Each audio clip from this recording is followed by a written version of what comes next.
Chapter 1. Opening, Title, and Source Note. Cellular pathology is based upon physiological and pathological histology.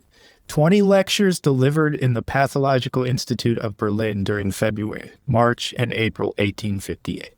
By Rudolf Virchow, translated from the second edition by Frank Chance, with notes and emendations, principally from manuscript notes of the author. Public domain, English translation, Internet Archive item, Cellular Pathology, 1860 Chapter 2, Author's Preface.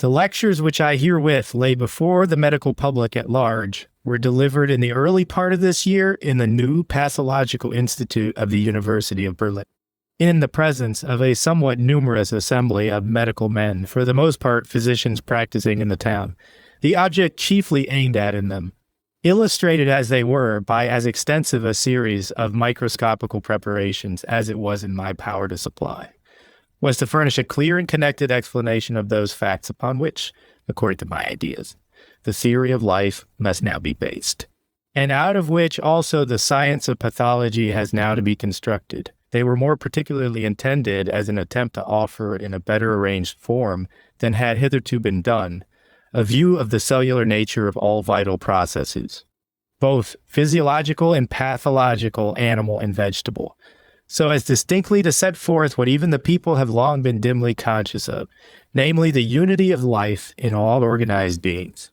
in opposition to the one-sided humoral and neuristical solidistic tendencies which have been transmitted from the mythical days of antiquity to our own times, and at the same time to contrast with the equally one-sided interpretations of a grossly mechanical and chemical bias, the more delicate mechanism and chemistry of the cell.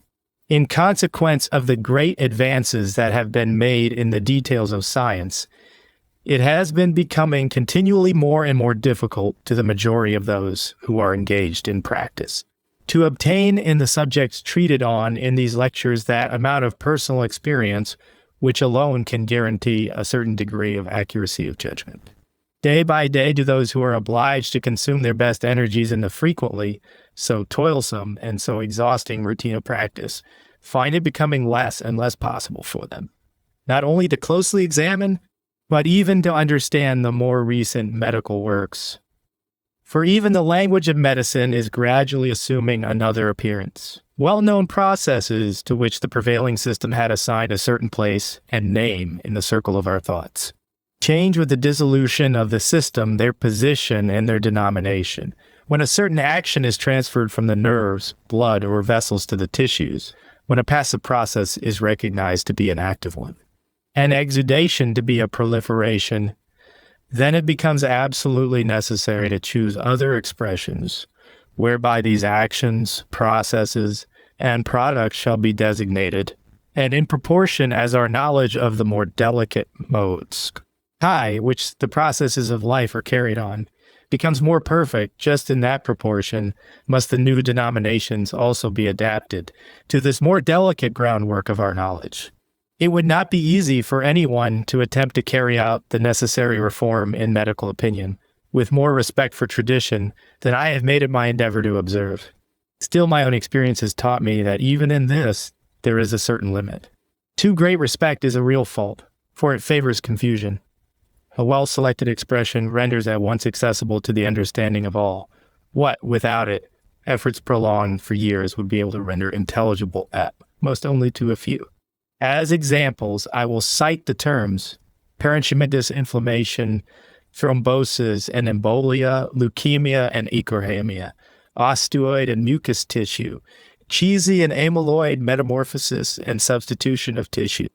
New names cannot be avoided where actual additions to experimental, empirical knowledge are being treated of. On the other hand, I have already often been reproached with endeavoring to rehabilitate antiquated views in modern science. In respect to this, I can, I think, say with a safe conscience that I'm just as little inclined to restore Galen and Paracelsus to the position they formerly held, as I'm afraid openly to edge whatever truth there is in their views and observations.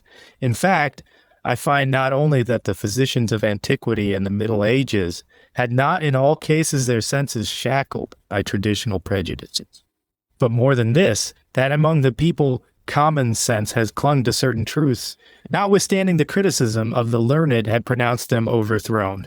What should hinder me from avowing that the criticism of the learned has not always proved correct, that system has not always been nature, and that a false interpretation does not impair the correctness of the fact? Why should I not retain good expressions or restore them, even though false ideas have been?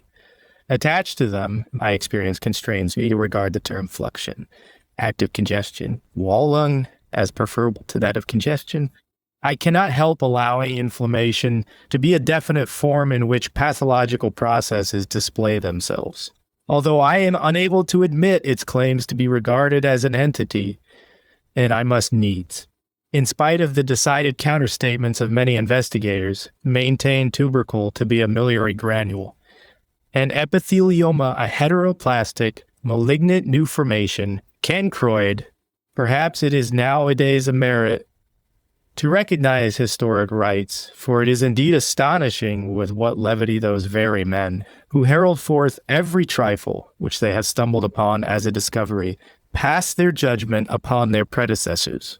I uphold my own rights, and therefore I also recognize the rights of others. This is the principle I act upon in life, in politics, and in science.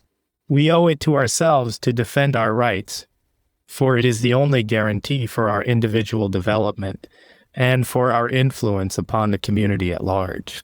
Such a defense is no act of vain ambition, and it involves no renunciation of purely scientific aims. For, if we would serve science, we must extend her limits, not only as far as our own knowledge is concerned, but in the estimation of others. Now, this estimation depends in a great measure upon the acknowledgement accorded to our rights, upon the confidence placed in our investigations by others. And this is the reason why I uphold my rights. In a science so directly practical as that of medicine, and at a time when such a rapid accumulation of facts is taking place, as there is in ours, we are doubly bound to render our knowledge accessible to the whole body of our professional brethren. We would have reform and not revolution. We would preserve the old and add the new. But our contemporaries have a confused idea of the results of our activity.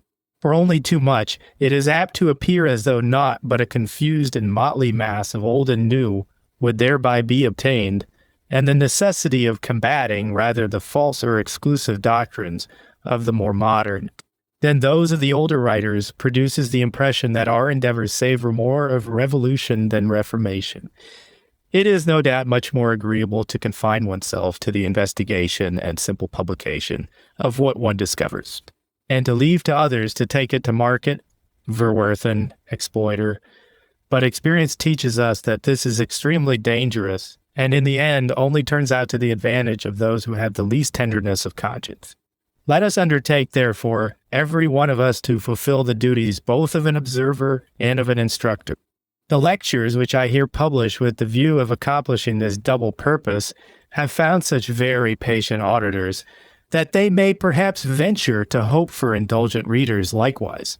How greatly they stand in need of indulgence I myself feel very strongly. Every kind of lecture can only satisfy the actual hearers, and especially when it is chiefly intended to serve as an explanation of drawings on a board and microscopical preparations, it must necessarily appear heterogeneous and defective to the reader. When the intention is to give a concise view of a comprehensive subject, it necessarily becomes impossible to bring forward all the arguments that could be advanced, and to support them by the requisite quotations.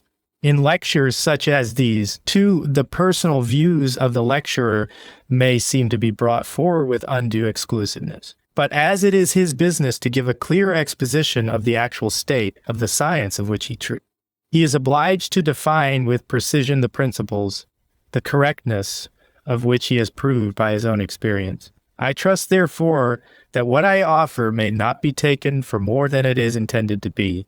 Those who have found leisure enough to keep up their knowledge by reading the current medical literature will find but little that is new in these lectures. The rest will not, by reading them, be spared the trouble of being obliged to study the subjects, which are here only briefly touched upon, more closely in the histological, physiological, and pathological works. but they will at least be in possession of a summary of the discoveries, which are the most important as far as the cellular theory is concerned. And they will easily be able to add their more accurate study of the individual subjects to the connected exposition which I here give them of the whole. Nay, this very exposition may perhaps afford a direct stimulus for such more accurate study, and if it do but this, it will have done enough. The time at my disposal was not sufficient to enable me to write out and revise a work like this. I was therefore constrained to have the lectures taken down in shorthand, just as they were delivered, and to publish them with but slight alterations. Herr Langenhahn has executed his stenographical task with great care. As far as the shortness of the time permitted, and wherever the text would otherwise have been difficult of apprehension to the inexperienced, I have had woodcuts made from the drawings on the board, and more particularly from the microscopical preparations which were sent round. Completeness in this respect could not be attained, seeing that, even as it is, the publication of the work has been delayed some months in consequence of the preparation of the woodcuts. Chapter 3. Author's Preface to the Second Edition. The present attempt to bring the results of my experience, which are at variance with what is ordinarily taught, before the notice of the medical public at large in a connected form, has produced unexpected results. It has found many friends and vigorous opponents. Both of these results are certainly very desirable, for my friends will find in this book no arbitrary settlement of questions, nothing systematical or dogmatical, and my opponents will be compelled at length to abandon their fine phrases and to set to work and examine the matters for themselves. Both can only contribute to the impulsion and advancement of medical science. But still, both have also their depressing point of view.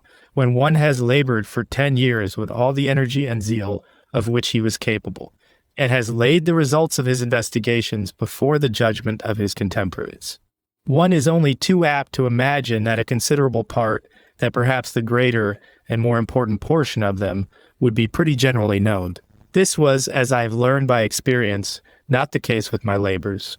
One of my critics attributes it to my bringing forward too many arguments and lengthy cases in support of my views. It may be so, but then I might perhaps have been allowed to expect that other critics would have sought for the proofs, which they did not find here in sufficient abundance in the original works. For I had in the preface to the first edition expressly pointed out that those who had kept up their knowledge by reading the current medical literature would here find but little that was new to them. In this new edition, I have contented myself with improving the language, with expressing in more precise terms what was liable to be misunderstood, and with expunging repetitions.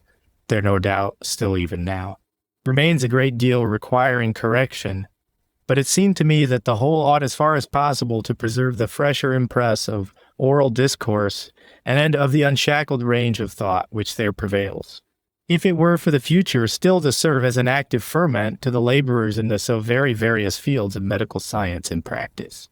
For the book will have fulfilled its object if it assists in the propagation, not of cellular pathology, but in general only of independent thought and investigation. Berlin, June 7th, 1859. Chapter 4. Translator's Preface, Professor Virchow, and his works are so well known wherever the science of medicine is studied, that I think it quite unnecessary to give any account of them here. When I arrived in Berlin, March 1858, these lectures were in the course of delivery, and I was present at a few of the concluding ones, subsequently, whilst attending the lectures classes and post-mortem examinations which are held in the Pathological Institute by Professor Virchow. I had ample opportunities for seeing practical illustrations of most of the doctrines advocated in this book. It was natural, therefore, that I should feel a desire to translate these lectures, the more especially as I had every reason to suppose that the views put forward in them still remained unknown, in consequence, no doubt, of their German dress to a large proportion of the English medical public, although they had already, many of them several years previously, appeared in Professor Virchow's larger works. The translation will in many instances be found to differ somewhat from the original, for numerous additions, subtractions, and substitutions have been made, many of them at the suggestion of the author, many at my own. But all with the author's sanction. A few notes will be found, especially in the later lectures, Of these, some are literal, some free translations of, or are based upon, answers I received from Professor Virchow to questions I had put to him, whilst others, pages 352, 406, 415 to 416, were made entirely at his own suggestion and are literal translations of his words. In all cases, however, the notes have been submitted to the author and approved by him. An index, too, I thought might be of service, and I have therefore added a tolerably full one. I cannot sufficiently thank Professor Virchow for the very great trouble, a trouble of which nobody but myself can have any idea, which he has taken in revising this translation, nor for the exceeding courtesy and kindness with which he has replied to the very numerous questions, many of them put for my own private information, which I have plagued him with.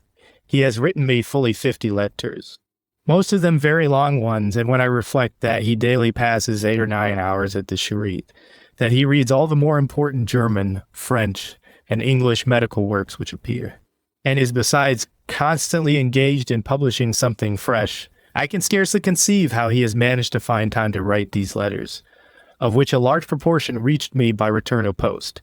To Dr. Harris I must return my best thanks for the assistance he has rendered me in reading the proof sheets, and correcting any errors of language into which I might have fallen, and also for kindly permitting me to consult him whenever I met with any difficulty, a permission of which I have availed myself most freely. The engravings will, I think, be found to be pretty faithful copies of the original woodcuts.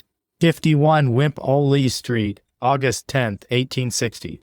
Chapter 5, Lecture 1, Cells and the Cellular Theory. Introduction and Object, Importance of Anatomical Discoveries in the History of Medicine, Slight Influence of the Cell Theory upon Pathology, Cells as the Ultimate Active Elements of the Living Body, Their Nature more accurately defined, Vegetable Cells, Membrane, Contents, Nucleus, Animal Cells, Capsulated Cartilage, and Simple Nuclei of Theory of the Formation of Cells out of free cytoblastoma, Constancy of Nucleus and its importance in the maintenance of the living cell, Diversity of cell contents and their importance as regards the functions of parts, Cells as vital unities, the body as a social organization, Cellular in contradistinction to humoral and solidistic pathology, Explanation of some of the preparations, Young shoots of plants, growth of cartilage, young ova, young cells and sputa.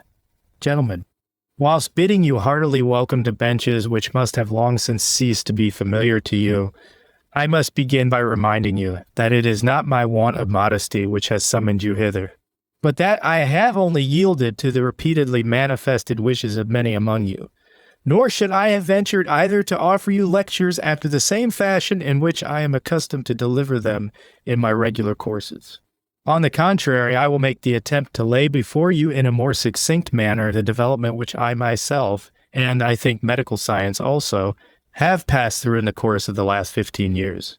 In my announcement of these lectures, I described the subject of them in such a way as to couple histology with pathology, and for this reason, that I thought I must take it for granted that many busily occupied physicians were not quite familiar with the most recent histological changes, and did not enjoy sufficiently frequent opportunities of examining microscopical objects for themselves. Inasmuch as, however, it is upon such examinations that the most important conclusions are grounded, which we now draw, you will pardon me if, disregarding those among you who have a perfect acquaintance with the subject, I behave just as if you all were not completely familiar with the requisite preliminary knowledge. The present reform in medicine, of which you have all been witnesses, essentially had its rise in new anatomical observations, and the exposition also, which I have to make to you, will therefore principally be based upon anatomical demonstration. But for me, it would not be sufficient to take, as has been the custom during the last 10 years, pathological anatomy alone as the groundwork of my views. We must add thereto those facts of general anatomy also, to which the actual state of medical science is due. The history of medicine teaches us, if we will only take a somewhat comprehensive survey of it, that at all times permanent advances have been marked by anatomical innovations. and that every more important epoch has been directly ushered in by a series of important discoveries concerning the structure of the body.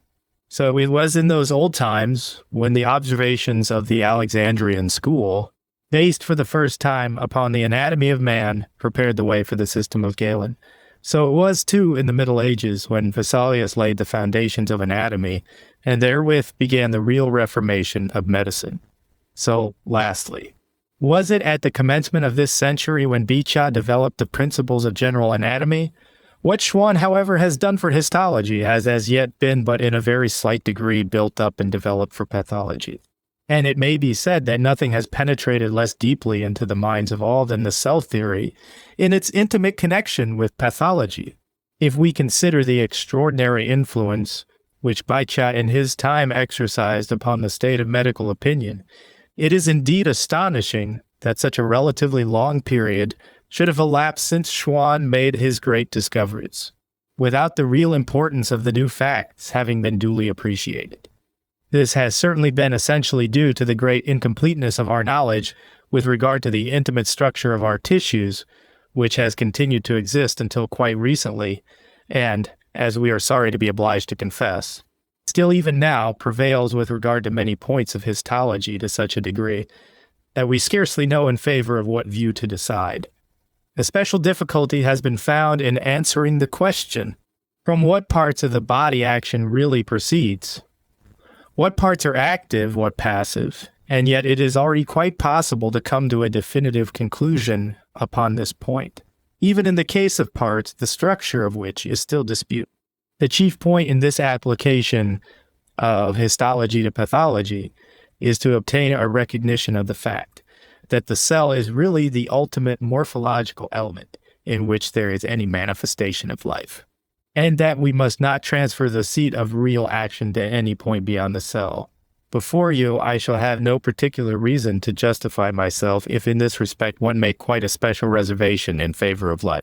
In the course of these lectures, you will be able to convince yourselves that it is almost impossible for anyone to entertain more mechanical ideas in particular instances than I am wont to do, when called upon to interpret the individual processes of life.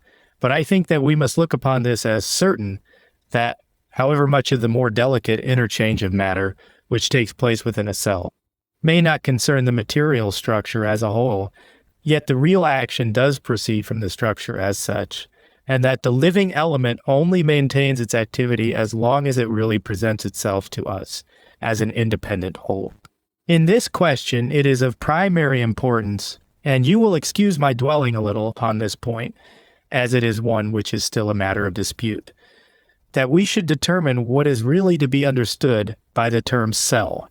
Quite at the beginning of the latest phase of histological development, great difficulties sprang up in crowds with regard to this matter. Schwann, as you no doubt recollect, following immediately in the footsteps of Schleiden, interpreted his observations according to botanical standards, so that all the doctrines of vegetable physiology were invoked, in a greater or less degree, to decide questions relating to the physiology of animal bodies. Vegetable cells, however, in the light in which they were at that time universally, and as they are even now also frequently regarded, are structures whose identity with what we call animal cells cannot be admitted without reserve.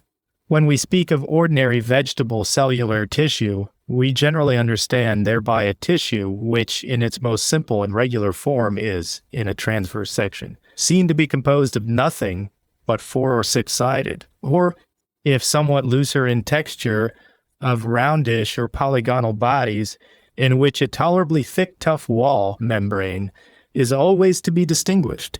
If now a single one of these bodies be isolated, a cavity is found enclosed by this tough, angular, or round wall, in the interior of which very different substances, varying according to circumstances, may be deposited, e.g., fat, starch, pigment, albumin, and cell contents.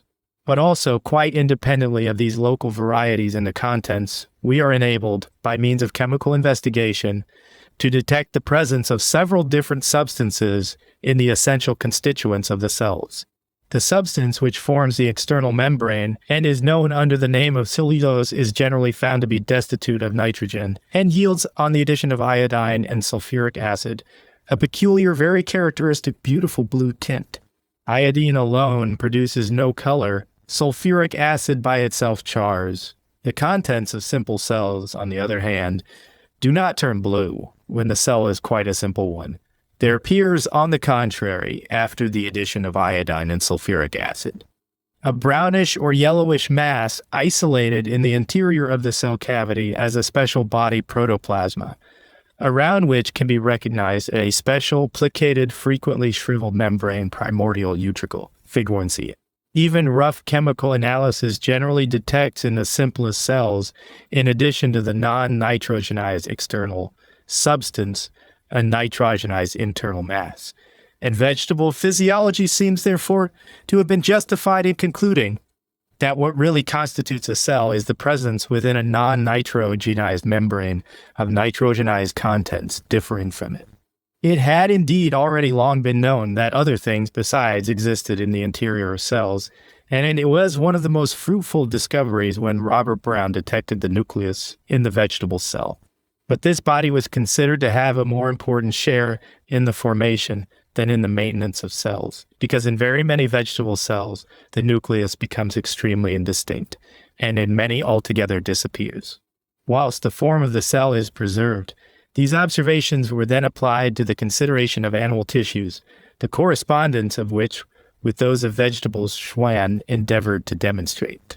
The interpretation, which we have just mentioned as having been put upon the ordinary forms of vegetable cells, served as the starting point. In this, however, as after experience proved, an error was committed. Vegetable cells cannot, viewed in their entirety, be compared with all animal cells. In animal cells, we find no such distinctions between nitrogenized and non-nitrogenized layers. In all the essential constituents of the cell's nitrogenized matters are met with. But there are undoubtedly certain forms in the animal body which immediately recall these forms of vegetable cells, and among them there are none so characteristic as the cells of cartilage, which is in all its features extremely different from the other tissues of the animal body, and which, especially on account of its non-vascularity, occupies quite a peculiar position. Cartilage in every respect stands in the closest relation to vegetable tissue. In a well-developed cartilage cell, we can distinguish a relatively thick external layer, within which, upon very close inspection, a delicate membrane, contents, and a nucleus are also to be found. Here, therefore, we have a structure which entirely corresponds with a vegetable cell. It has, however, been customary with authors, when describing cartilage, to call the whole of the structure of which I have just given you a sketch. Fig. 2, AD, a cartilage corpuscle, and in consequence of this having been viewed as analogous to the cells in other parts of animals, difficulties have arisen, FSHD2, by which the knowledge of the true state of the case has been exceedingly obscured. A cartilage corpuscle, namely, is not as a whole a cell, but the external, at M layer, the capsule, is the product of a later development, secretion, excretion. In young cartilage, it is very thin, whilst the cell also is generally smaller.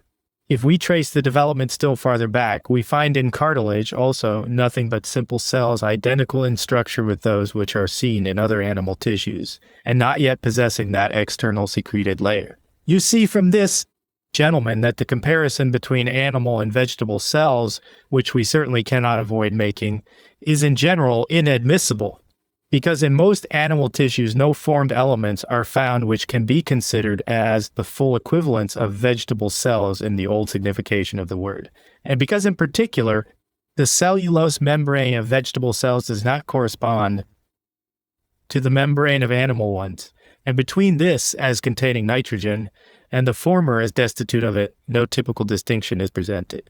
On the contrary, in both cases we meet with a body essentially of a nitrogenous nature, and on the whole similar in composition. The so-called membrane of the vegetable cell is only met with in a few animal tissues, as for example in cartilage. The ordinary membrane of the animal cell corresponds, as I showed as far back as 1847, to the primordial utricle of the vegetable cell.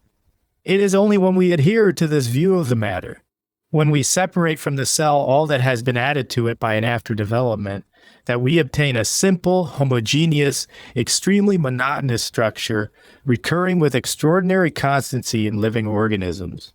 But just this very constancy forms the best criterion of our having before us in this structure, one of those really elementary bodies, to be built up of which is eminently characteristic of every living thing, without the preexistence of which no living forms arise, and to which the continuance and the maintenance of life is intimately attached.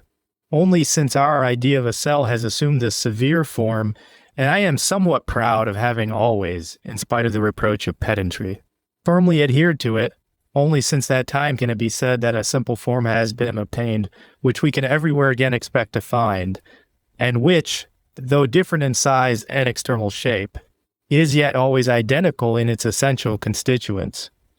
In such a simple cell, we can distinguish dissimilar constituents, and it is important that we should accurately define their nature also. In the first place, we expect to find a nucleus within the cell, and with regard to this nucleus, which has usually a round or oval form, we know that, particularly in the case of young cells, it offers greater resistance to the action of chemical agents than do the external parts of the cell, and that, in spite of the greatest variations in the external form of the cell, it generally maintains its form. The nucleus is accordingly in cells of all shapes that part which is the most constantly found unchanged. There are indeed isolated cases which lie scattered throughout the whole series of facts in comparative anatomy and pathology, in which the nucleus also has a stellate or angular appearance. But these are extremely rare exceptions, and dependent upon peculiar changes which the element has undergone. Generally, it may be said that as long as the life of the cell has not been brought to a close, as long as cells behave as elements still endowed with vital power, the nucleus maintains a very nearly constant form. The nucleus, in its turn, in completely developed cells, very constantly encloses another structure within itself, the so-called nucleolus. With regard to the question of vital form, it cannot be said of the nucleolus that it appears to be an absolute requisite, and in a considerable number of young cells, it has as yet escaped detection. On the other hand, we regularly meet with it in fully developed older forms, and it therefore seems to mark a higher degree of development in the cell. According to the view which was put forward in the first instance by Schleiden, and accepted by Schwann, the connection between the three coexistent cell constituents was long thought to be on this wise, that the nucleolus was the first to show itself in the development of tissues. By separating out of a formative fluidiblastema, cytoblastema, that it quickly attained a certain size, that then fine granules were precipitated out of the blastema and settled around it, and that about these there condensed a membrane. That in this way a nucleus was completed, about which new matter gradually gathered, and in due time produced a little membrane, the celebrated watch glass form, Fig 4, df. This description of the first development of cells out of free blastema, according to which the nucleus was regarded as preceding the formation of the cell and playing the part of a real cell former e cytoblasty, is the one which is usually concisely designated by the name of the cell theory, more accurately, theory of free cell formation, a theory of development which has now been almost entirely abandoned, and in support of the correctness of which not one single fact can with certainty be adduced. With respect to the nucleolus, all that we can for the present regard as certain is that where we have to deal with large and fully developed cells, we almost constantly see a nucleolus in them, but that, on the contrary, in the case of many young cells, it is wanting. You will hereafter be made acquainted with a series of facts in the history of pathological and physiological development, which render it in a high degree probable that the nucleus plays an extremely important part within the cell, a part. I will here at once remark, less connected with the function and specific office of the cell than with its maintenance and multiplication as a living part. The specific, in a narrower sense, animal function is most distinctly manifested in muscles, nerves, and gland cells, the peculiar actions of which contraction, sensation, and secretion appear to be connected in no direct manner with the nuclei, but that, whilst fulfilling all its functions, the element remains an element, that it is not annihilated nor destroyed by its continual activity, this seems essentially to depend upon the action of the nucleus. All those cellular formations which lose their nucleus have a more transitory existence. They perish, they disappear, they die away or break up. A human blood corpuscle, for example, is a cell without a nucleus. It possesses an external membrane and red contents, but herewith the tale of its constituents, so far as we can make them out, is told, and whatever has been recounted concerning a nucleus in blood seals has had its foundation in delusive appearances, which certainly very easily can be, and frequently are, occasioned by the production of little irregularities upon the surface. Figure 52. We should not be able to say, therefore, that blood corpuscles were cells if we did not know that there is a certain period during which human blood corpuscles also have nuclei. The period, namely, embraced by the first months of intrauterine life. Then circulate also in the human body nucleated blood cells, like those which we see in frogs, birds, and fish, throughout the whole of their lives. In mammalia, however, this is restricted to a certain period of their development, so that at a later stage the red blood cells no longer exhibit all the characteristics of a cell, but have lost an important constituent in their composition. But we are also all agreed upon this point that the blood is one of those changeable constituents of the body whose cellular elements possess no durability, and with regard to which everybody assumes that they perish and are replaced by new ones, which in their turn are doomed to annihilation, and everywhere, like the uppermost cells in the cuticle, in which we also can discover no nuclei, as soon as they begin to desquamate, have already reached a stage in their development when they no longer require that durability in their more intimate composition, for which we must regard the nucleus as the guarantee. On the other hand, notwithstanding the manifold investigations to which the tissues are at present subjected, we are acquainted with no part which grows or multiplies either in a physiological or pathological manner, in which nucleated elements cannot invariably be demonstrated as the starting points of the change, and in which the first decisive alterations which display themselves do not involve the nucleus itself, so that we often can determine from its condition what would possibly have become of the elements. You see from this description that at least two different things are of necessity required for the composition of a cellular element: the membrane, whether round, jagged, or stellate, and the nucleus, which from the outset differs in chemical constitution from the membrane. Herewith, however, we are far from having enumerated all the essential constituents of the cell, for in addition to the nucleus, it is filled with a relatively greater or less quantity of contents, as is likewise commonly, it seems, the nucleus itself, the contents of which are also wont to differ from those of the cell. Within the cell, for example, we see pigment without the nucleus containing any. Within a smooth muscular fiber cell, the contractile subFLQ is deposited, which appears to be the seat of the contractile force of muscle. The nucleus, however, remains a nucleus.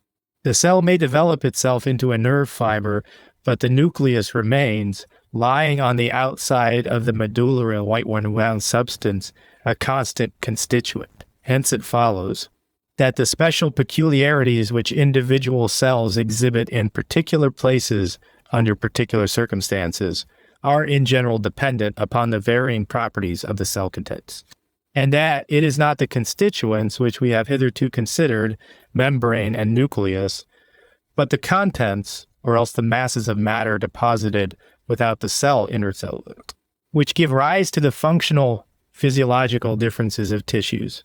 For us, it is essential to know that in the most various tissues, these constituents, which in some measure represent the cell in its abstract form, the nucleus and membrane, recur with great constancy, and that by their combination, a simple element is obtained, which throughout the whole series of living vegetable and animal forms, however different they may be externally, however much their internal composition may be subjected to change, presents us with a structure one, all words included in square brackets, have been inserted by the translator, and are intended to be explanatory, of quite a peculiar conformation, as a definite basis for all the phenomena of life.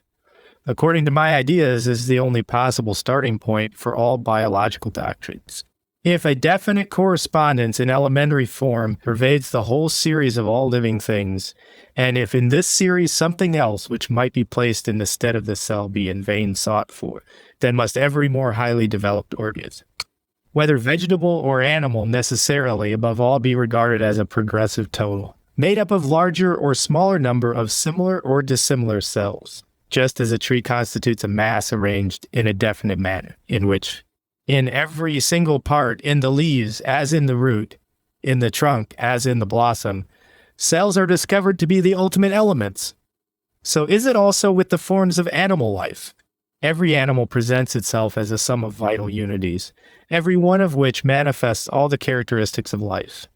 The characteristics and unity of life cannot be limited to any one particular spot in a highly developed organism, for example, to the brain of man, but are to be found only in the definite, constantly recurring structure, which every individual element displays.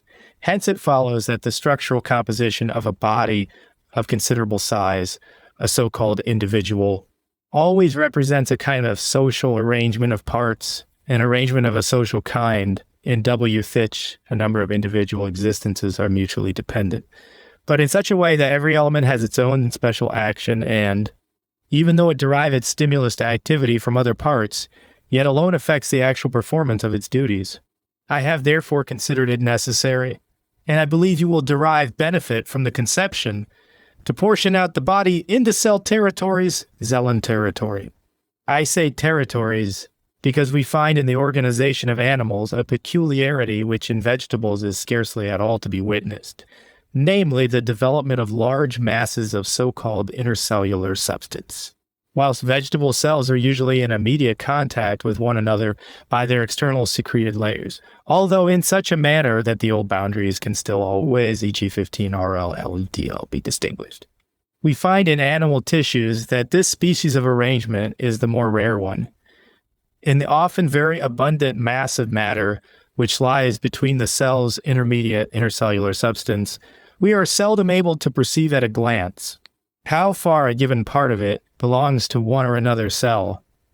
It presents the aspect of a homogeneous intermediate substance, all according to Schwann. The intercellular substance was the cytoplasma, destined for the development of new cells.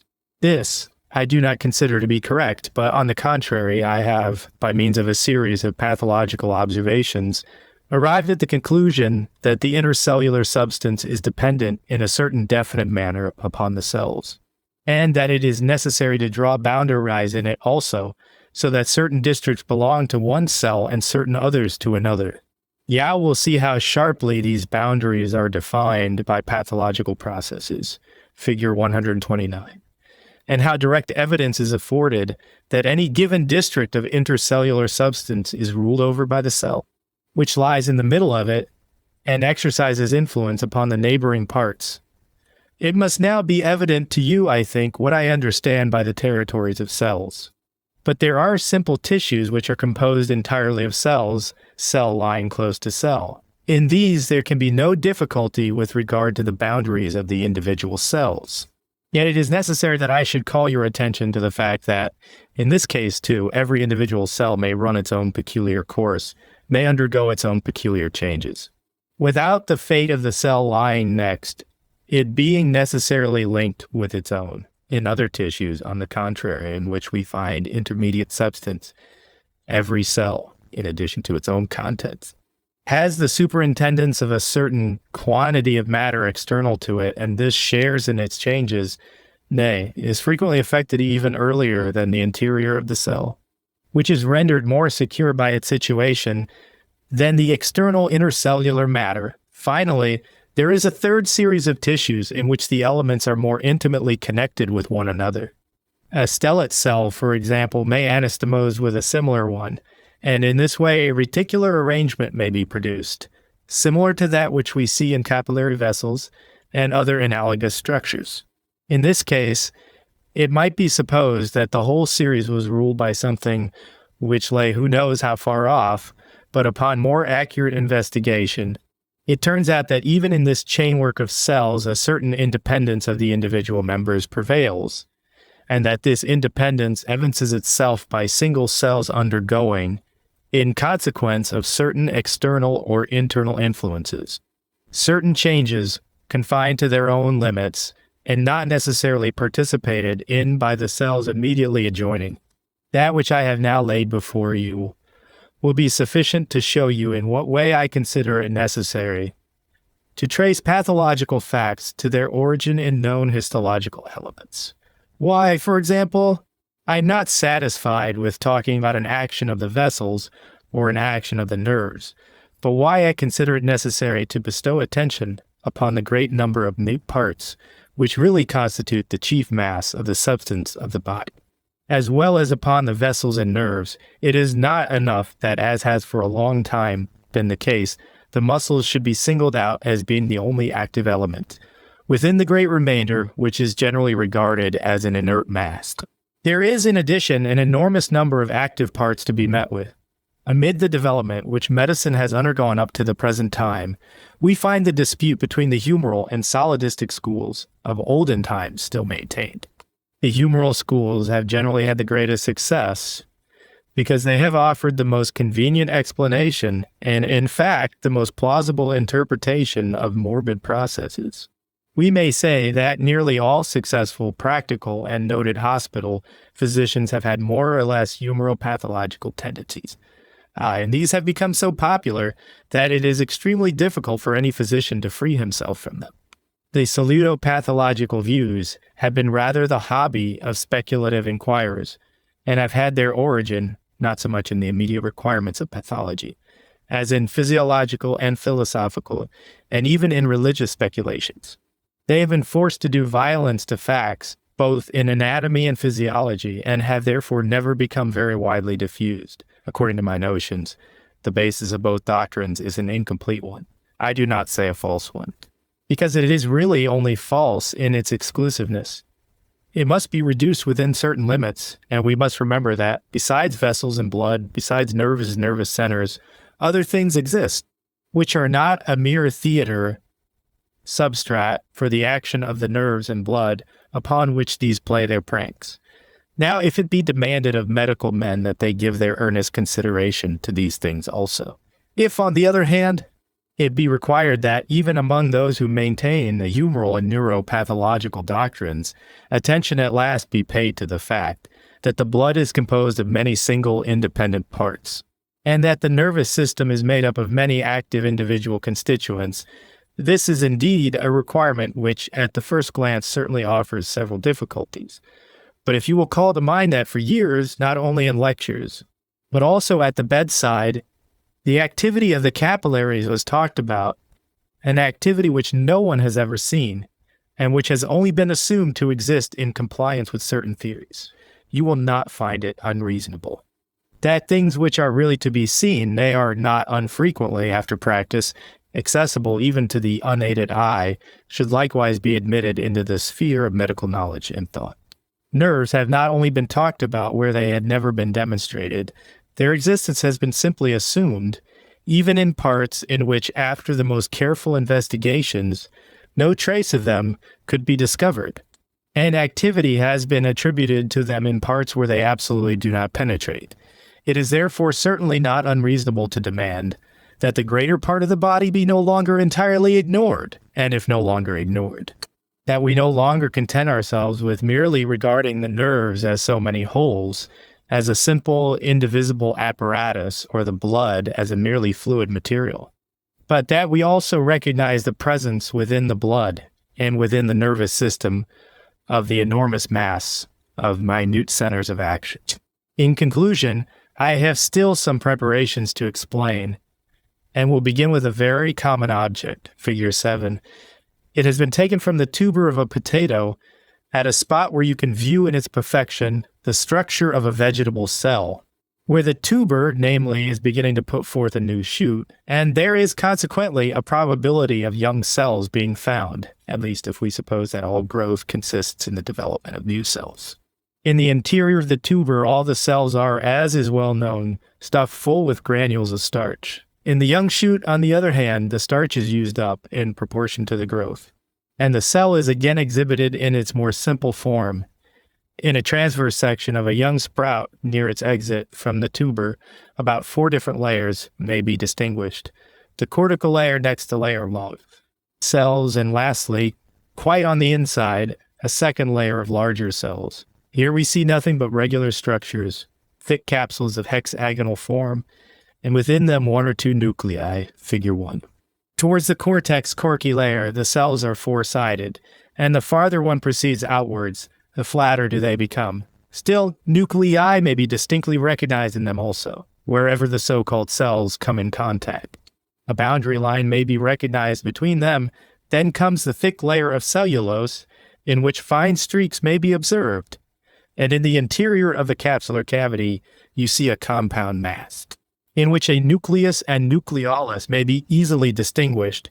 And after the application of reagents, the primordial utricle also makes its appearance as a plicated, wrinkled membrane. This is the perfect form of a vegetable cell.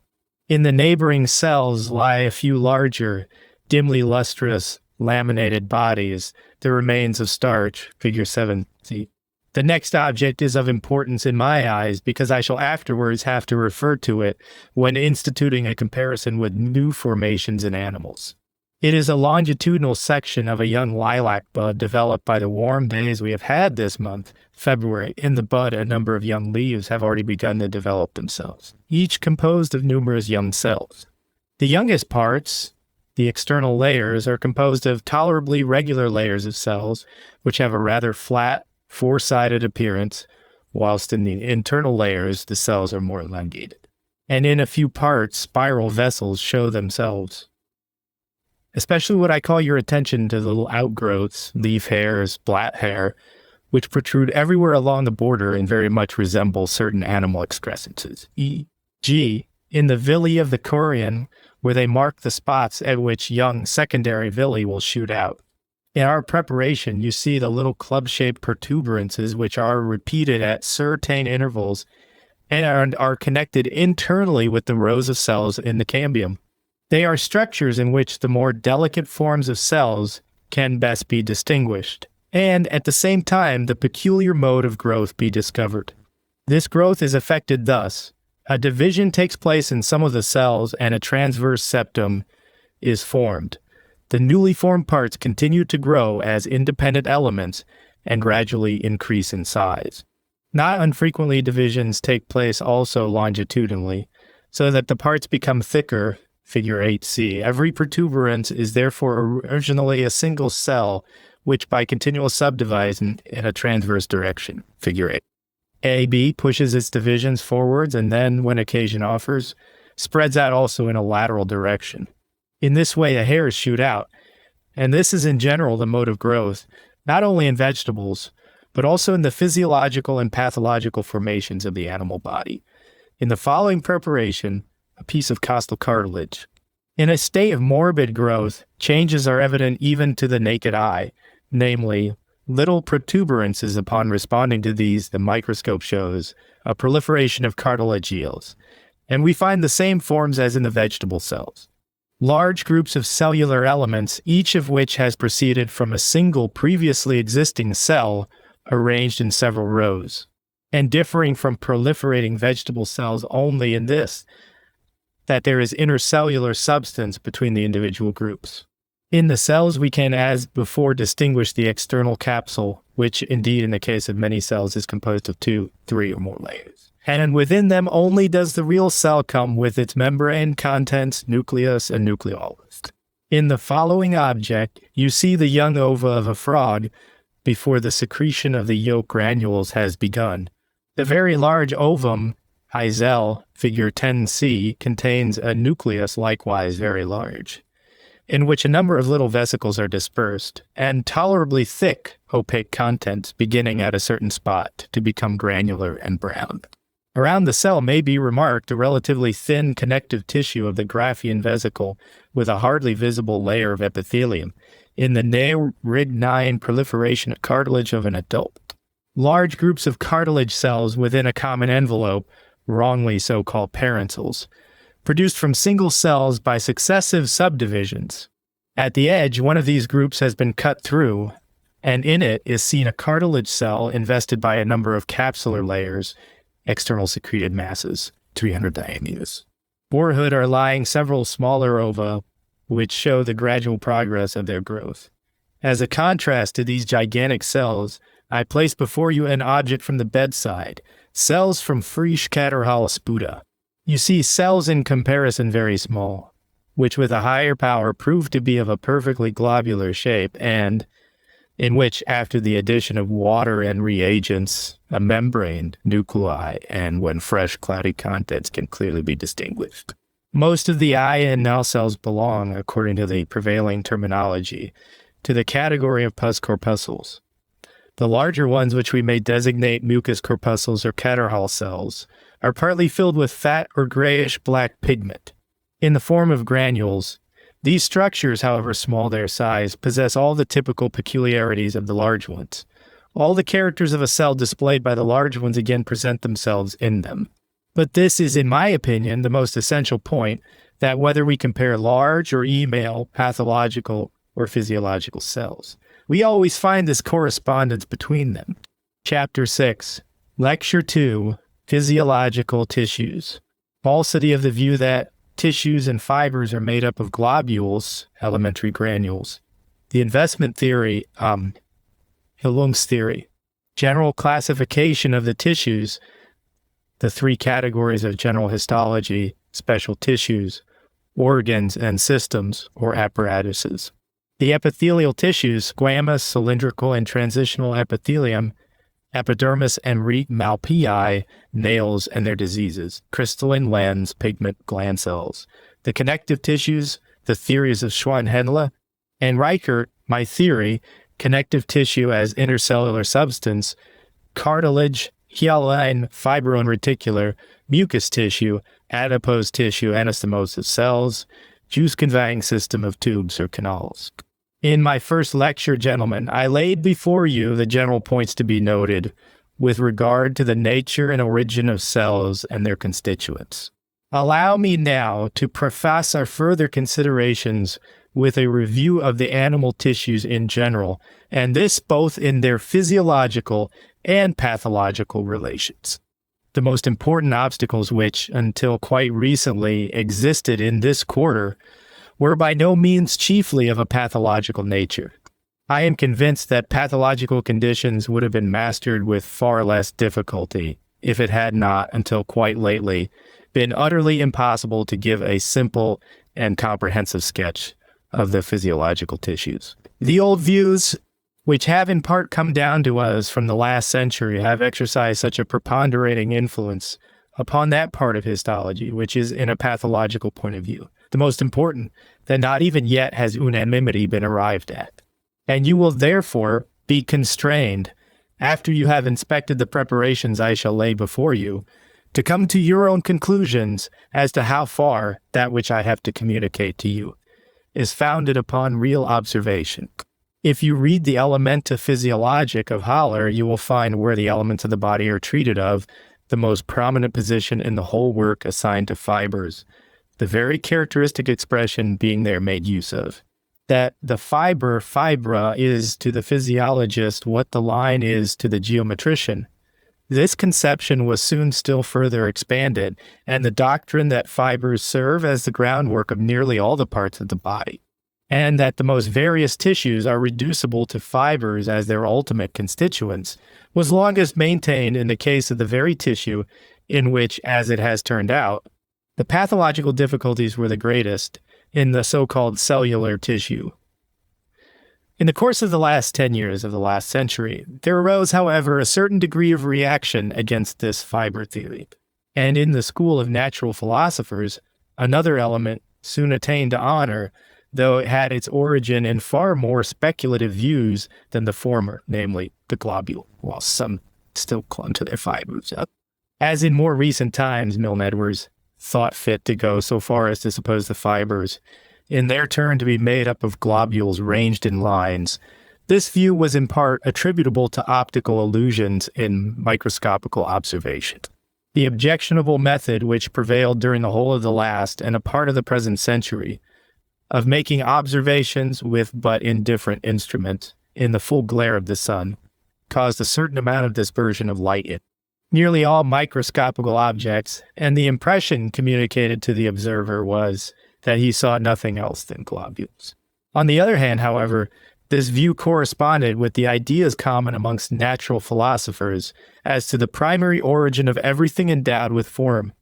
These globules, granules, molecules have, curiously enough, maintained their ground, even in modern histology, and there are but few histological works which do not begin with the consideration of elementary granules. In a few instances, these views as to the globular nature of elementary parts have, even not very long ago, acquired such ascendancy that the composition, both of the primary tissues in the embryo and age also of the later ones, was based upon them. A junior cell was considered to be produced by the jaw globules arranging themselves in a spherical form, so as to constitute a membrane within which other globules remained and formed the contents. In this way did even Baumgartner and Arnold contend against the cell theory. This view has, in a certain manner, found support even in the history of development in the so-called investment theory, Hollong's theory, a doctrine which for a time occupied a very prominent position. The upholders of figure is. This theory imagined that origi O0 P nally, a number of elementary O percensor O P globules existed scattered through a fluid, but that under certain circumstances they gathered together not in the form of vesicular membranes, but so as to constitute a compact heap, a globe, mass, cluster, clumption, and that this globe was the starting point of all further development, a membrane being formed outside and a nucleus inside by the differentiation of the mass. By apposition or intussusception, at the present time, neither fibers, nor globules, nor elementary granules can be looked upon as histological starting points, as long as living elements were conceived to be produced out of parts previously destitute of shape, such as formative fluids or matters plastic matter, blastema, cytoblastema. Any one of the above views could of course be entertained. But it is in this very particular that the revolution which the last few years have brought with them has been the most marked. Even in pathology, we can now go so far as to establish, as a general principle, that no development of any kind begins de novo, and consequently as to reject the theory of equivocal spontaneous generation just as much in the history of the development of individual parts as we do in that of entire organisms.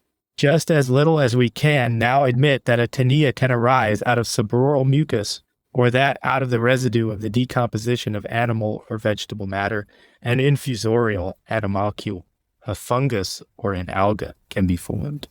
Equally little are we disposed to concede either in physiological or pathological histology that a new cell can build itself up out of any non-cellular substance. Where a cell arises, there a cell must have previously existed, omnis cellula e cellula, just as an animal can spring only from an animal, a plant only from a plant. In this manner, although they're granules. 6. Heap of granules. Cluster C, granule cell with membrane and nucleus, are still a few spots in the body where absolute demonstration has not yet been afforded. The principle is nevertheless established that in the whole series of living things, whether they be entire plants or animal organisms, or essential constituents of the same, an eternal law of continuous development prevails. There is no discontinuity of development of such a kind that a new generation can of itself give rise to a new series of developmental forms. No developed tissues can be traced back either to any large or small simple element, unless it be unto a cell. In what manner this continuous proliferation of cells, Zellenwucherung, for so we may designate the process, is carried out, we will consider hereafter. Today, my especial object only was to deter you from assuming as the groundwork of any views you might entertain with regard to the composition of the tissues. These theories of simple fibers or simple globules, elementary fibers or elementary globules. If it be wished to classify the normal tissues, a very simple point of view, founded upon marked characteristics, offers itself, upon which their division into 3 categories may be based. We either have tissues, which consist exclusively of cells, where cell lies close to cell, in fact, cellular tissue in the modern sense of the word, or we find tissues in which one cell is regularly separated from the other by a certain amount of intermediate matter, intercellular substance, and therefore a kind of uniting medium exists, which, while it visibly connects the individual elements, yet holds them separate.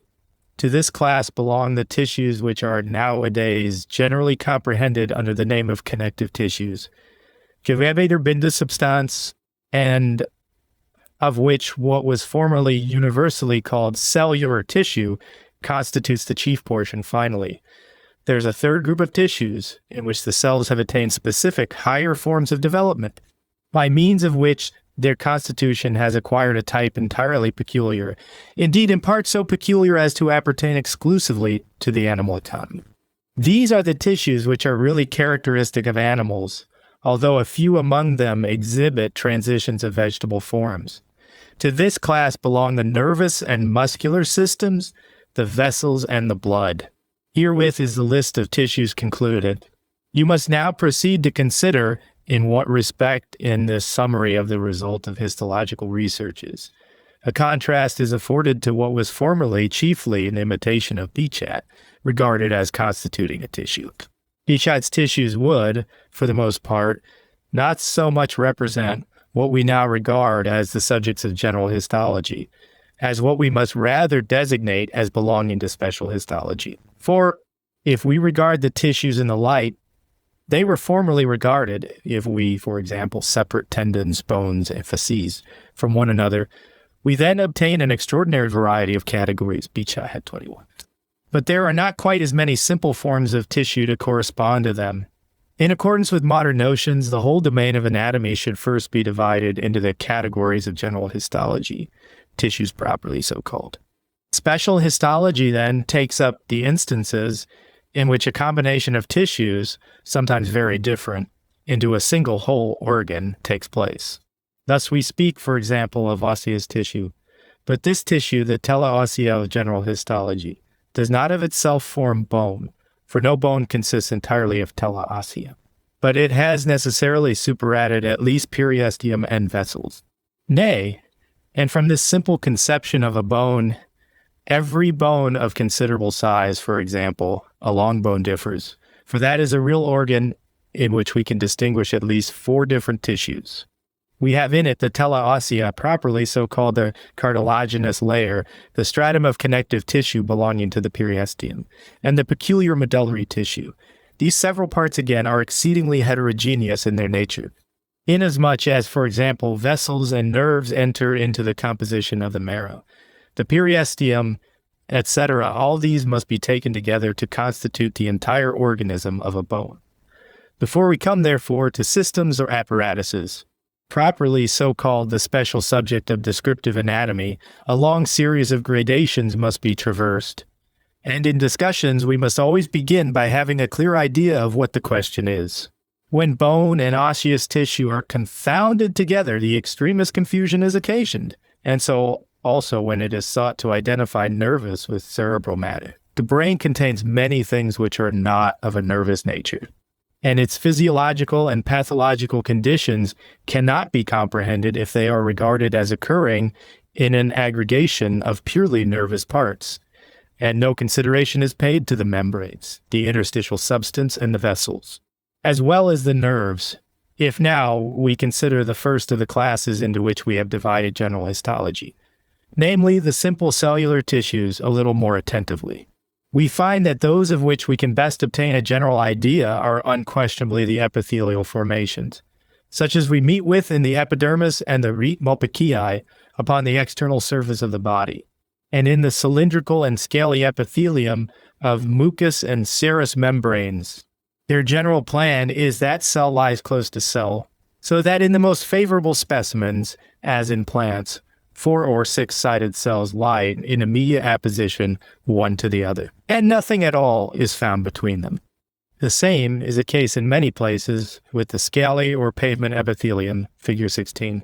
These forms are evidently in a great measure due to pressure. For all the elements of a cellular tissue to possess perfect regularity of form, it is requisite that they should all grow in a perfectly uniform manner and simultaneously.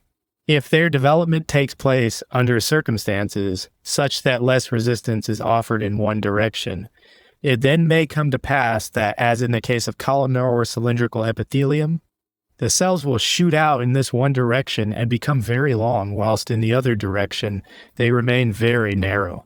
But even one of these cells, when seen in transverse section, will print in hexagonal shape. And if we look down upon the free surface of cylindrical epithelium, we see in it too, regularly polygonal forms, figure 14b. Contrasting with these, singularly irregular forms are met with in places where the cells shoot up in an irregular manner, and accordingly they are found with remarkable constancy on the surface of the urinary passages, in their whole extent from the chalices of the kidneys down to the urethra. In all these parts it is very common to meet with instances in which a cell is round at one end, whilst at the other it terminates in a point, or where it exhibits the appearance of a somewhat thick spindle, or is slightly rounded on one side and excavated on the other, or where a cell is so thrust in between others as to assume a clubbed or jagged form. But in these cases also, the one cell always corresponds with the other in form, and it is not any peculiarity in the cell which gives rise to its shape, but the way in which it lies its neighboring cells, its relations to the neighboring cells, and it's having to adapt itself to the arrangement of the parts next to it. In the direction of the least resistance, the cells acquire points, jags, and projections of the most manifold description. As they did not well admit of classification, Henle gave them the name, which has since been adopted, of transitional epithelium to express their gradual transition into distinct scaly and cylindrical epithelium. Sometimes, however, this is not the case, and another name for them might just as well have been adopted. On account of the importance of the subject, I will just add a few words with regard to the cuticle epidermis. In this, it fortunately happens that what is not the case in many mucous membranes, many layers of cells lie one above the other, and that the young layers, the rete malpicae mucosum, can easily and conveniently be separated from the older ones, the epidermis proper, on examining a perpendicular section of the surface of the skin. We for the most part see externally a very dense stratum of variable thickness, which at the first glance is discovered to consist of nothing but flattened cells that, when viewed edgeways, look like lines. They might be taken for fibers piled up one above the other, and with slight differences of level making up the whole external layer. Beneath these layers we find, differing in thickness and substance, the so-called rete malpicae, and next to this in a downward direction, the papillae of the skin. If now we examine the boundary between the epidermis and the rete, the result we obtain by nearly every method of examination is that to the innermost layer of the epidermis, very closely and almost abruptly, there succeed cells, which at first are also flattened, but in a less degree, and within which very distinct nuclei may be distinguished. These tolerably large cells mark the transition from the oldest layers of the rete malpicae to the youngest of the epidermis. This is the point from which proceeds the regeneration of the epidermis, in itself an inert mass, which is gradually removed from the surface. And here is also generally the boundary at which pathological process is set in.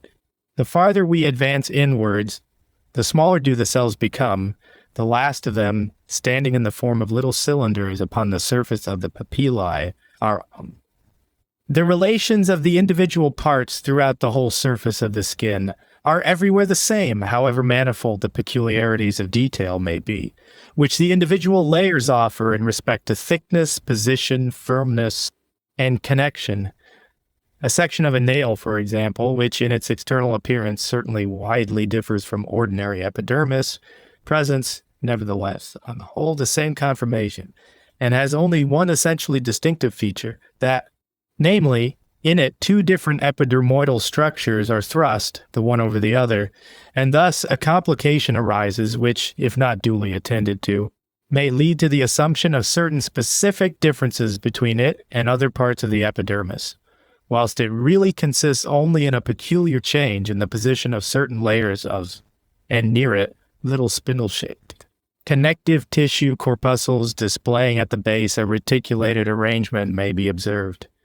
To the left, a bulging out of the papillae corresponding to a tactile corpuscle, no longer visible and situated at a deeper level, RRR. The Rete Malpighiae, immediately around the papilla, a very dense layer of small cylindrical cells, RR more externally, polygonal cells gradually increasing in size. The epidermis consisting of flat and more closely packed layers of cells. SS, duct of a sweat gland passing through, 300 diameters. The epidermis with regard to one another. The extremely dense and hard scales which constitute the uppermost part. The so-called body of the Nagelblatt may, by different methods, be restored to forms in which they present the ordinary appearances of cells, and this is best seen after treatment with an alkali, when every scale swells up into a large, broadly oval cell.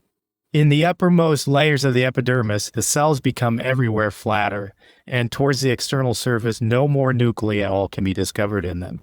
Still, there is no original difference between the epidermis and the Rete Malpighiae.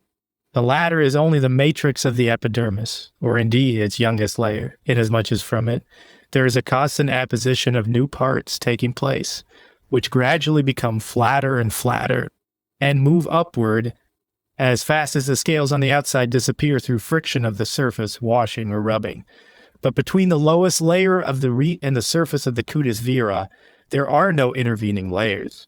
There is no amorphous fluid or blasta to be found there in which the cells could be generated, but they lie in direct contact with the papillae of connective tissue of the cutis. There is therefore nowhere any space here, as there was thought to be even a short time ago, into which fluid transudes from the papillae and the vessels contained therein, in order that new cells may arise and develop themselves out of it.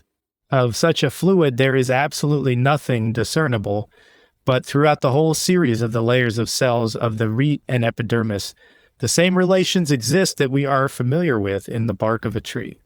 The cortical layer of a potato, figure 7, exhibits in a similar manner externally corky epidermoidal cells, and underneath, as in the Rete Malpighiae, constituting the matrix for the subsequent growth of the cortex, very much the same is the case with the nails, or examining the section of a nail made transversely to the long axis of the finger, we see virtually the same structure as in ordinary skin, only every single indentation of the inferior surface does not correspond to a conical prolongation of the cutis or papilla, but to a ridge which runs along the entire length of the bed of the nail, and may be compared with the ridges which are to be seen upon the palmar surface of the fingers. Upon these ridges of the bed of the nail are dwarfish, stunted papillae, and upon them rests the rather cylindrically shaped youngest layer of the Rete Malpighiae. Then follow cells continually increasing in size, until at last the really hard substance comes, which corresponds to the epidermis. Nevertheless, to discuss the subject at once, seeing that I shall not again have occasion to mention it, the structure of the nails has been difficult to make out, because they were conceived to be a simple formation. Nearly all the discussions, therefore, which have taken place have turned upon the question where the matrix of the nail was, and whether the growth of the latter took place from the whole surface or from the little fold into which it is received behind. If we consider the nail with respect to its proper firm substance, its compact body, Nagelblatt, this only grows from behind, and is pushed forwards over the surface of the so-called bed of the nail, Nagelbett. But this, in its turn, also produces a definite quantity of cellular elements, which are to be regarded as the equivalents of an epidermic layer. On making a section through the middle of a nail, we come most externally to the layer of nail which has grown from behind, next to the substance which has been secreted by the bed of the nail, then to the Rete Malpighiae, and lastly to the ridges upon which the nail rests. Thus the nail lies in a certain measure loose and can easily move forwards, pushing itself over a movable substratum, while it is kept in place by the ridges with which its bed is beset. When a section is made transversely through a nail, we see, as already mentioned, Essentially the same appearance presented as that offered by the skin, only that a long ridge corresponds to every single papilla seen in ordinary sections of the skin. The undermost part of the nail has slight indentations corresponding to these ridges, so that while gliding along over them, it can execute lateral movements only within certain limits.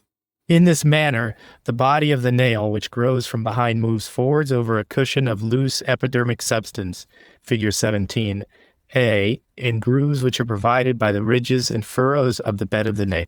The uppermost part of the nail, if examined when fresh, is composed of so dense a substance that it is scarcely possible to distinguish individual cells in it without applying reagents. And at many points, an appearance is presented like that which we see in cartilage. But by treating it with potash, we can convince ourselves that this substance is composed of nothing but epidermis cells. From this mode of development, you will see how easily intelligible distinctions may be drawn between the different diseases of the nails. There are diseases of the bed of the nail which do not affect the growth of its body, but may give rise to changes in its position when there is a very abundant development of cells in the bed of the nail. The body may be pushed upwards, figure 17b. Nay, it sometimes happens that the nail, instead of growing horizontally, shoots perpendicular upwards, the space underneath being filled with a thick accumulation of the loose cushiony substance, upholster mass, figure 17c. Thus, suppuration may take place in the bed of the nail without the development of its body being thereby impeded. The most singular changes occur in smallpox. When a pock forms upon the bed of the nail, there is nothing to be seen but a yellowish, somewhat uneven spot. But if, on the other hand, it is developed upon the fold, then its traces are left in the shape of a circularly depressed and, as it were, excavated spot in the body of the nail as it gradually advances, a proof of a loss of substance precisely similar to that which takes place in the epidermis.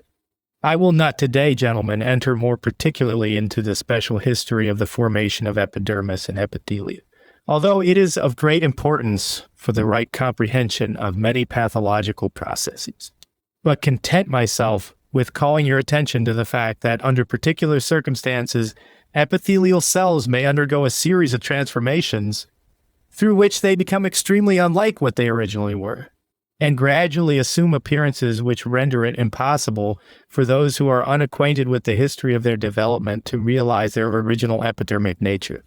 The greatest abnormity of the kind is met with in the crystalline lens of the eye, which is originally a mere accumulation of epidermis. It has its origin, as is well known, in a saccular involution of the external skin.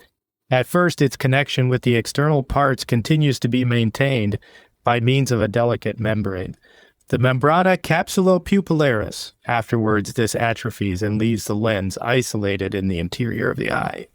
The fibers of the lens are therefore, as C. Vogt has shown, nothing more than epidermoidal cells which have been developed in a peculiar manner, and their regeneration, after the extraction of a cataract, for example, is only possible as long as there still remains epithelium in the capsule to undertake the new formation, and to represent, as it were, a thin layer of rete malpaceae.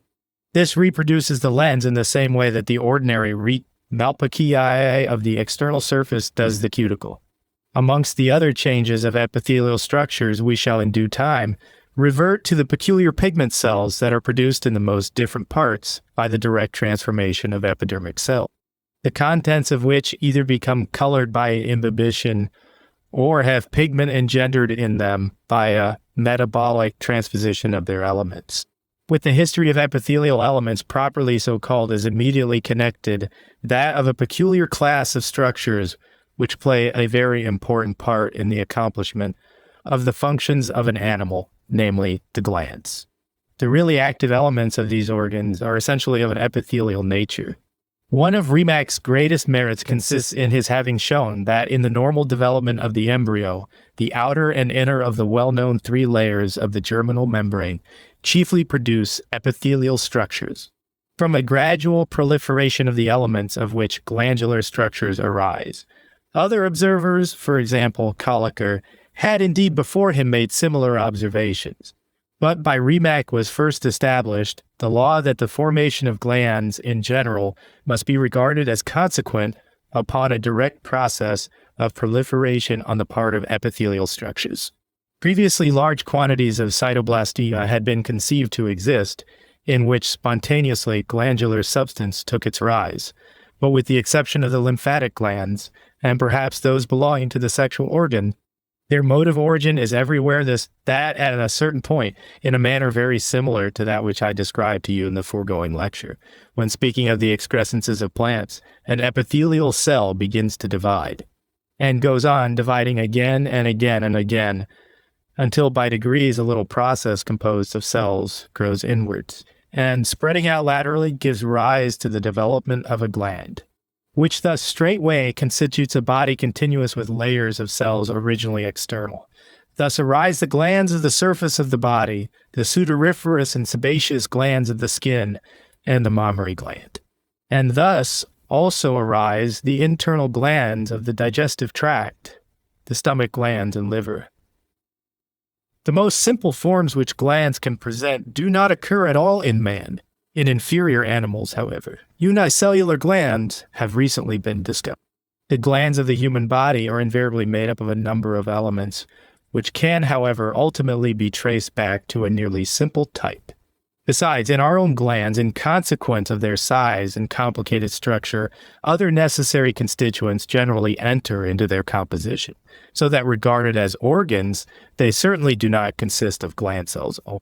But all parties are now pretty well agreed that the gland cells are the really essential elements, just as the primitive bundles are in muscle, and that the specific action of a gland is dependent upon the properties and peculiar arrangement of these elements. Generally speaking, therefore, glands consist of accumulations of cells, which usually form open canals.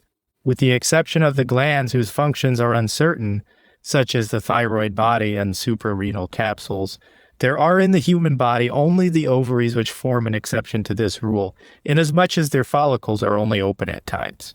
Yet they too must be open when the specific secretion of the ova has to take place. In most glands there is found, indeed, besides a certain quantity of transuded fluid, but this only constitutes the vehicle which floats off either the cells themselves or their specific products. Suppose, for example, that in one of the ducts of the testicle, a cell in which there is a production of spermatozoa becomes detached. Then there transudes at the same time a certain quantity of fluid, which carries them away. But what makes the semen, and constitutes the specific character of the action B portion of the duct of the sweat gland in a state of complete development? TT tunica propria, EE layers of epithelium. It is the peculiar power of the cell. The mere transudation from vessels is no doubt a means of conveyance onwards, but does not constitute the specific action of the gland, nor the real secretion. In an analogous manner, in all the glands of which we can follow the action in all its details with precision, the essential peculiarities of their energy are derived from the development and transformation of epithelial cells. The second histological group is formed by the connective tissues, Gewebe der Bindesubstanz. This is the subject in which I take the most interest, because it was here that my own observations, which have led to the result to which I directed your attention at the beginning of these lectures, originate.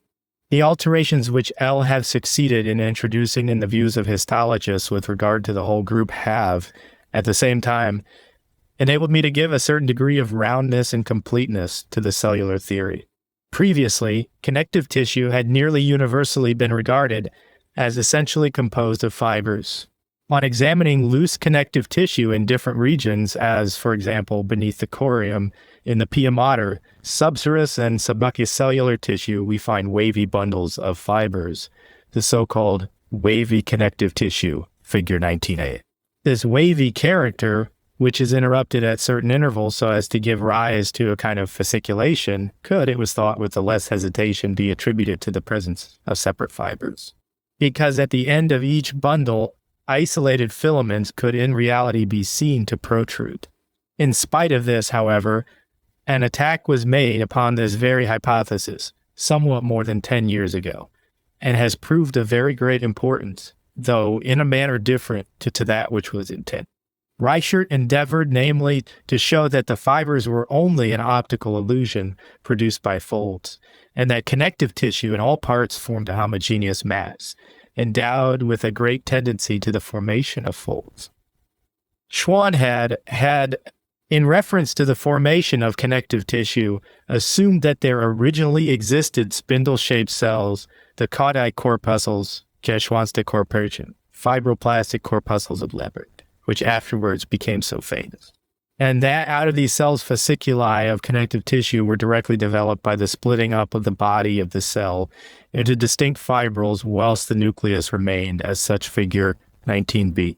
Henle, on the other hand, thought the only conclusion his observations would warrant was that there were originally no cells at all, but that nuclei only were formed in the blastema at certain intervals, whilst the B diagram of the development of connective tissue according to Schwann, a spindle-shaped cell, caudate corpuscle, fibroblastic corpuscle of Lebert, with nucleus and nucleolus, B cleavage of the body of the cell into fibrils. Diagram of the development of connective tissue according to Henle. A hyaline matrix, blastema, with nucleolated nuclei regularly distributed through it. D fibrillation of the blastema, direct formation of fibrils, and transformation of the nuclei into nucleus fibers. Fibers, which afterwards appeared, were produced by a direct fibrillation of the blastema. And that, whilst the intermediate substance was thus being differentiated into fibers, the nuclei gradually became elongated, so as at length to run into one another, and thus give rise to peculiar longitudinal fibers. Nucleus fibers, Kernfasern, figure 19c, Reichert took an extremely important step in opposition to these views. He showed, namely, that originally there were only cells, and those in great abundance between which intercellular substance was deposited. But the membrane of the cells became, he thought, at a certain period, blended with the intercellular tissue, and then a stage was reached analogous to that described by Henle, in which there no longer existed any boundary between the original cells and the intermediate substance.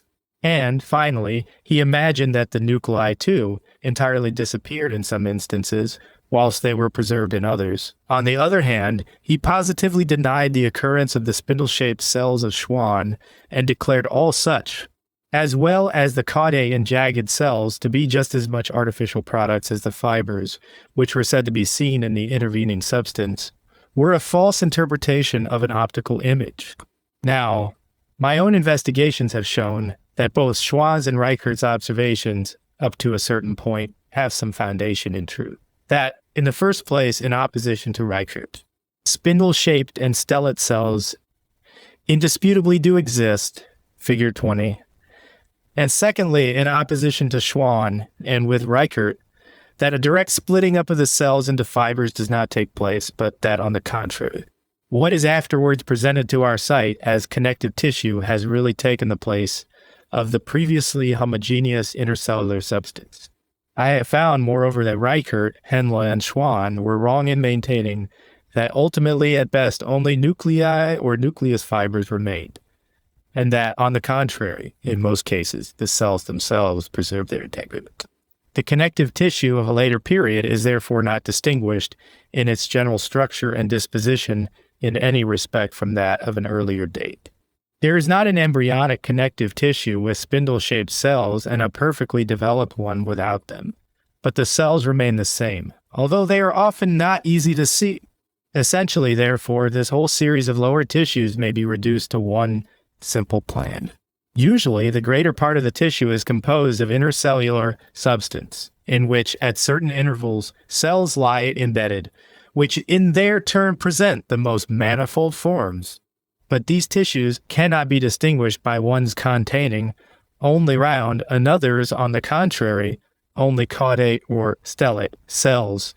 But in all connective tissues, round, long, and angular cells may occur. The simplest case is where round cells lie at certain intervals, and intercellular substance appears between them. This is the form which we see most beautifully shown in hyaline cartilage, as in that lining the joints, for example, in which the intercellular matter is perfectly homogeneous, and we see nothing but a substance which, though perhaps slightly granulated here and there, is on the whole quite as clear as water, so that as long as we do not see the edges of the preparation, doubt may arise as to whether anything at all exists between the cells. This substance is characteristic of hyaline cartilage. Now we find that, under certain circumstances, the round cells became, even in cartilage, transformed into oblong spindle-shaped ones, as, for example, with great regularity in the immediate neighborhood of the articular surfaces. The nearer, in the F.L. 22, examination of articular carbuch, a case occurs the cartilage, which up to that time had remained hyaline and homogeneous, becomes heterogeneous and striated, and it has long since been called fibrocardiage. From these forms, a third has been distinguished. The so-called reticular wylo or sponging cartilage, as seen in the ear and nose, in which the cells are round, but encircled by a peculiar kind of thick, stiff fibers, whose mode of production has not yet been thoroughly made out, but they are perhaps derived from the metamorphosis of the intercellular substance. Under these different types, presented by cartilage in its different localities, all the different aspects which the other connective tissues offer are included. There is also true connective tissue with round, long, and stellate cells. Just in the same manner we find, for example, in the peculiar tissue which I have named mucous tissue, Schleimgewebe, round cells in a hyaline or spindle-shaped ones in a striated or reticular ones in a meshy basis substance. The only criterion we possess for distinguishing them consists in the determination of the chemical constitution of the intercellular substance. Every tissue is called connective tissue, whose basis substance yields gelatine when boiled. The intercellular substance of cartilage produces chondrin. Mucous tissue, on expression, a substance, mucin, precipitable by acetic acid and insoluble in an excess of it, though dissolving in muriatic acid when added in considerable quantity. Besides these, a few solitary points of difference in regard to peculiarity of form and contents may be presented by individual cells at some later period of their existence. What we concisely designate fat is a tissue which is intimately connected with those of which we have been treating, and is distinguished from the rest by the fact that some of the cells enlarge and become stuffed full of fat, the nucleus being thereby thrust to one side.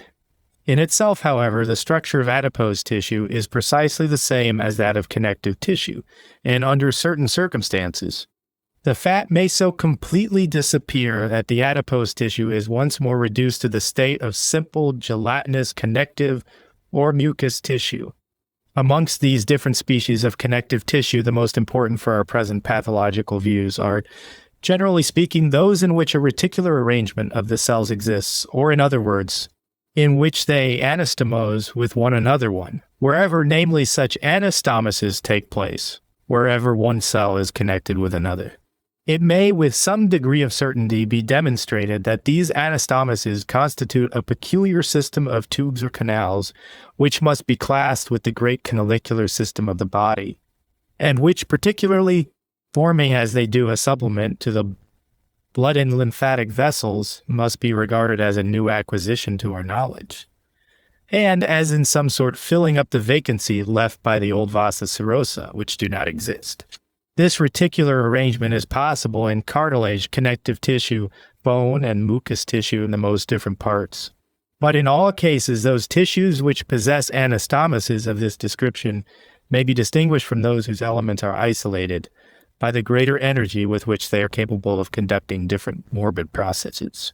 Chapter 7, Lecture 3, Physiological and Pathological Tissues. The higher animal tissues, muscles, nerves, vessels, blood. Muscles, striped and smooth, atrophy of the contractile substance and contractility in general, cutis, anserina, and erectores pili vessels, capillaries, contractile vessels, nerves, pathological tissues. And their classification, import of vascularity, doctrine of specific elements, physiological types, reproduction, heterology, heterometry, and malignity, hypertrophy, and hyperplasia, degeneration, criteria for prognosis, law of continuity, histological substitution and equivalence, physiological and pathological substitution. In my last lecture, I portrayed to you the first two groups of tissues, the one embracing epithelium or epidermis, and the other, the different kinds of connective tissue. What still remains forms a somewhat heterogeneous group, the individual members of which do not indeed in the degree that is the case with epithelium and connective tissue bear a real relationship to one another, yet on the whole present a certain correspondence. In that, they constitute the higher animal structures and are distinguished by their specific mode of development from the less highly organized epithelial and connective tissues. Moreover, most of them appear under the form of connected, more or less tubular, structures. If a comparison be instituted between muscles, nerves, and vessels, the idea very readily suggests itself that we have in all three structures to deal with real tubes filled with now more, now less movable contents. But this notion, however well it may accord with a superficial view of the matter, does not express the whole truth, inasmuch as we cannot compare the contents of the different tubes. The blood which is contained in the vessels cannot, at least at present, be regarded as analogous to the axis-cylinder or the medullary white substance of a nerve tube, or to the contractile substance of a primitive muscular fasciculus, muscle primitive bundle of muscular fiber. Here remark that the original development of all the structures which may be included in this group is still a subject of great controversy, and that the view maintaining the simply cellular structure of most of these elements is by no means completely established.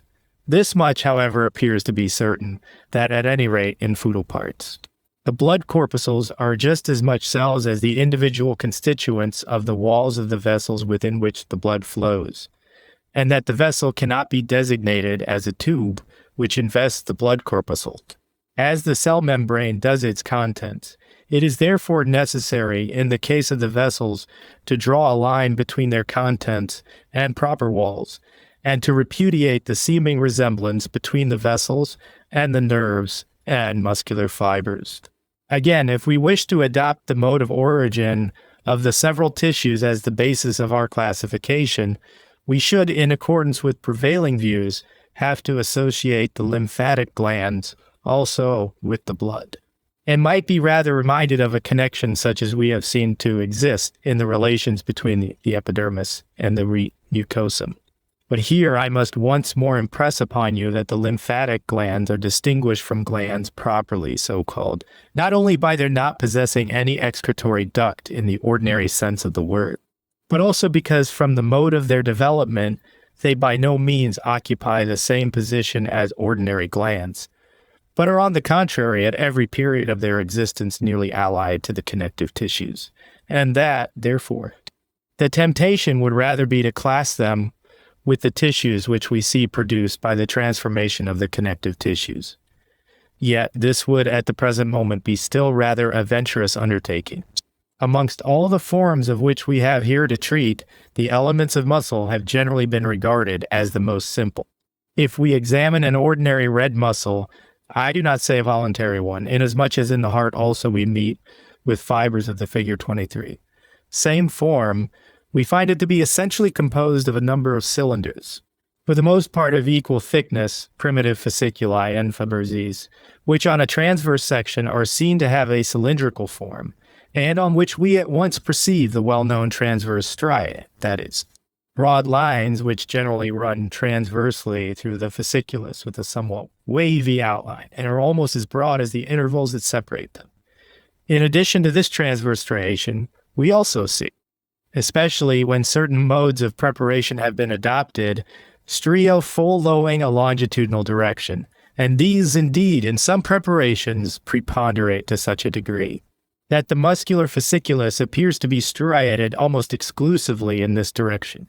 If now we add acetic acid, there are forthwith disclosed immediately beneath the sheath, and now and then also more towards the center, nuclei which are tolerably large and mostly contain large nucleoli, a greater or less number. Therefore, after we have cleared up the internal substance by the application of acetic acid, we again obtain an appearance which reminds us of the original cell form. and there has been the greater tendency to regard the whole of a primitive fasciculus as having sprung from a single cell, because according to the view which was formerly entertained, the individual primitive fasciculi of every muscle were thought to extend from the point of origin to that of insertion, and were therefore held to be as long as the muscle itself.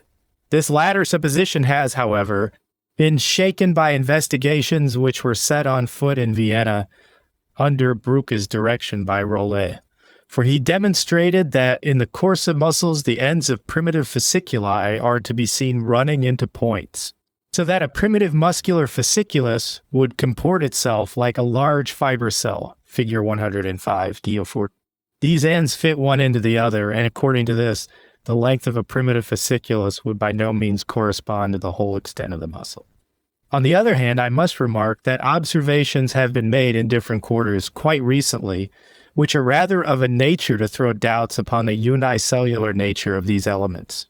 Leidig regards them as rather containing a series of cells of a smaller kind, between which the contractile substance is lodged, his idea being based upon the circumstance that every nucleus, figures 23-6, see 24, B, is enclosed in a special elongated cavity. One in discussions respecting these ultimate elements of muscle, extremely difficult relations are involved, and I, for my own part, must confess that, however much I am inclined to admit the unicellular nature of the primitive fasciculi, I am still too familiar with the peculiar appearances in their interior not to be obliged to allow that another view may be advanced. For the present, however, we must bear in mind that we have to do with a structure in which an external membranous sheath sarcolemma and contents are to be distinguished. In the latter, acetic acid causes nuclei to show themselves, and when the contents, are in their natural condition, the peculiar transverse and longitudinal striation may be recognized in them. Striation is altogether internal and not external. The membrane in itself is perfectly smooth and even. The transverse striation belongs to the contents which, when seen in a mass, form the red substance of the muscle. Now it is this substance which has the property of contractility indubitably inherent in it, and even varies in appearance according to its state of contraction, becoming broader when contracted, whilst the intervals between the individual transverse bands become somewhat narrower, so that a change in the arrangement of its minutest constituents takes place, and this, as seems probable from the investigations of Virchow, not merely in the case of its physical molecules, but also in that of its visible anatomical constituents. Virchow, namely, by examining muscle by polarized light, has discovered different optical properties in the individual layers of substance, in those which compose the transverse striae, and those which form the intervening mass. On the adoption of certain methods of preparation, every primitive muscular fasciculus appears to be made up of plates or discs of a different nature, piled up one above another, and these in their turn to be entirely composed of minute granules, Bowman's circus elements. In reality, however, the contents of a primitive fasciculus consist of a certain number of fine longitudinal fibrils, every one of which contains minute granules corresponding in position to the transverse stria, or apparent discs of the primitive fasciculus, and held together by a pale intervening substance. Now, since a considerable number of primitive fibrils lie in apposition side by side, there arises, in consequence of the symmetrical position of the little granules, this very appearance of discs which really do not exist. In proportion to the activity of the muscle, these parts assume an altered position with regard to one another. During contraction, the granules are approximated, whilst the intervening substance becomes shorter and, at the same time, broader. Compared with this, the structure of the smooth organic, or, although this is a less expressive term, involuntary muscular fibers, appears much more simple. On examining any part of those organs in which smooth muscular fibers are contained, we find in the majority of cases, first of all, just as was the case with the transversely striated muscles, little fasciculi, as for example, in the muscular coat of the urinary bladder. Within these fasciculi, upon further investigation, a series of distinct elements can be distinguished, of which a certain number, 6, 10, 20, or more, are held together by a common connective substance. According to the notion which universally prevailed FLG 25 until quite recently, every one of these elements was analogous to the primitive fasciculus of striped muscle. For as soon as we succeed in separating these fasciculi of smooth muscle into their more minute constituents, we find their ultimate elements to consist of long, spindle-shaped cells, which usually contain a nucleus in their center, figure 5b. According to the view on the contrary, which, especially in consequence of the impulsion given by Leidig's investigations, has quite lately begun to be mooted in various quarters, we should have to regard the bundle, in which a whole series of fiber cells is contained, rather as analogous to a transversely striated primitive fasciculus. Until, however, this point has been satisfactorily settled, I consider it advisable and more in accordance with known facts to regard each fiber cell as the equivalent of a primitive fasciculus. Should, however, any change of opinion shortly occur, you will now at any rate be prepared for it. In one of these spindle-shaped or fiber cells, it is difficult to distinguish anything particular. In very large cells of this kind, and with a high magnifying power, we can certainly frequently distinguish a fine longitudinal striation, figure 5b, so that it looks as if here too fibrils of some sort were disposed lengthways in the interior, whilst ordinarily no trace of any transverse striae is perceptible. Yet the pale, smooth muscles exhibit, chemically speaking, a pretty close agreement with the transversely striped ones. Since a similar substance, the so-called syntonian of Lehmann, can, by the help of diluted hydrochloric acid, be extracted from both. And one of the most characteristic substances which is met with in red muscles, namely creatine, is met with also, according to the investigations of G. Siegmund in the smooth muscular fibers of the uterus. One of the preparations of red muscle which I have placed before you exhibits an appearance which is also pathologically interesting. Among the fasciculi, namely, is one which presents the condition of the so-called progressive fatty atrophy. The degenerated fasciculus is smaller and narrower, and at the same time little fat globules are seen arranged in rows between the longitudinal fibrils, Fig 23d. Atrophy in muscles is chiefly characterized by a diminution in the diameter of the primitive fasciculi affected.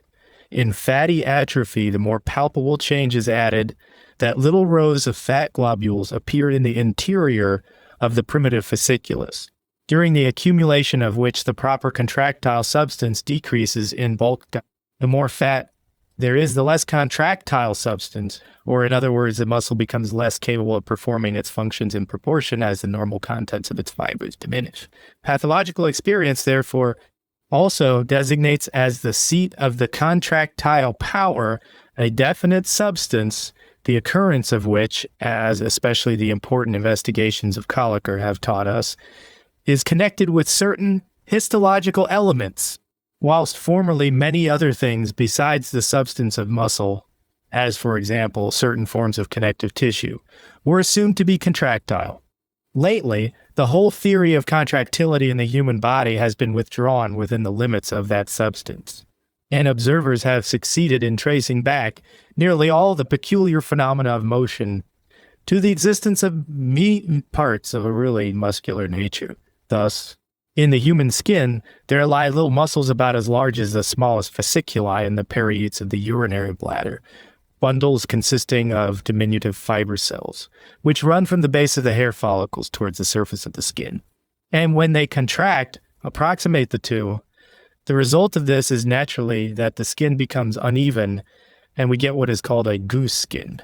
This singular phenomenon, which was previously regarded as inexplicable, has been simply explained by the demonstration of these purely microscopical muscles, the erectores pilarum. So also, we now know that the greater part of the muscular layers in vessels is composed of elements of this kind, and that the phenomena of contraction exhibited by the vessels must be referred solely and exclusively to the action of muscular fibers, which are contained in them in the form of circular or longitudinal layers. A small vein or a small artery can contract only in proportion to the quantity of muscle with which it is provided, and they are only distinguished by the circumstance that either the longitudinal or the transverse muscular layers are the more strongly developed. I have called your attention to this point because you can see from it how a simple anatomical discovery may supply the most important information with regard to feet chain. 26. Small artery from the base of the cerebrum after the application of acetic acid.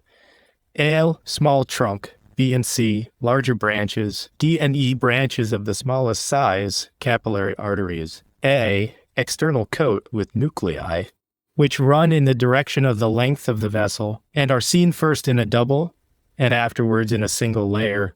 With a striated basis substance at D and E, the coat is reduced to a single laver with longitudinal nuclei, which here and there have been replaced by masses of fat granules, fatty degeneration. 6b. Middle coat, circular, fibrous, or muscular coat, with long cylindrical nuclei, which run transversely around the vessel, and at its borders, where they look as though they had been cut across, present the appearance of round bodies, at D and E transverse nuclei of the middle coat becoming continually scarcer. CC internal coat at D and E with longitudinal nuclei. 300 diameters. Physiological facts which are widely separated from one another, and how the demonstration of definite morphological elements may at once most essentially contribute to the elucidation of functions, which, without any such data, would be utterly incomprehensible. I will omit to speak here of the more intimate structure of the nervous system, because I shall have occasion hereafter to consider it in a more connected form. Else this would be the subject which would most suitably come next, seeing that there exist many points of resemblance in the structure of muscular and nerve fibers. But in the nervous system, we find, in addition, nervous cells, ganglion zelin, which connect the individual fibers with one another, and must be regarded as the most important storehouses for all nervous energy. Concerning the structure of the vascular system also, I will not here treat in detail, but will only say as much as is necessary to give a cursory view of the matter. A capillary vessel is a simple tube, figure 3c, in which we have, with the aid of our present appliances, hitherto only been able to discover a simple membrane, beset at intervals with flattened nuclei, which, when seen in the middle of the surface of the vessel, present the same appearance as in the elements of muscle, only that they usually lie more at the sides, and therefore frequently have an all-shaped appearance from their sharp border alone being perceived. It is this, the most simple class of vessels which we nowadays solely and exclusively call capillaries, and with regard to them, we cannot say that they become wider or narrower by means of any action of their own, but at most that their elasticity renders a certain degree of contraction possible. Nowhere are there to be witnessed in them genuine processes of contraction or relaxation succeeding. The discussions which formerly took place with regard to the contracti of the capillaries really had referee. Mall A lid veins, the caliber of which generoy through the contraction of their muscular coats, or wider upon the occurrence of relaxation in C of the pressure of the blood. This is one of the first facts, and an important one it is, which as suited from the Momo, Ire histologue. Of the smaller and wadded, he cannot speak of the general properties of vessels, inasmuch as the capillaries differ essentially. In that statutulares differ essentially, in star from the small artered vidi, these are accomplished. Partaking of the nature of org, sta capillary vessel is impul histological element. As that we have, gentlemen, completed a Virchow survey of the physiological tissues. The question, how the pathological when their turn comport themselves. By pathological T only can be meant which telepatholog new form, ID, not physiological parts, which H simply undergone alteration in qui of summation from the normal procy of nutrition. We have in them to deal with genuine neoplasms, with the additional matter furnished by the growth of new in the course O log U pro SS, and the Q is. Whether the general types which we already D for the physiological kiss will also be found to hold good in the case of the pathology. I unreservedly reply, and however much I herein differ from many of my living contemporaries, however possibly the peculiar specific nature of many pathological DSAs has been insisted upon during the loss, I will never, as Deaver in the course of lectures to fur you with proofs the pathological structure has a physiological prototype, and that no form of morbid growth each canuo in its merits be traced back to some model which had previously maintained an independent existence in the economy. The classification of pathological new formations of genuine neoplasms was formerly by most observers attempted to be based upon their different degrees of vascularity. If you examine the different treatises which appeared upon this subject up to the time of the cell theory, you will find that the question of organization was always decided by that of vascularity. Every part which contained the vessels was regarded as organized, and every part as unorganized which was destitute of vessels. But this, according to present notions, is an incorrect view of the matter, inasmuch as we have also physiological tissues without vessels, as for example cartilage. But at a time when the more minute elements of tissues were at most only known as globules, and when very different virtues were attributed to these globules, it was quite excusable that everything should be referred to the vessels. Particularly after the comparison John Hunter made between pathological new formations and the development of the chick and the egg, when he endeavored to show that, just as the punctum saliens in the hen's egg constitutes the first phenomenon of life, the vessels also were the first things to show themselves in pathological formations. You no doubt still remember how several parasitical new formations were described by Rust and Kluge as provided with an independent vascular system, which, without having any connection with the old vessels, developed itself quite independently.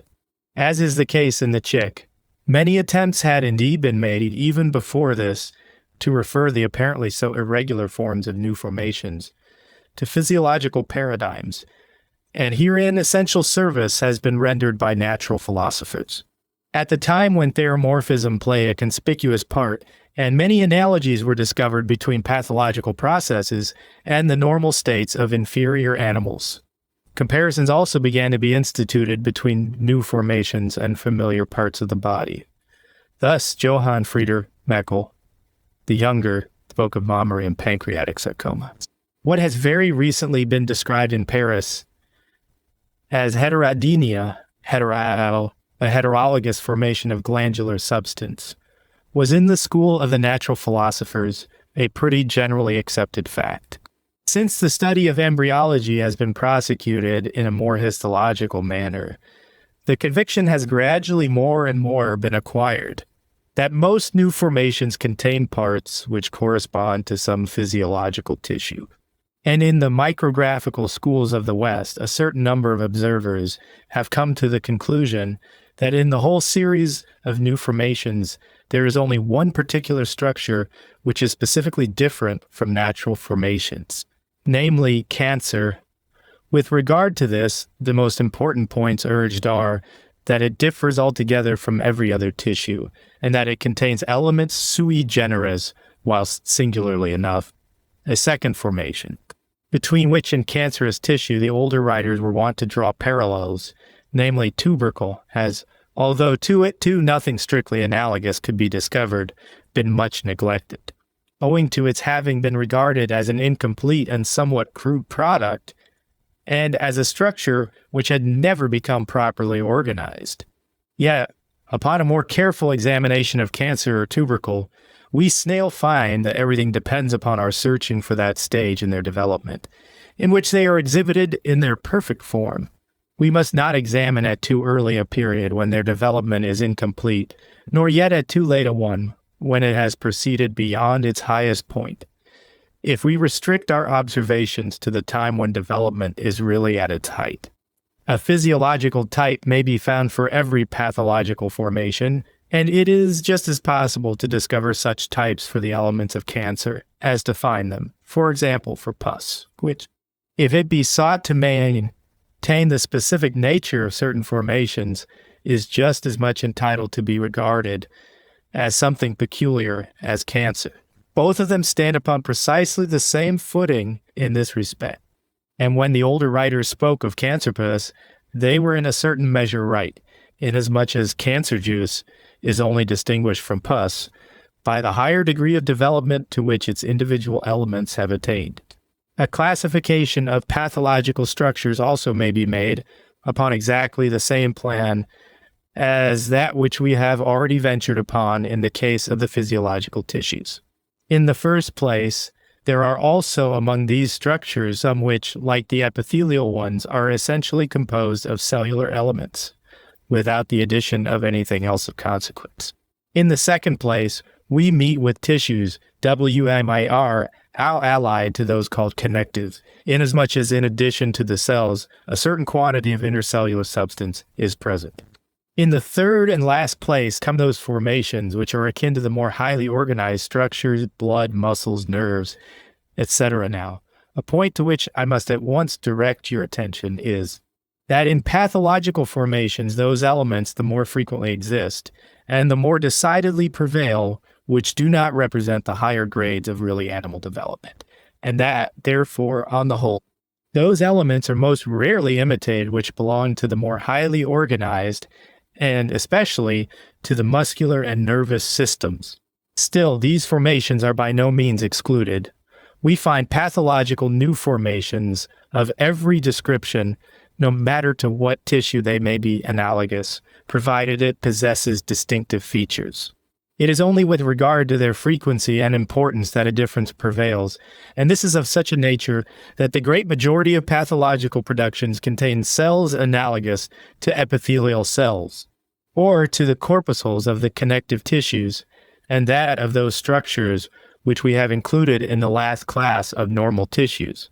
The vessels and parts which may be compared with lymph and lymphatic glands are the most frequently met with as new formations, whilst real blood, muscles, and nerves are the most seldom found as such.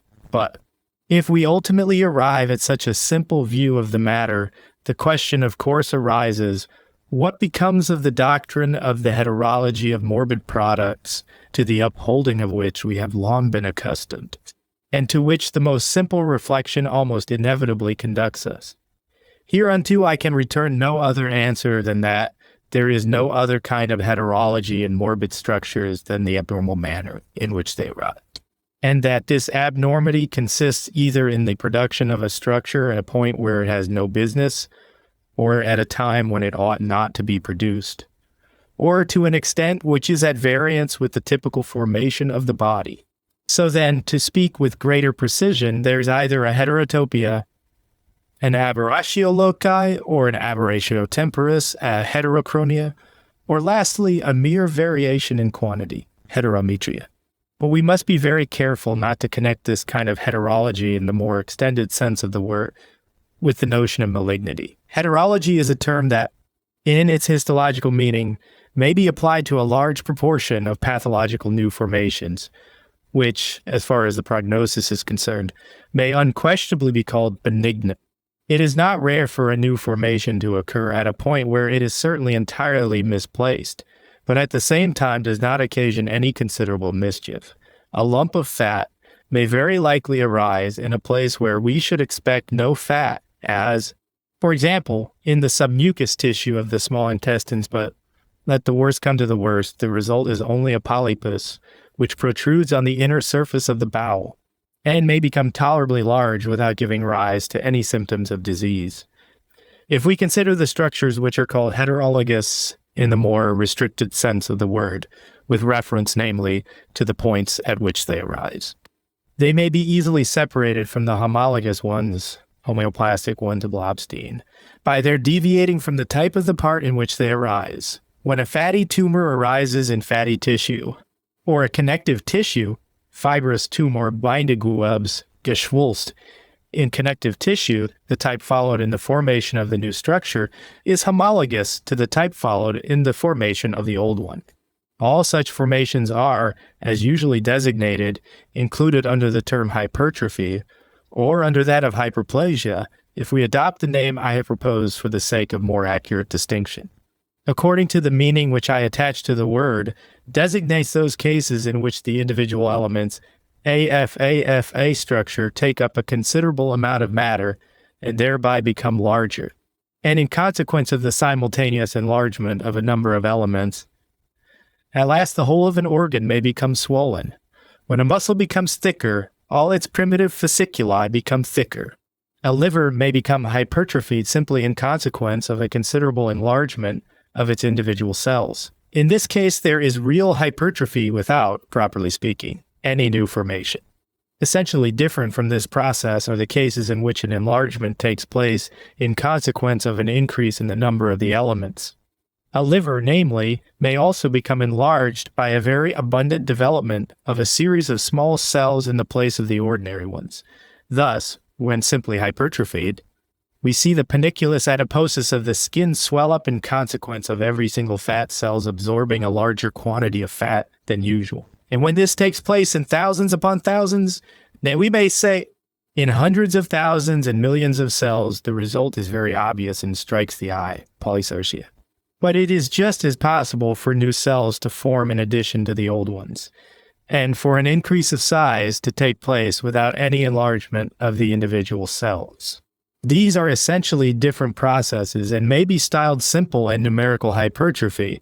Hyperplastic processes, numerical hypertrophy, in all cases produce a tissue similar to that of the original part. Hyperplasia of the liver gives rise to new hepatic cells, that of a nerve to new nerve substance, that of the skin to a fresh production of the elements of the skin. A heteroplastic process, on the contrary, engenders histological elements which correspond indeed to natural forms, elements, for example, resembling in structure those peculiar to glands, nerve substance, the connective, and epithelial tissues. But these elements do not arise in consequence of a simple increase in the number of such as previously existed, but in consequence of a change in the original type of the parent tissue. When cerebral matter forms in the ovary, it does not arise out of pre-existing cerebral matter, nor through any act of simple cell proliferation. When epidermis springs up in the muscular substance of the heart, however much it may correspond to that on the external surface of the skin, it is notwithstanding a heteroplastic structure. When we find hair is quite natural in structure in the substance of the brain, however great the correspondence they exhibit with the hairs of the external surface, they will nevertheless be heteroplastic hairs.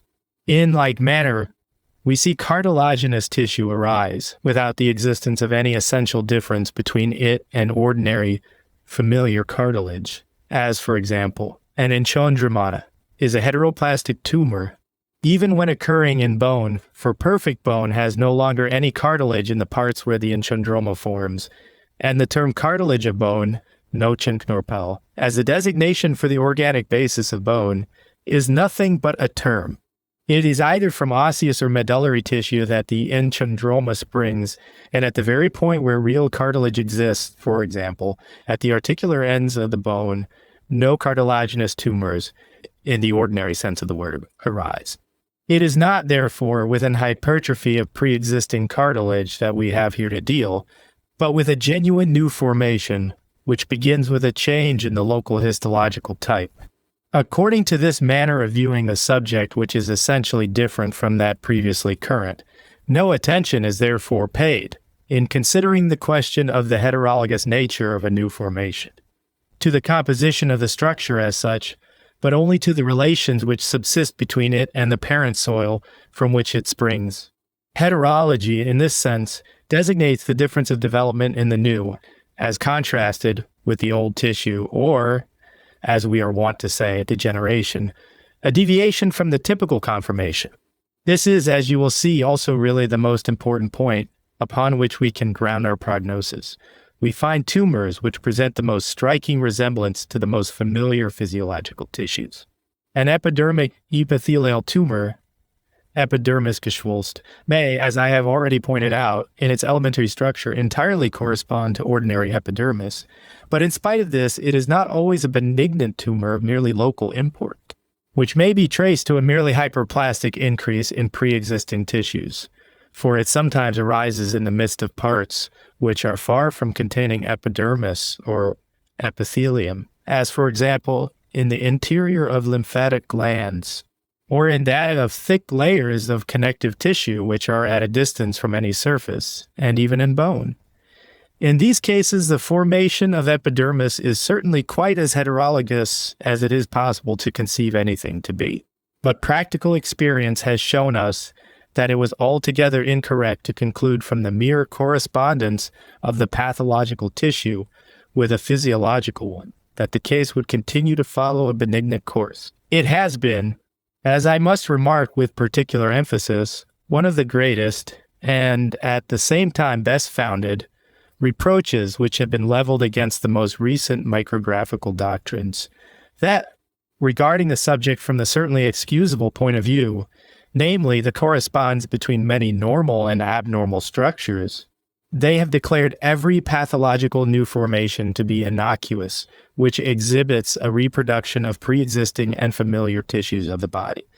If what I have communicated to you as my view be correct, namely, that throughout the whole range of pathological growths, no structure of an absolutely new form is to be found, but that we everywhere meet with structures which may in one way or another be regarded as the reproduction of physiological tissues, then this point of view falls to the ground. In support of my view, I can at least adduce the fact that I have, in all disputes concerning the innocent or malignant nature of definite forms of tumors, up to the present time, always proved to be in the right. Before we quit the consideration of general histology, I would invite your attention for a few moments to a few points of primary importance which obtrude themselves upon us on nearly every occasion. Whilst, namely, the animal tissues were being studied in their affinities to one another, questions relating to these affinities we at different times stumbled upon, which gave rise to generalizations that were more of a physiological character. When Virchow undertook to collect the connective tissues into one larger group, he set out with this position chiefly that the demonstration of the continuity of tis 98 lecture 9 body tissues must be regarded as a decisive proof of their intimate relationship.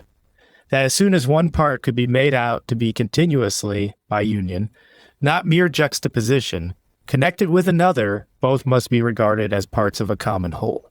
In this manner, he sought to prove that cartilage, periosteum, bone, tendons, fascia, etc., really formed a continuous mass, a kind of basis tissue, grunged Webby, for the body a connective substance, which had only experienced certain changes in these different localities without their being, however, of such a nature as to destroy the character of the tissue as such. And quite recently, such a terrible breach has been made in it that it can scarcely any longer be possible to derive therefrom any general criterion for the determination of the nature of a tissue, on the other hand, namely. New facts have been continually brought forward in support of the continuity OT, such histological elements as, according to Virchow, would be separated toto C and low from one another, as, for example, of epithelial and connective tissue. And there has been a continually increasing mass of evidence in support of the assertion that cylindrical epithelium is capable of becoming elongated into fibers, which in the shape of filaments anastomose with connective tissue corpuscles. Nay, it has been quite recently asserted by a whole series of observers that these superficial cells are prolonged inwardly, and then enter into direct connection with nerve fibers. With regard to this last point, I must confess that I am not yet convinced of the correctness of the representation, but with respect to the former one, that is a matter which will probably end in the demonstration of the real continuity of the elements. It would seem, therefore, that it is even now no longer possible to mark out the exact limits which divide every kind of epithelium from every kind of connective tissue, but only where scaly epithelium is met with, whilst the limits are doubtful wherever cylindrical epithelium exists. Just in the same manner elsewhere also do the boundary lines become obliterated. Whilst formerly the limits which separate the elements of muscle from those of tendon were considered to be most distinctly defined, extremely decisive proofs have in this case also been afforded, and first by Heidsalter and Huxley, that fibers proceed from connective tissue corpuscles, which whilst pursuing their course in an inward direction, all at once assume the character of transversely striped muscle. So then, in the case of connective tissue, it would seem there exists a continuous connection between the elements of the surface and the more highly developed ones of the deeper parts. Now, if, on the other hand, it has turned out to be very probable that the corpuscles of connective tissue have definite relations to the vascular system, we are, as you see, almost justified in regarding this tissue as a kind of neutral ground for parts to meet upon in differenter similpunct, as a peculiar arrangement for their intimate connection, an arrangement which, though certainly not exercising any great influence upon the higher functions of the animal, is yet of great importance as far as its nutrition is concerned. In the place of the law of continuity, therefore, we must necessarily put something else. And here I think the doctrine which has the strong set claims to our attention is that of histological substitution. In the case of all tissues of a like nature, it is quite possible, even whilst confining our attention to what occurs physiologically in the various classes of animals, to find one tissue at a certain fixed point of the body replaced by an analogous one belonging to the same group. Or, in other words, by an histological equivalent, a spot invested with cylindrical may acquire scaly epithelium.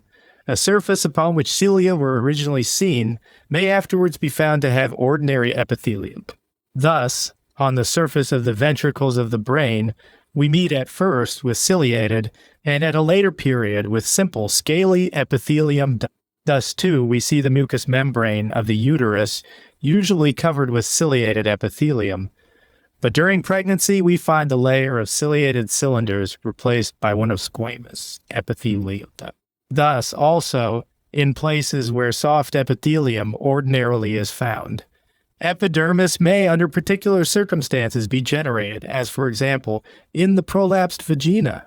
Thus, again, in the sclerotic coat of the eyes of fish, cartilage is found. Whilst in man, this tunic consists of dense connective tissue. In many animals, bone is found in parts of the skin, where in man there is only connective tissue. But in man, too, in many places where there was original cartilage. Osseous tissue is afterwards discovered, but the most striking instances of such substitutions are met with in muscles. One animal has transversely striped muscular fibers in the same place that another has smooth ones. In diseased conditions, pathological substitutions occur, and which a given tissue is replaced by another. But even when this new tissue is produced from the previously existing one, the new formation may deviate more or less from the original type. There is therefore a great chasm between physiological and pathological substitution, or at least between the physiological and certain forms of the pathological one. Physiologically, the substitution is constantly affected by the introduction of another tissue of the same group, ehomology. Pathologically, very frequently, by the agency of a tissue belonging to another heterology. To this we must reduce the whole doctrine of the specific elements of pathology which have played so conspicuous a part in the last 20 years. Chapter 8, Lecture 4, Nutrition and its Channels, Action of the Vessels, Relations between Vessels and Tissues, Liver, Brain, Munine, Cianlar coat of the stomach, Cartilage, Bone. Dependence of tissues upon vessels, metastases, vascular territories, hegefasteritorian, vascular unities, conveyance of nutriment in the juice-conveying canal safcanale of the tissues, bone, teeth, fibrocartilage, cornea. Semilunar cartilages, according to the ideas usually entertained with regard to nutrition, the vessels are regarded as the canals by means of which not only the interchange of material is accomplished, but upon the assistance of which, sometimes actively and sometimes passively afforded, reliance is placed whenever it is required to control an individual part in its interchange of material. The regulating principle in the process of nutrition was long designated by an expression which has even crept into the language of the present day, namely, the action of the vessels, as if they were endowed with a special power of actively influencing the condition of the neighboring histological constituents. As I pointed out to you the last time, when upon the subject of muscular fibers, p. 85, we can nowadays all speak of action in the vessels as far as muscular fibers are present in them, and the vessels are thus enabled by the contraction of these fibers to grow narrower or shorter. This narrowing of their channel may have the effect of impeding transudation of fluids, whilst on the contrary, in the case of the relaxation or paralysis OI, the muscular fibers, the widening of the vessel may favor such transudation.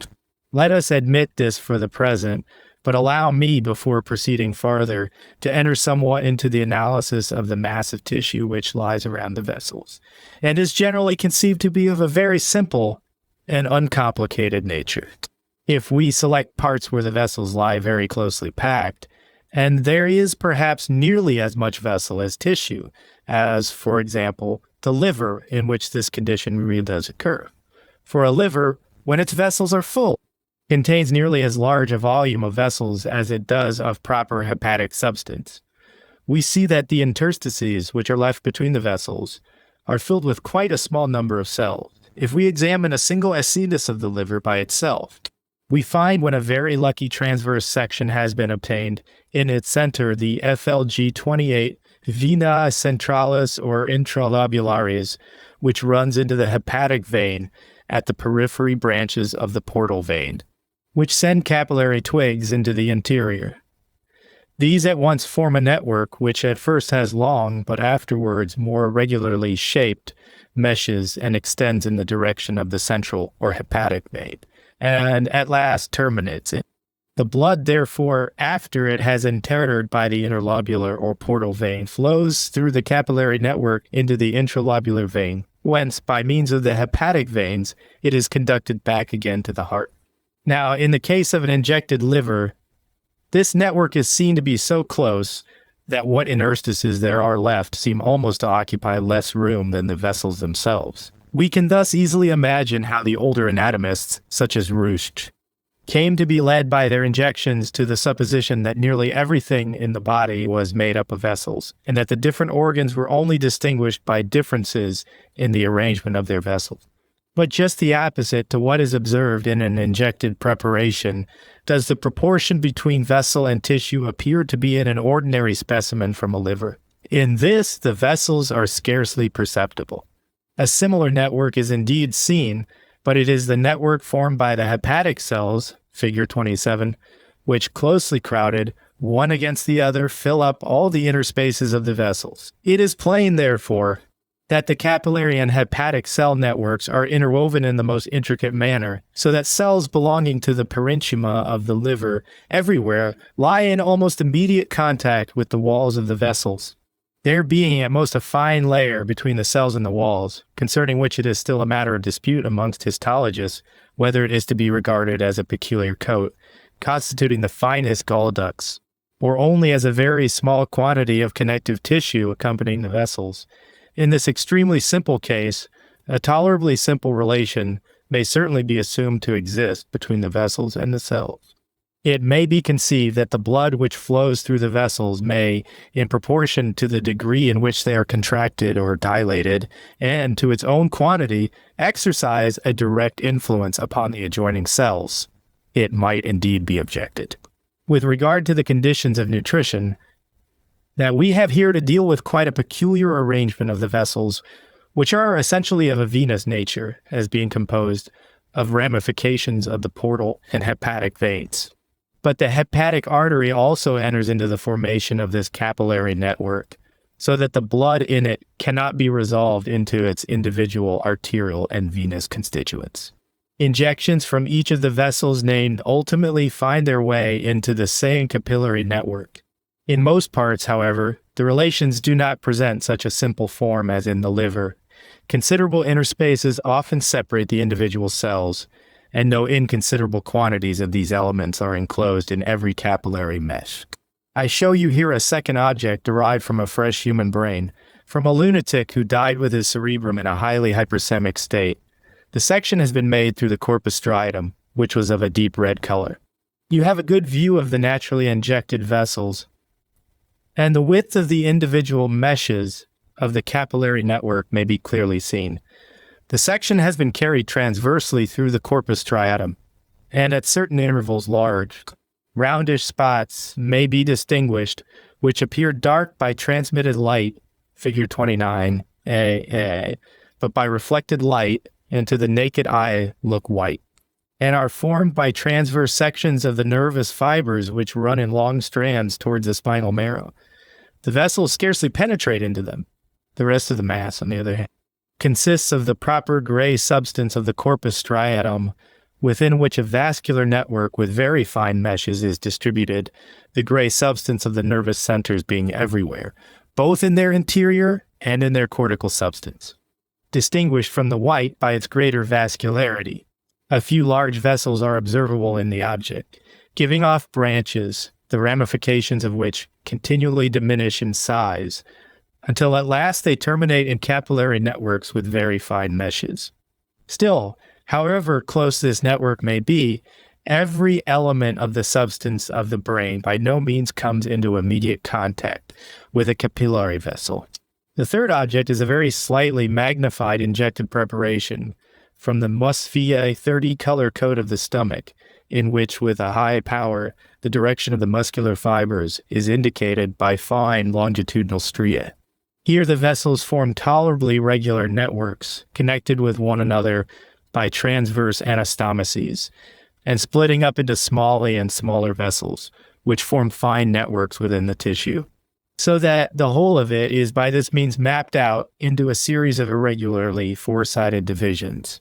To each of the ultimate intervascular spaces is allotted a certain number of muscular elements, so that the vessels are in some parts in contact with the muscular fibers, whilst in others they lie at a greater distance from them. If we go on in this way, examining the structure of the different organs and tissues, we pass from such as, when injected, seem to consist almost entirely of vessels in time to those which contain scarcely any, and at last to such as really have none at all. This is most strikingly the case with the connective tissues, and the most important amongst these are bone and cartilage. Perfectly developed cartilage has no longer any vessels at all. Perfectly developed bone certainly contains vessels, but in a very variable degree. That perfectly developed cartilage contains no vessels. You will not, I suppose, call upon me to convince Sevenu by any additional special proofs, inasmuch as you have seen various preparations of cartilage, in which not a trace of them was to be observed. Figures 6, 9, 22. I now place before you a piece of young cartilage, because you can see in it what the arrangement of the vessels in cartilage is at an earlier period. It is a section from the calcaneum of a newborn child, and in it the vessels run up from the already formed central osseous mass into the cartilage which still remains. The preparation shows along the outermost surface of the cartilage the transition from it into the perichondrium, whilst the lower part of the section is taken from the border of the already formed bone. From this part, large vessels are seen running up and terminating the middle of the cartilage by the formation of loops and plexuses, as it were a tree of villi, Zottenbaum, in the cartilage, and very much resembling villas of the chorion of the ovum. In fact, the vessels mount up into the cartilage from the nutrient artery of the bone, but only to a certain height. There they form real loops, and at length break up into a fine plexus of capillaries, out of which veins are ultimately formed, and run out again pretty near the spot where the artery entered. But the whole of the rest of the mass consists of non-vascular cartilage, the corpuscles of which, with a low power, look like fine points. Thus there is a whole host of cartilage corpuscles lying between the terminal loops and the external surface, and the whole of this layer is therefore dependent for its nutrition upon the juice which exudes from the terminal loops and permeates the tissue, though to a trifling extent also upon the materials which the scanty vessels of the perichondrium convey to it. The vessels which spring from the nutrient artery mark in all bones at a tolerably early period pretty exactly the limits to which the ossification subsequently proceeds, whilst the remnants of the cartilage which remain bordering upon the ioint never contain vessels. With regard to the bones themselves, the disposition of their blood vessels is in itself tolerably simple, but at the same time very characteristic. If we examine the compact substance, we can usually, even with the naked eye, distinguish upon its surface small openings through which vessels enter from the periosteum. With the mode 532, longitudinal section from the cortex of a sclerotic tibia, a medullary vascular aversion, canals, between them the bone corpuscles for the most part parallel, but at 6 in transverse section, concentrically arranged, 80 diameters. Greatly high power, we discover that these vessels, figure 32a, immediately beneath the surface, form a network with somewhat long meshes, or a series of tubes anastomosing with one another, and generally speaking, running longitudinally, for though they sometimes take a somewhat more oblique course inwardly, they still essentially maintain a longitudinal direction. Between these meshes, there remain comparatively wide interspaces, within which, precisely as we before saw the cartilage cells, we here see the bone corpuscles, and indeed also in a longitudinal direction, parallel to the surface. If the same part be examined in transverse section, we of course see, where the longitudinal canals were previously observed, nothing but their transverse sections here and there united by oblique communications. Between them lies the proper osseous tissue, deposited in lamellar layers, some of them parallel to the surface, some concentrically arranged around the vessels. In the deeper layers of the compact substance, this concentric arrangement around the vessels constantly prevails.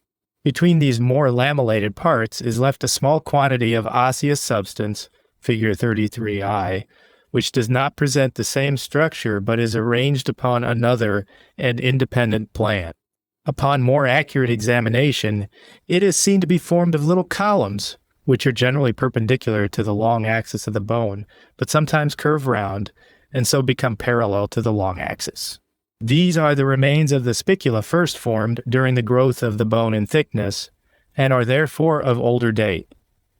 As in the sections which are obtained by grinding down bone, the vessels themselves cannot for the most part any longer be distinguished. The cavities have Virchow canals, figure 32A, 33AV, in which they run have been named medullar canals improperly. Inasmuch as there is usually no marrow contained in these narrow channels, they should properly be called vascular canals.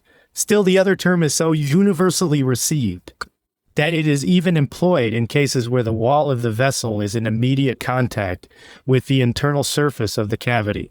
Immediately surrounding these canals, we see a series of peculiar structures, oblong or roundish bodies which usually appear black when the object is not fully brought into focus and are provided with jags or process. They used to be called bone corpuscles, and their process is bone canals, canaliculi ossae. And as the view was originally entertained that the calcareous matter was really deposited in them, and that the dark appearance which they usually present when viewed by transmitted light resulted from the presence of this matter, the canals were also termed canaliculi chalicophori, a name which has now been altogether abandoned, because convincing proofs have been obtained that so far from being contained in them, the lime is on the contrary, diffused throughout the homogeneous basis substance which lies between them. That namely, as soon as this discovery was made, that namely, the distribution of the lime in the osseous tissue took place in a manner just the reverse of that in which it had been supposed. It did, the other extreme was immediately run into, and for the name of bone corpuscles, that of bone cavities, lacunae, was substituted, and it was assumed that bone contained nothing but a series of empty cavities and canals, which were indeed penetrated by a fluid, but still were really nothing more than fissures in the bone. Some few observers indeed actually called them bone fissures.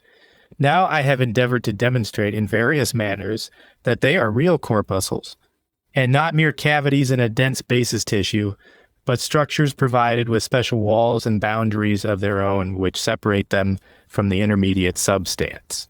Or by the help of chemical reagents, concentrated mineral acids, and particularly hydrochloric acid, we are enabled by dissolving the basis substance, namely, to disengage the corpuscles from it. In this way we furnish, I think, those complete demonstration that they are really independent structures. Besides, a nucleus may be distinguished within these bodies, and even without entering into the history of their development, we discover that here too we have once more to deal with cellular elements of a stellate form. Bone, therefore, exhibits in its composition a tissue containing, in an apparently altogether homogeneous basis substance, peculiar stellate bone cells distributed in a very regular manner. The intervals which exist between every two of the vessels in bone are often very considerable. Whole systems of lamellae, beset with numerous bone corpuscles, thrust themselves in between the medullary canal. Here it is certainly difficult to conceive the nutrition of so complicated an apparatus to depend upon the action of vessels, some of them so remote, and especially so. To understand how every individual particle of this extensive compound mass can manage to maintain a special relation of nutrition to the vessels. For experience shows us that every single bone corpuscle really possesses conditions of nutrition peculiar to itself. I have laid these details before you in order to point out to you the gradual transition which takes place from the vascular and abundantly vascular to the scantily vascular and non-vascular parts. If we would form a simple conception of the conditions of nutrition, I think we must lay it down as a logical principle that whatever is enunciated with regard to the nutrition of very vascular parts must also hold good for that of scantily and non-vascular parts, and that if the nutrition of individual parts is considered to be directly dependent upon the vessels or the blood, it must at all events be demonstrated that all the elements which stand in immediate connection with one and the same vessel, and are assigned to a single vessel for their support, present conditions of life, essentially similar. In the case of bone, it would be necessary to show that every system of lamellae, which has only one vessel for its nutrition, always exhibits a similar state of nutrition. For if that vessel, or the blood which circulates in it, be the active agent concerned in the nutrition, the utmost that can be admitted is that one part of the elements may be more, another less, subjected to their influence. But still, it must essentially be a common and similar influence which they experience. That this is no unreasonable requirement, that a certain dependency of definite territories of tissue upon definite vessels must undoubtedly be admitted. The most beautiful illustrations are afforded us in the doctrine of metastases, in the study of the changes which are effected by the occlusion of single capillary vessels, and with which we have become acquainted from the history of capillary embolia. In such cases, in fact, we see that a whole portion of tissue, as far as its immediate connection with a vessel extends in its pathological relations, also constitutes a whole, a vascular unity. But this vascular unity, to a finer apprehension, still appears a compound, and it is not sufficient to split up the body into vessel territories, GFS territory, alone. But within them, a further division must be made into cell territories, Zellen territory.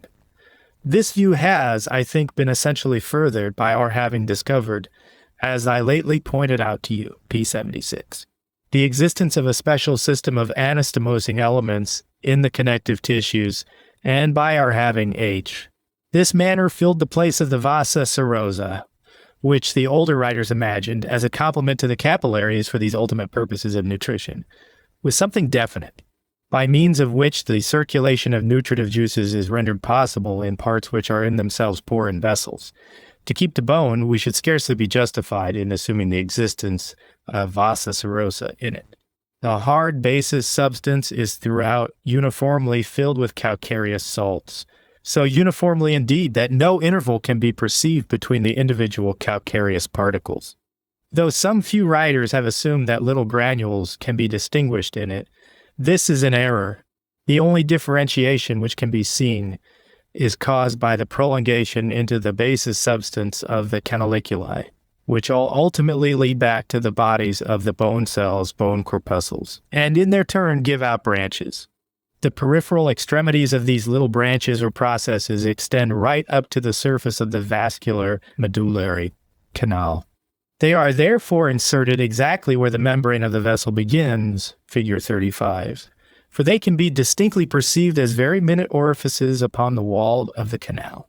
Now, since the different bone corpuscles are in their turn distinctly connected with one another, means are afforded by which a certain quantity of juice taken up from the surface of the vascular canal is not diffused throughout the whole mass of tissue, but confined to these delicate, continuous, and specially provided channels, and forced to move onwards in canals which are inaccessible to injections from the vessel.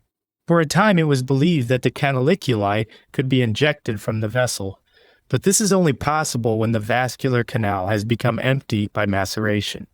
This is a condition precisely similar to what we observe in the teeth, in which the canaliculi can be injected from the pulp cavity when empty.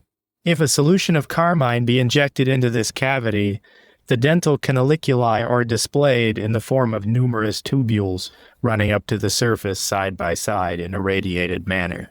The substance of the teeth also forms a tolerably broad layer of non-vascular material.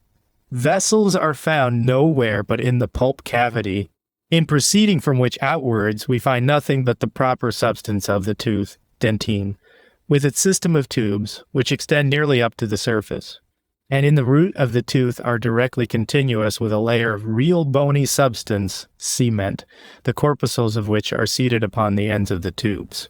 A provision for the conveyance of the juices similar to that which in bone originates in the marrow, here takes its rise in the pulp, whence the nutritive fluid can be conveyed up to the surface by the means of tubes. These systems of tubes, which are found in such a very marked form in bone and in the teeth, are to be seen with far less distinctness in the soft structures, and it is chiefly for this reason. I imagine that the analogy which exists between the soft connective tissues and the hard texture of bone has not been clearly comprehended. These systems are most distinctly seen in parts which are more of a cartilaginous nature, as, for example, in fibrocartilage. But it is a fact of great significance that we find a series of transitional forms between cartilage and the other connective tissues, in which the same conditions are constantly repeated. In the first place, parts which chemically belong to the class of cartilages, for example, the cornea, which yields chondrin when boiled, although nobody regards it as real cartilage. But more striking is the arrangement in those parts in which the external appearance speaks in favor of a cartilaginous nature, but the chemical properties do not correspond, as for example, in the semilunar cartilages Bandscheiben of the knee joint, which are interposed between the femur and tibia for the purpose of protecting the articular cartilages from too violent contact. These parts, which even now are generally described as cartilage, yield no chondrine on boiling, but gelatine. And yet in this hard connective tissue, we meet with the same system of anastomosing corpuscles that prevails in the cornea and in fibrocartilage. And it is displayed with unusual distinctness and clearness. Vessels are almost entirely wanting in these cartilages, but in exchange they contain a system of tubes of rare beauty. On making a section, we see that the whole is in the first place mapped out into large divisions, exactly like a tendon. These are subdivided into smaller ones, and these are pervaded by a fine stellate system of tubes, or if you will, of cells, inasmuch as the notion of a tube and that of a cell here quite coincide. The networks of cells which here form the system of tubes terminate externally in the septa, bounding the individual divisions, and we here see in close proximity considerable collections of spindle-shaped cells. In these cartilages too, the whole mass of tissue is only connected by its exterior with the circulatory system. Everything that penetrates into the interior must pass by a very circuitous route through a system of canals with numerous anastomosis. And the nutrition of the internal parts is altogether dependent upon this mode of conveyance. The semilunar cartilages are structures of considerable extent and great density, and as they are entirely dependent for their nutrition upon this ultimate minute system of cells, we have in them, much more than in cartilage, to deal with such an arrangement for the supply of nutritive juices, as cannot be under the direct control of the vessels. For the sake of elucidation, I will merely add that the ultimate elements are seen to consist of very delicate cells, which are prolonged into fine filaments that in their turn ramify and look, when cut across like small points in which a clear center can be recognized. The filaments can ultimately be very distinctly traced back to the common cell, just as in bone. They are extremely fine tubes which are intimately connected with one another, only that here they are in certain spots collected into large groups, by means of which the conveyance of the nutritive juice is principally effected, and that the intercellular substance in no instance becomes infiltrated with lime, but always preserves its character as connective tissue. Chapter 9, Lecture 5, Nutrition and Conveyance of the Nutritive Juices. Tendons, cornea, umbilical cord, elastic tissue, chorion, loose connective tissue, tunica datus. Importance of cells in the special distribution of the nutritive juice. Allow me, gentlemen, as a supplement to what we saw and discussed in the preceding lecture, to lay before you a few more preparations in illustration of that peculiar species of nutritive arrangement which we have already seen to exist in various tissues and which, I hope, will appear to you of very great importance in pathological processes also. You will remember that the last object of our consideration was a ligamentous disc Danskite, as it occurs in its most marked form in the knee joint in the so-called semilunar cartilages, which are really no cartilages at all. On the contrary, they possess the qualities of a flat tendon, and the individual structural relations which we found in them are repeated throughout the whole of the transverse section of a tendon. We have today a series of objects from the tendo Achilles, both of the adult and the child, displaying the different stages of its development. And as this is more over a tendon which is of importance in more than one way in an operative point of view, I am sure, be excused for speaking a little more at length concerning it. On the surface of a tendon, we see, as you well know, with the naked eye, a series of parallel whitish striae which run pretty close to one another in a longitudinal direction and give rise to the characteristic glossy appearance. In a microscopical longitudinal section, these striae lie farther apart so that the tendon presents a somewhat fasciculated appearance and looks less homogeneous than on the surface. This becomes much more evident in a transverse section in which a series of smaller and larger divisions, bundles, fasciculi, are offered to the view. On magnifying the object, an internal arrangement is shown almost exactly corresponding to that which we have observed in the semilunar cartilages. Externally, the tendon is invested in its whole circumference by a fibrous mass, in which the vessels are contained that are entwined around the tendon. From these, at different points, vessels proceed into the interior, where they are to be seen in the larger partitions which separate the fasciculi, figure 37a, but into the interior of the fasciculi themselves, no trace of a vessel enters, any more than it does into the interior of the semilunar cartilages. There, on the contrary, we again meet with the network of cells we have been talking about, or, in other words, the peculiar estetism of jus convent canals of which we lately considered the import in bone.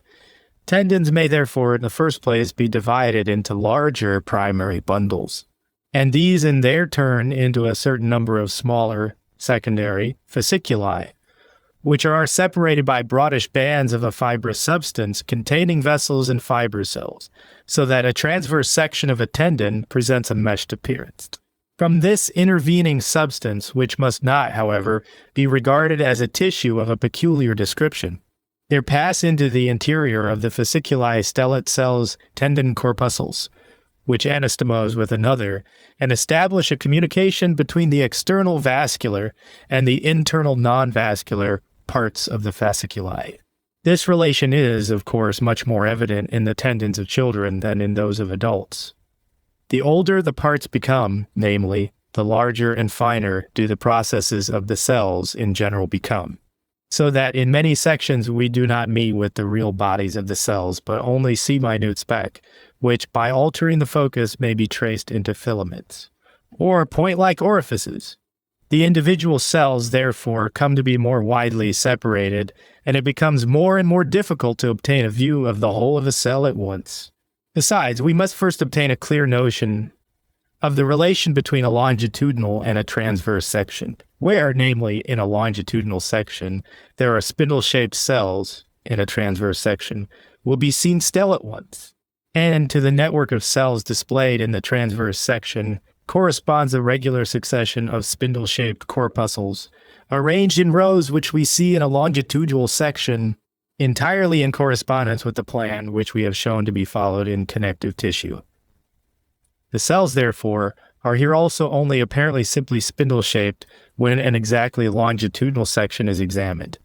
But if it has been made a little obliquely, the lateral processes are perceived, by means of which the cells of one row communicate with those of another. Up to the present moment, the progress of the growth of tendons after birth has not been made, the subject of a regular investigation, and it is unknown whether any further multiplication of the cells takes place in them. This much, however, is certain, that the cells in many places afterwards become much elongated, and the intervals between the individual nuclei extremely great. The actual structural relations, however, do not thereby experience any change. The original cells also continue members of the great system of tubes, which in the perfectly developed tendon pervades the whole tissue. Hence we see how, although the tendon contains no vessels in its most internal parts, and as may be observed in every case of tenotomy, receives but little blood by the external vessels of its sheath, and by the internal vessels of the septa between the larger fasciculi, it is possible, notwithstanding, for a uniform nutrition of the parts to take place. This we cannot imagine to be effected in any other way than by the distribution of nutritive juices in a regular manner throughout the entire substance of the tendon, by means of special canals, distinguishable from the vessels. The natural divisions of the tendon are, however, nearly entirely symmetrical, so that an equally large quantity of intercellular substance falls to the share of every cellular element. And as the cell networks in the interior can be directly traced into the dense bundles of cells of the septa, and these in their turn up to the vessels, figures 37-38, we may, I think, unhesitatingly regard these reticulating cells as the channels for the transmission of this intermediate current of nutritive juice, which has no communication by means of orifices with the general circulation. You have here a fresh instance in support of my view with regard to cell territories.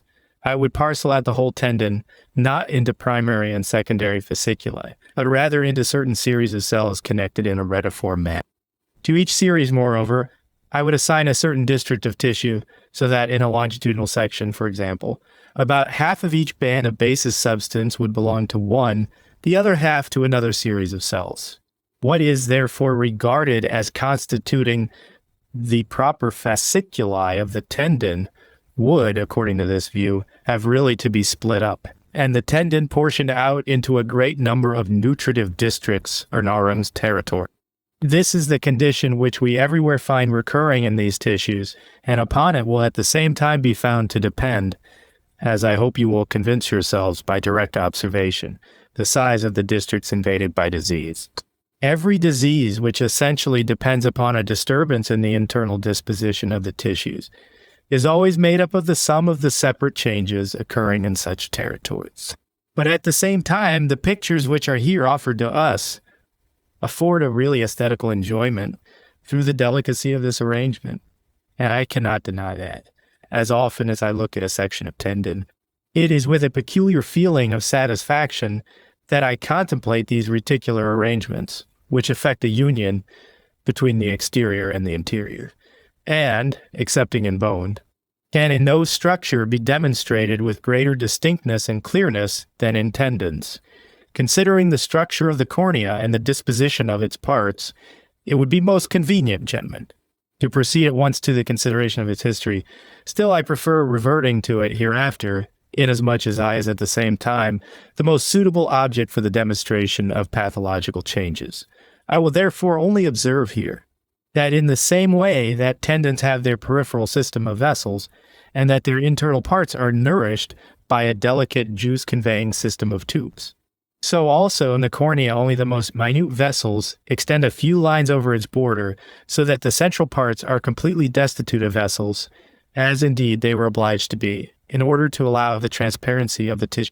I should like, on the other hand, in connection with the foregoing tissues, to speak of one which has generally met with but little special preference in histology, but is perhaps more likely to have some interest in your eyes.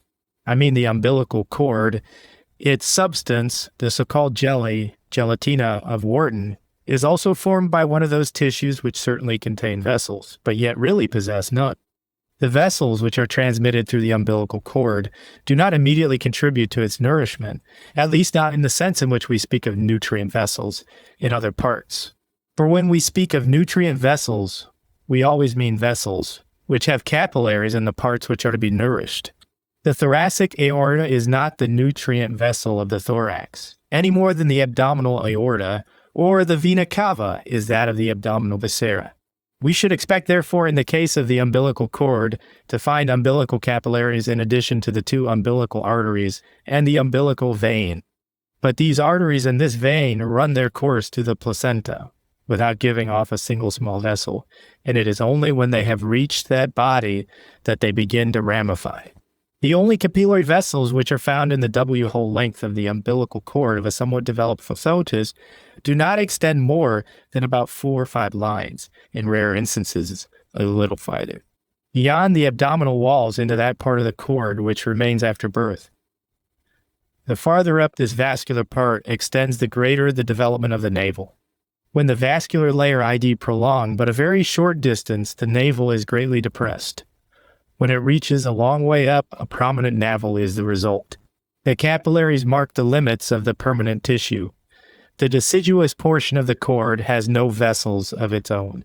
This condition, which seems to be of great importance as regards the theory of nutrition, can be very easily seen with the naked eye in injected foetuses of 5 months and upwards, and in newborn children.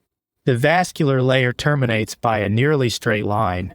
Preparations of this sort do not, to be sure, furnish absolute proof, for there might happen to be a few minute vessels proceeding farther up, but invisible to the naked eye. But I formerly made this very point the subject of special investigation, and although I injected a number of umbilical cords, some from the arteries and others from the veins, I never succeeded in discovering a single collateral vessel. However minute, that passed the limits of the persistent layer. The whole of the deciduous portion of the umbilical cord, that long portion which lies between its cutaneous end and its termination in the placenta, is entirely destitute of capillaries, and there really exists no other valves in it than the 3 large trunks. Virchow. These are all of them remarkable for the great thickness of their walls, which, as we have really only known the investigations of Cellular, are enormously rich in muscular fiber in a transverse section of the umbilical cord. It may be observed that the thick middle coat of the vessels is entirely composed hot, smooth, muscular fibers lying in immediate contact one with the other, and in such abundance as is scarcely to be seen in any completely developed vessel. This peculiarity explains the extraordinary great contractility of the umbilical vessels, which can be so readily seen in action on a large scale when mechanical stimuli are applied, when the vessels are divided with scissors or are pinched, or after the employment of electrical stimuli. Sometimes, upon the application of external stimuli, they even contract to such a degree that their canal is entirely closed, and thus, after birth, even without the application of a ligature, as when, for example, the umbilical cord has been torn asunder, the bleeding may stop of itself. The thickness of the walls of these vessels is therefore easily comprehensible, for in addition to the muscular coat, which is of itself so thick, there is an internal, and though it is certainly not very strongly developed, and only after this do we come to the gelatinous, jello-like tissue, mucus tissue, Schleimgewebe, of the umbilical cord. Through these layers, therefore, nutrition would have to take place if the umbilical vessels were the nutrient vessels of the cord. Now, I certainly cannot say with certainty whence the tissue of the umbilical cord derives its nourishment. Perhaps it receives nutritive matter from the liquor and knee, nor am I inclined to deny the possibility of nutriments passing through the walls of the vessels, or of the onward conveyance of nutritive materials from the small capillaries of the persistent portion. In any case, however, a large extent of tissue lies at a distance from all vessels and from the surface, and is nourished and supported without the presence of any minute system of blood vessels in it. For a long space of time, indeed, no one troubled himself any further about this tissue, because it was designated by the name of jelly, and thereby summarily ejected from the number of the tissues and thrust into the ambiguous group of mere accumulations of organic materials. I was the first to show that it is really a well-constructed tissue of a typical form, and that what constitutes the jelly in the more restricted sense of the term is the expressible part of the intercellular substance, after the removal of which there remains a tissue containing a delicate network of anastomosing cellular elements, similar to that which we have seen to exist in tendons and other parts. A section through the external layers of the umbilical cord exhibits a structure bearing great resemblance to the external layers of the cornea. First, an epidermoidal stratum, beneath it a somewhat denser dermoid layer, and then the Whartonian jelly, which corresponds in texture to the subcutaneous cellular tissue and is in some sort equivalent to it. This has a peculiarly interesting bearing upon the tissues of a more advanced period, inasmuch as, By thus ranking the jelly with subcutaneous tissue, we at the same time establish its very close relationship to the vitreous body, which is the only remnant of tissue that, as far as I have until now, been able to make out, persists in man in this condition of jelly. It is the last remnant of the embryonic subcutaneous tissue, which in the development of the eye is inverted with the lens, which was originally epidermis P30. The proper substance of the umbilical cord consists of a reticulated tissue, the meshes of which contain mucus, mucin, and a few roundish cells, whilst its trabecule are composed of a striated fibrous substance. In this lie stellate corpuscles, and when a good preparation has been obtained by treatment with acetic acid, a symmetrical network of cells is brought to view, which splits up the mass into such regular divisions, that by means of the anastomoses which subsist between these cells throughout the whole of the umbilical cord, a uniform distribution of the nutritive juices throughout the whole of its substance is in this instance also rendered possible. I have up to the present time, gentlemen, brought to your notice a series of tissues, all of which agree in containing either very few capillary vessels, or none at all in all these cases. The conclusion to be drawn seems to be very simple. That, namely, the peculiar cellular canalicular arrangement which they possess serves for the circulation of juices. It might, however, be supposed that this was an exceptional property appertaining only to the non or scantily vascular and, generally speaking, hard parts, and I must therefore add a few words concerning the soft textures which possess a similar structure. All the tissues which we have hitherto considered belong, in accordance with the classification which I have already given you, to the series of connective tissues: fibrocartilage, fibrous or tendinous tissue, mucous tissue, bone, and the teeth must one and all be considered as belonging to the same class. But to the same category belongs also the whole mass of what has usually been included under the name of cellular tissue, Zellgewebe, and for which the name proposed by Johannes Müller connective tissue, Bindegewebe, is the most appropriate. That substance which fills up the interstices in the most different organs, sometimes in greater, sometimes in less quantity, which renders the gliding of parts one upon the other possible, and formerly was imagined to enclose considerable spaces, cells in an inexact sense of the word, filled with a gaseous vapor or with moisture. Of this kind is the peculiar interstitial or connective tissue, such as we meet with in the interior of the larger muscles between the several primitive fasciculi, and in a still larger quantity between the several parcels, or bundles of primitive fasciculi. Numerous arteries, veins, and capillaries lie in it, and the arrangements for its nutrition are the most favorable that can be imagined. Notwithstanding this, however, there exists in it also, in addition to its blood vessels, a more delicate system of nutrient channels precisely similar to that with which we have just become acquainted, only that wherever it is specially required in particular parts, a peculiar change takes place in the cells, the place of the simple cell networks and fibers being gradually occupied by a more compact structure, which originates in a direct transformation of them, namely, the so-called elastic tissue. A few months after I had made known my first observations concerning the systems of tubes existing in the connective tissues, Bonders published his concerning the transformation of the cells of connective into the elements of elastic tissue, a discovery which has essentially contributed to the completion of the history of connective tissue. If this tissue, namely, be examined at points where it is liable to be much stretched, and here, consequently, it must be endowed with great power DF resistance, the elastic fibers will be found arranged and distributed in it in the same way that the cells and cell tubules of connective tissue usually are.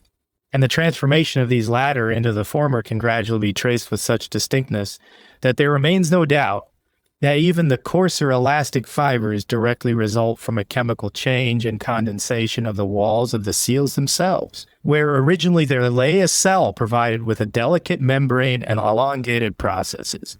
There we see the membrane gradually increasing in thickness and refracting the light more strongly, whilst the proper cell contents continually decrease and finally disappear.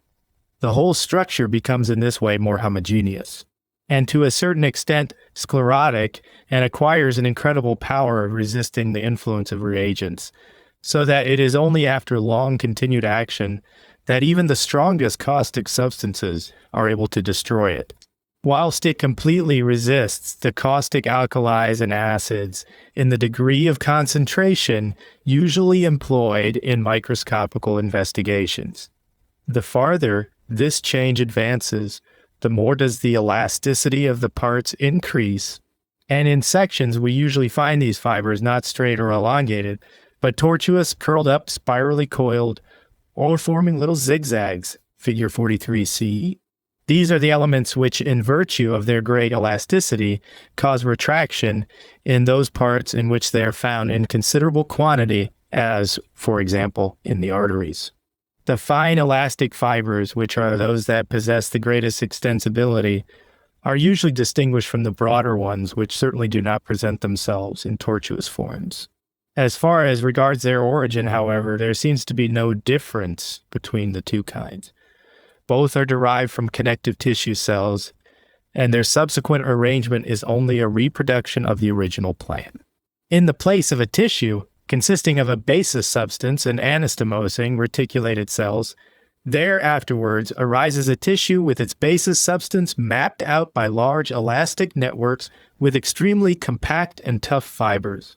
It has not up to the present time positively been determined whether in the course of this transformation, the condensation, sclerosis, of the walls of the cells proceeds to such a pitch as entirely to obliterate their cavity, and thus completely destroy their powers of conduction, or whether a small cavity remains in their interior. In transverse sections of fine elastic fibers, it looks as if the latter were the case, and there is therefore ground for the supposition that, in the transformation of the corpuscles of connective tissue into elastic fibers, nothing more than a condensation and thickening, and at the same time a chemical metamorphosis of the membrane takes place, but that ultimately, however, a very small portion of the cell cavity remains.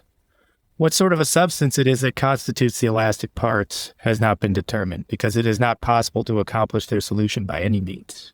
With a part of the products of the decomposition of this tissue we are indeed acquainted, but nothing further is known concerning its chemical constitution. But from this, no decision can be arrived at with respect either to its composition or position in a chemical point of view. With regard to other tissues, this kind of transformation prevails to an extraordinary extent in the skin, especially in the deeper layers of the corium proper, and to it is chiefly owing the extraordinary resistance of this tissue, which we so gratefully acknowledge when daily testing it in the soles of our shoes. For the firmness of the individual layers of the skin depends essentially upon the greater or less quantity of elastic fibers contained in them. The most superficial part of the corium, immediately beneath the mucosum, is formed by the papillary portion, papillar corpor, by which we are to understand not only the papillae themselves, but also a continuous layer of coriaceous substance running along horizontally beneath them. It is under this that the coarse elastic networks begin, whilst only fine elastic fibers, and these in a fascicular form, ascend into the papillae themselves, at the base of which they begin to form fine and close-mesh networks, figure 16 pp 83a adjacent. These latter are connected inferiorly with the very thick and coarse elastic network which pervades the middle and toughest portion of the skin, the corium proper. Below this comes a more coarsely meshed network within the less firm, but nevertheless very solid undermost layer of the cutis, which passes inferiorly into the adipose or subcutaneous tissue. In the places where such a transformation into elastic tissue has taken place, there are frequently scarcely any distinct cells to be found. This is the case not merely in the skin, but also especially in certain parts of the middle coat of arteries, and particularly in the aorta. Here the network of elastic fibers attains such a preponderance that it is only with great care that minute cellular elements can here and there be detected. In the skin, on the other hand, in addition to the elastic fibers, a somewhat greater number of small corpuscles are found which have retained their cellular nature, though they are certainly so extremely minute that they must be specially sought for. They generally lie in the interstices of the large mesh networks, where they either form a system with perfect anastomosis and small meshes, or else appear in the shape of more isolated, roundish bodies. In consequence of the individual cells not being very distinctly connected with one another. This is especially the case in the papillary portion of the skin, which both in its continuous layer and in the papillae contains nucleated cells in direct contrast with the corium proper, which at the same time is less vascular.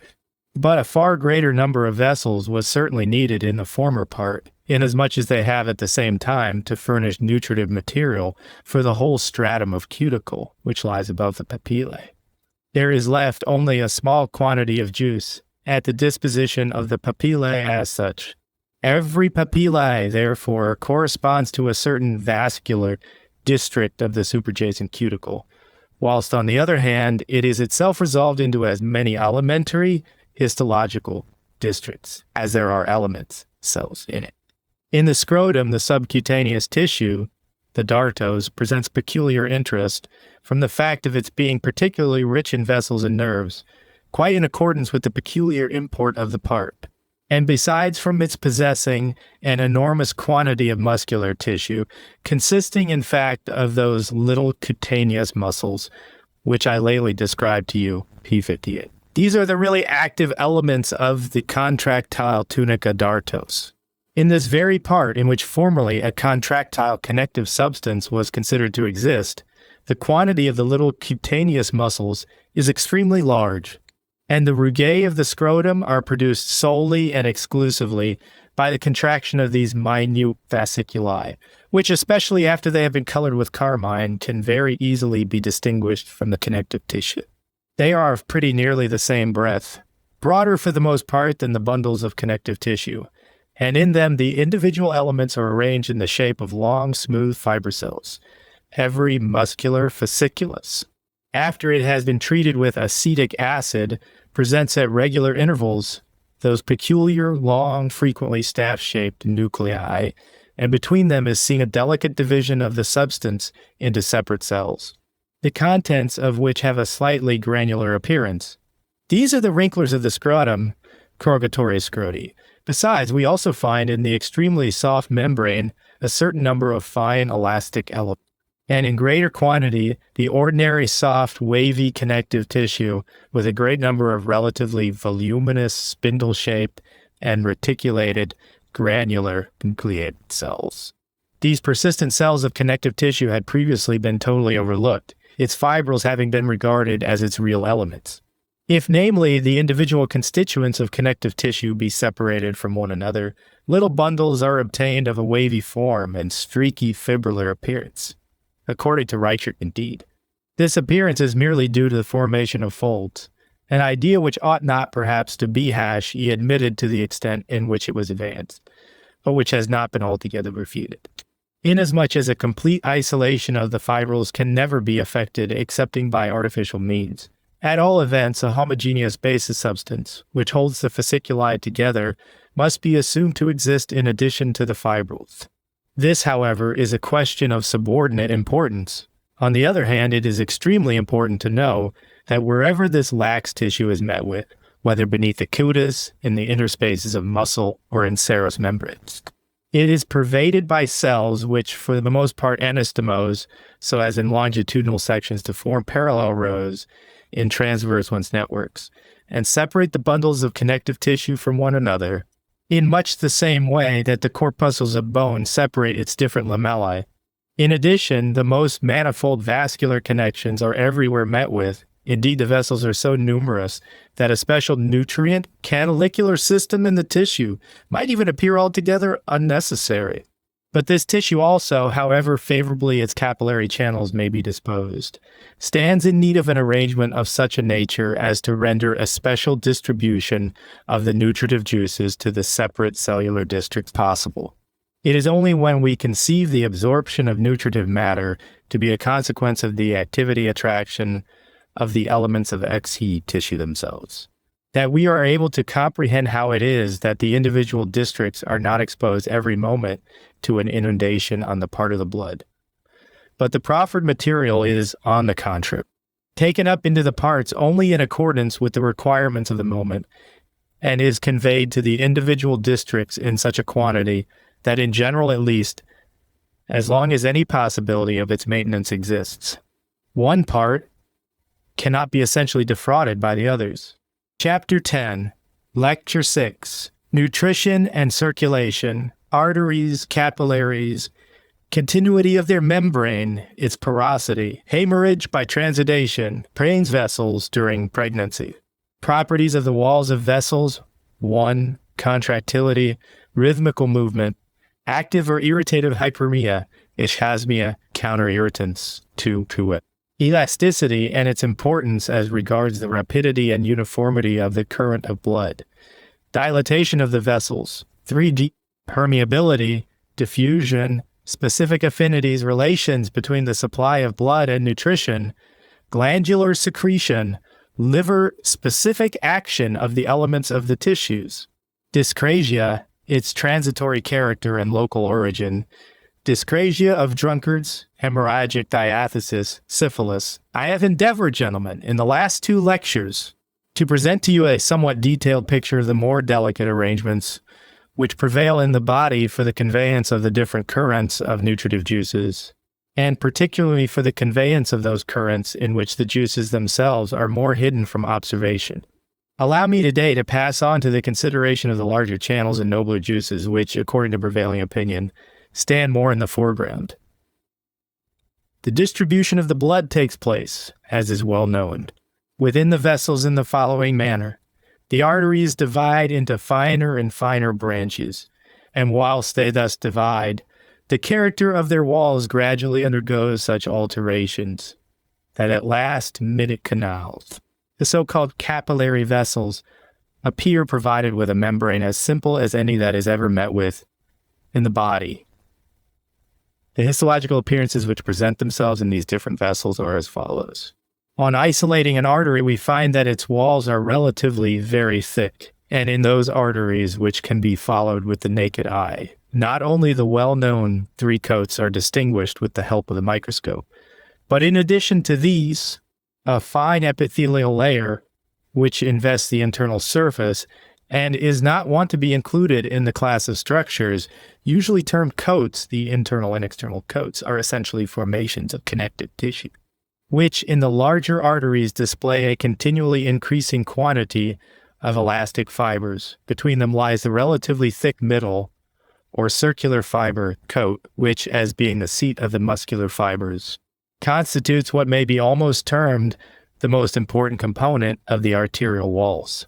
These muscular fibers are found in the greatest abundance in the middle-sized and smaller arteries, whilst in the very large ones, and especially in the aorta, elastic layers form the predominant constituent, even of the circular fiber coat.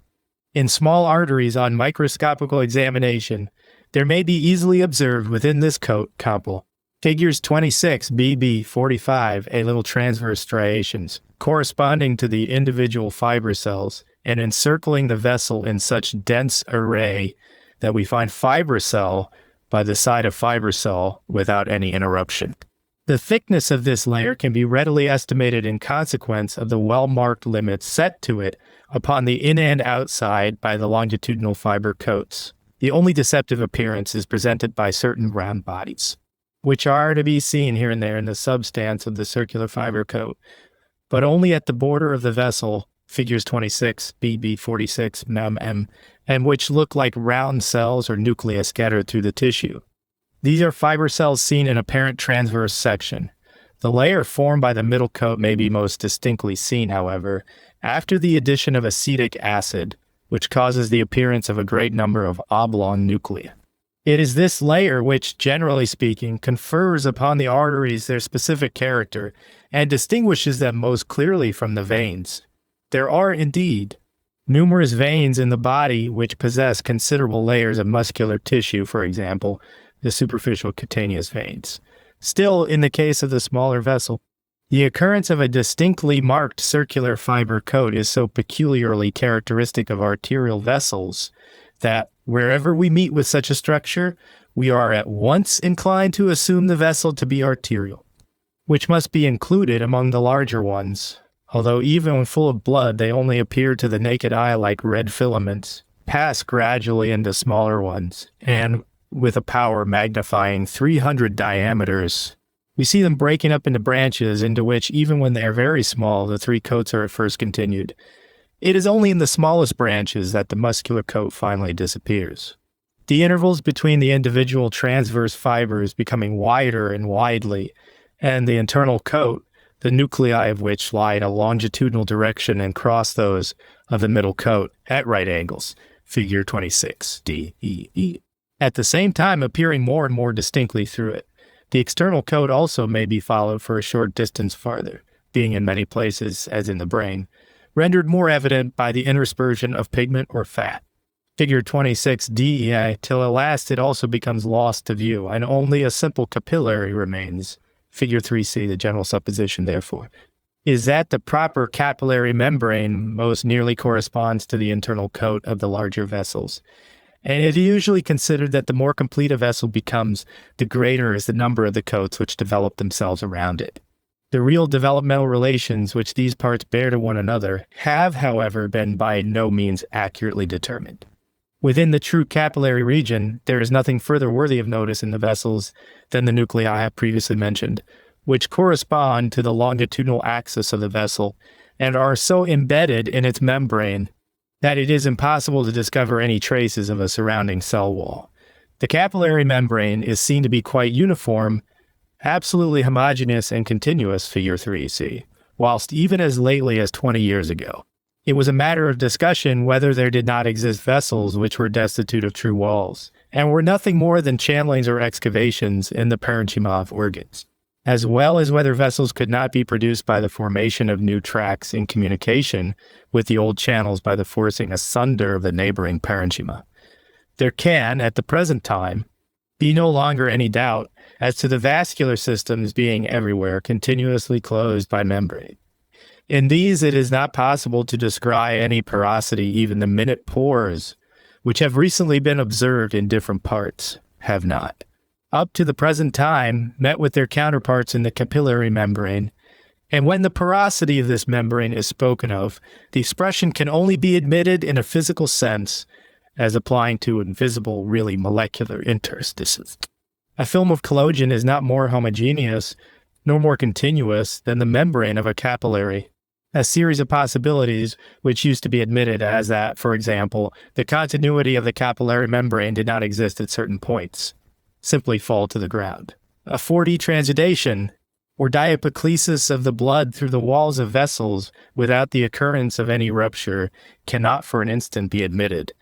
And although we cannot in every individual case point out the exact site of the rupture, it is, notwithstanding, quite inconceivable that the blood with its corpuscles should be able to pass through the walls in any other way than through a hole in them.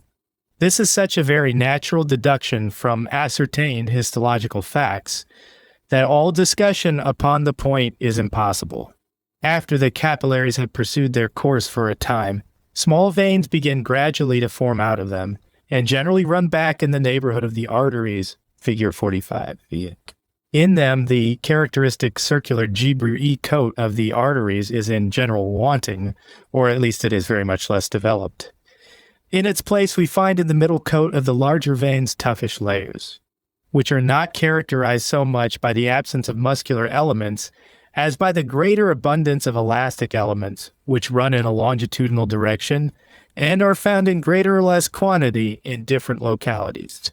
In an inward direction, there follow next the softer and more delicate layers of connective tissue of the internal B epithelium from veins of considerable size. A largish, granular, round, uninuclear cells, colorless blood corpuscles. 6B, oblong and spindle-shaped cells with divided nuclei and nucleoli. C, large flat cells with 2 nuclei, of which each has 3 nucleoli, and is in process of division. D, coherent epithelium with the nuclei in a state of progressive division, one cell having 6 nuclei, 320 diameters. Coat and lying on this is found, in the last place, a flat, extremely translucent layer of epithelium. which is very prone to protrude out of the cut end of the vessel and gives the impression of spindle-shaped cells so that it may easily be mistaken for spindle-shaped muscular cells. The smallest veins likewise possess this epithelium, but with this exception are, properly speaking, entirely composed of connective tissue provided with longitudinal nuclei, figure 45, pp. These relations undergo no essential change, even when the individual constituents of the vascular system experience the most extreme enlargement. This is best seen in pregnancy, in which not merely in the uterus, but also in the vagina, the fallopian tubes, the ovaries, and the ligaments of the uterus, both the large and small arteries veins, as well as the capillaries, exhibit a very high degree of dilatation, so that the rest of the tissue, in spite of its having likewise in no inconsiderable degree become enlarged, is thereby virtually thrust into the background. Nevertheless, however, parts of this purpural sexual apparatus are extremely well adapted for displaying the relation between the histological elements and the vascular arterial districts. In the fimbriae of the fallopian tubes, for example, every plexus or loop formed towards the borders by the greatly dilated capillaries encloses a certain number of large connective tissue cells, of which only a few lie in immediate contact with the vessels. In the alae vespertilianum we find, moreover, very beautifully displayed, a condition which is a frequent occurrence in the appendages of the generative organs, and similar to what we lately considered in the scrotum. The vessels, namely, are accompanied by flat bundles of smooth muscle in considerable quantity which do not belong to them, but only follow the course of the vessels, and in part receive the vessels into them. This is an extremely important feature, inasmuch as the contraction of these ligaments, in which muscular tissue is not generally considered to exist, is by no means solely to be ascribed to the blood vessels, as James Trier only a short time ago endeavored to establish. On the contrary, we find thickish, flat bundles of muscle which run through the middle of the ligaments, and during menstrual excitement enable contractions to take place, similar to those which we can follow with such great distinctness in external portions of the genital passages. If now the question be raised how far the individual elements of the vessels are of importance in the body, it is at once evident that the contractile elements play the most important part in the coarser processes of the circulation, whilst the elastic constituents come next, and the simply permeable homogeneous membranes last. Let us first consider the import of the muscular elements, and more particularly in those vessels which are chiefly provided with them, namely the arteries. When an artery is acted upon by any influence which causes a contraction of its muscular tissue, it must of course become narrower, inasmuch as the contractile cells lie in rings around the vessel. This contraction may under certain circumstances proceed until the canal is almost entirely obliterated, and the natural consequence then is that less blood penetrates into the corresponding part of the body.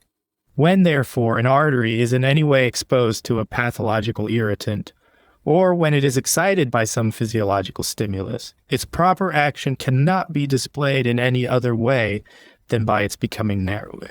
Now, indeed, that the muscular elements of the walls of the vessels have become known, the old doctrine might again be taken up, that namely, the vessels, like the heart, originated a kind of rhythmical, pulsating movement, which was capable of directly furthering the onward movement of the blood, so that an arterial hyperemia would be the result of an increased pulsation in the vessels. We are indeed acquainted with one isolated fact which is a proof that a real rhythmical movement does take place in the arterial walls, and this was first observed by Schiff in the ears of rabbits. Its rhythm, however, does not at all correspond with that of the well-known arterial pulsation. The only counterpart to it exists in the movements which had previously been observed by Wharton-Jones in the veins of the wings of bats, and proceed in an extremely slow and quiet manner.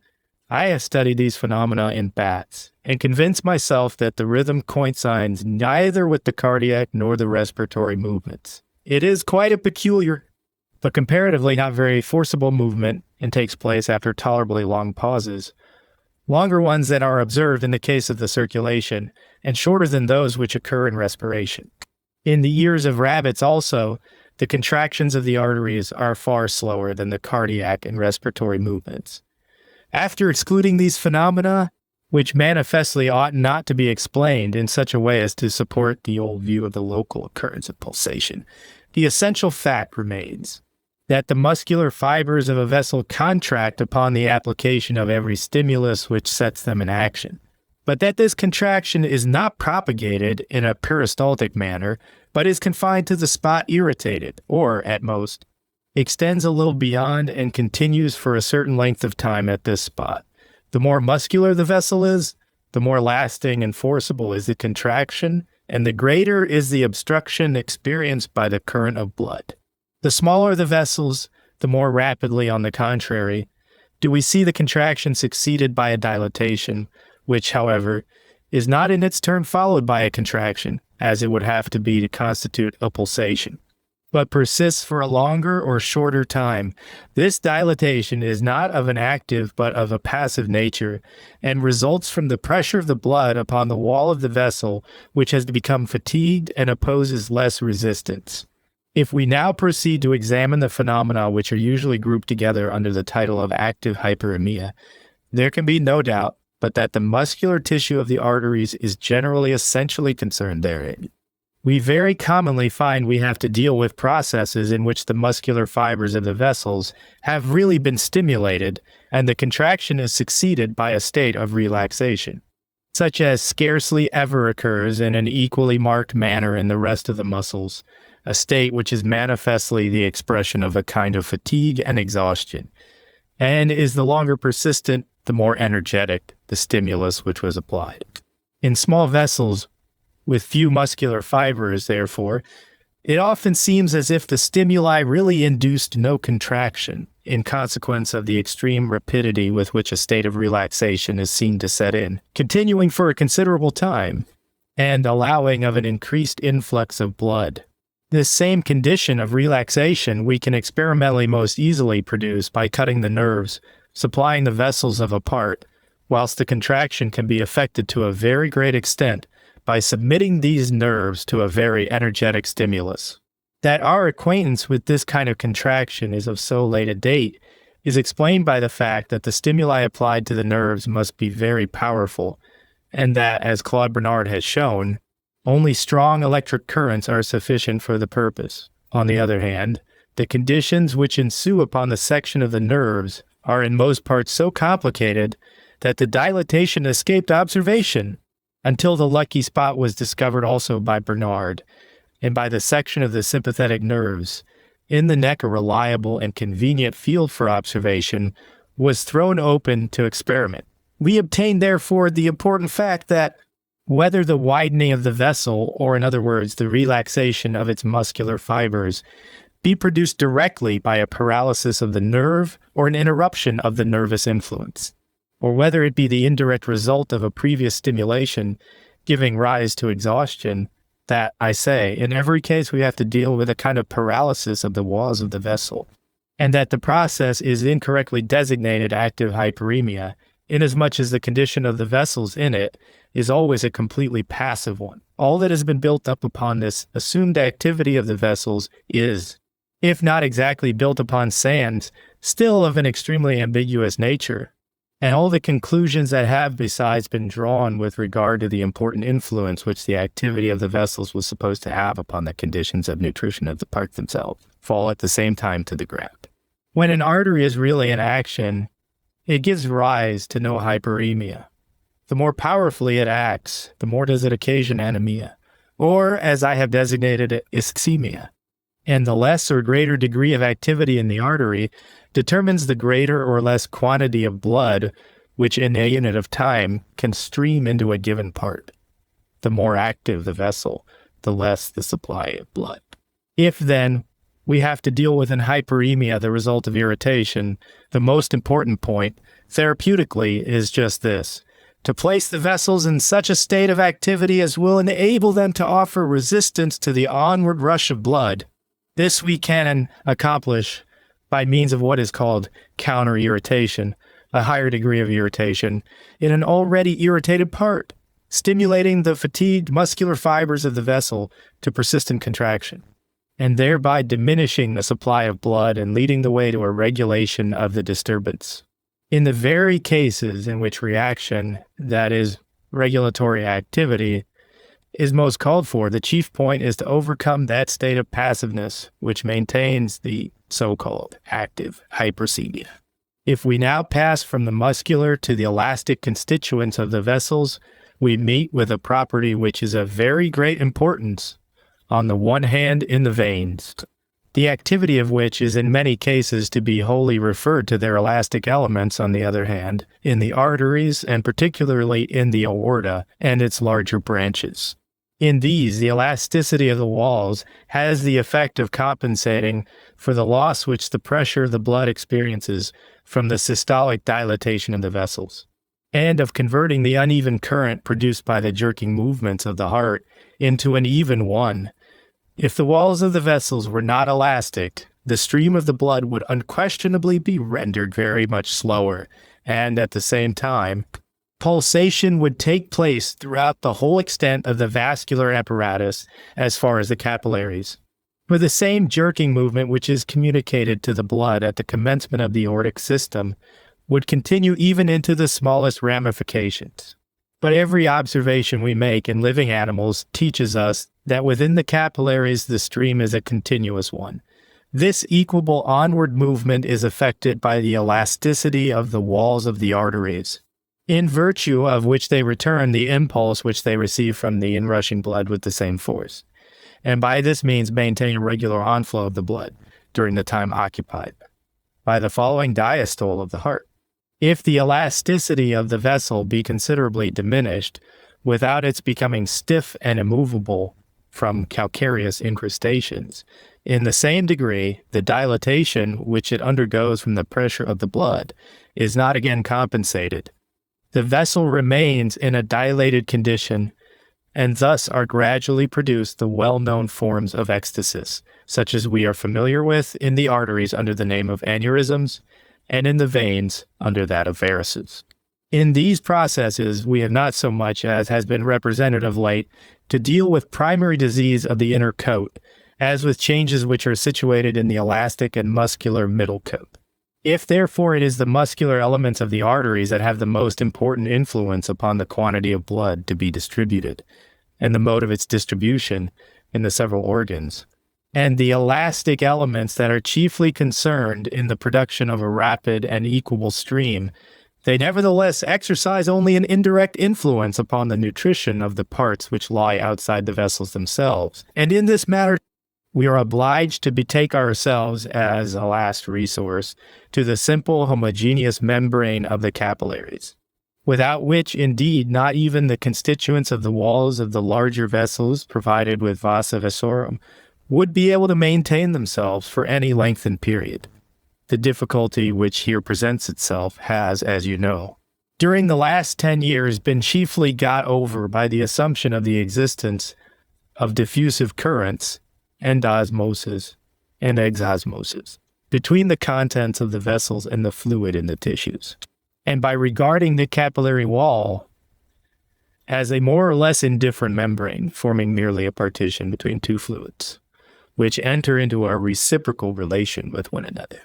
While the nature of this relation would be essentially determined by the state of concentration they are in and their chemical composition, so that according as the internal or the external fluid was the more concentrate, the diffusive stream would run inwardly or outwardly, and according to the chemical peculiarities of the individual juices, certain modifications would arise in these currents.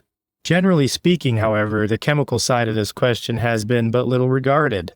It cannot be denied that there are certain facts which cannot well be explained in any other manner, especially in cases where essential alterations have taken place in the state of concentration of the juices, for example. In that form of cataract which Kunde has artificially produced in frogs by the introduction of salt into their intestinal canal or subcutaneous cellular tissue, but in proportion as, after a physical study of the phenomena of diffusion, the conviction has been acquired that the membrane which separates the fluids is not an indifferent substance, but that its nature exercises a directly controlling influence upon the permeating powers of the fluids. It becomes impossible that a like influence should be denied the capillary membrane. We must not, however, go so far as to ascribe to this membrane all the peculiarities observable in the interchange of material, and so explain how it happens. That certain matters which enter into the composition of the blood are not distributed in equal proportion to every part, but leave the vessels at some points in greater, at others in less quantity, and at others not at all. These peculiarities depend manifestly, on the one hand, upon the different degrees of pressure to which the column of blood is subjected in certain parts, and on the other, upon special properties of the tissues. And we are irresistibly compelled, both by the consideration of simply pathological and particularly by that of pharmacodynamical phenomena, to admit that there are certain affinities existing between definite tissues and definite substances, which must be referred to peculiarities of chemical constitution, in virtue of which certain parts are enabled, in a greater degree than others, to attract certain substances from the neighboring blood. If we consider the possibility of such attraction with a little more attention, it is peculiarly interesting to observe the behavior of parts, which are at a certain distance from the vessel. If we apply a definite stimulus, for example, a chemical substance, a small quantity of an alkali, I will suppose, directly to any part, we see that this shortly afterwards takes up more nutritive matter, so that even in a few hours its size becomes considerably increased, and that, whilst before we were perhaps scarcely able to distinguish anything in its interior, we now find an abundant, relatively opaque material within it, in no wise composed of alkali which had made its way in, but essentially containing substances of an albuminous nature. Observation shows that the process in all vascular parts begins with hyperemia, so that the idea readily presents itself that the hyperemia is the essential and determining cause. But if we investigate the matter more minutely, we find it difficult to understand how the blood, which is in the hyperemic vessels, can contrive only to act just upon the irritated part, whilst other parts lying in the immediate vicinity are not affected in the same manner. In all cases in which the vessels are the immediate originators of disturbances which take place in a tissue, these are most marked in the immediate neighborhood of the vessels and in the district which they supply vascular or vessel territory.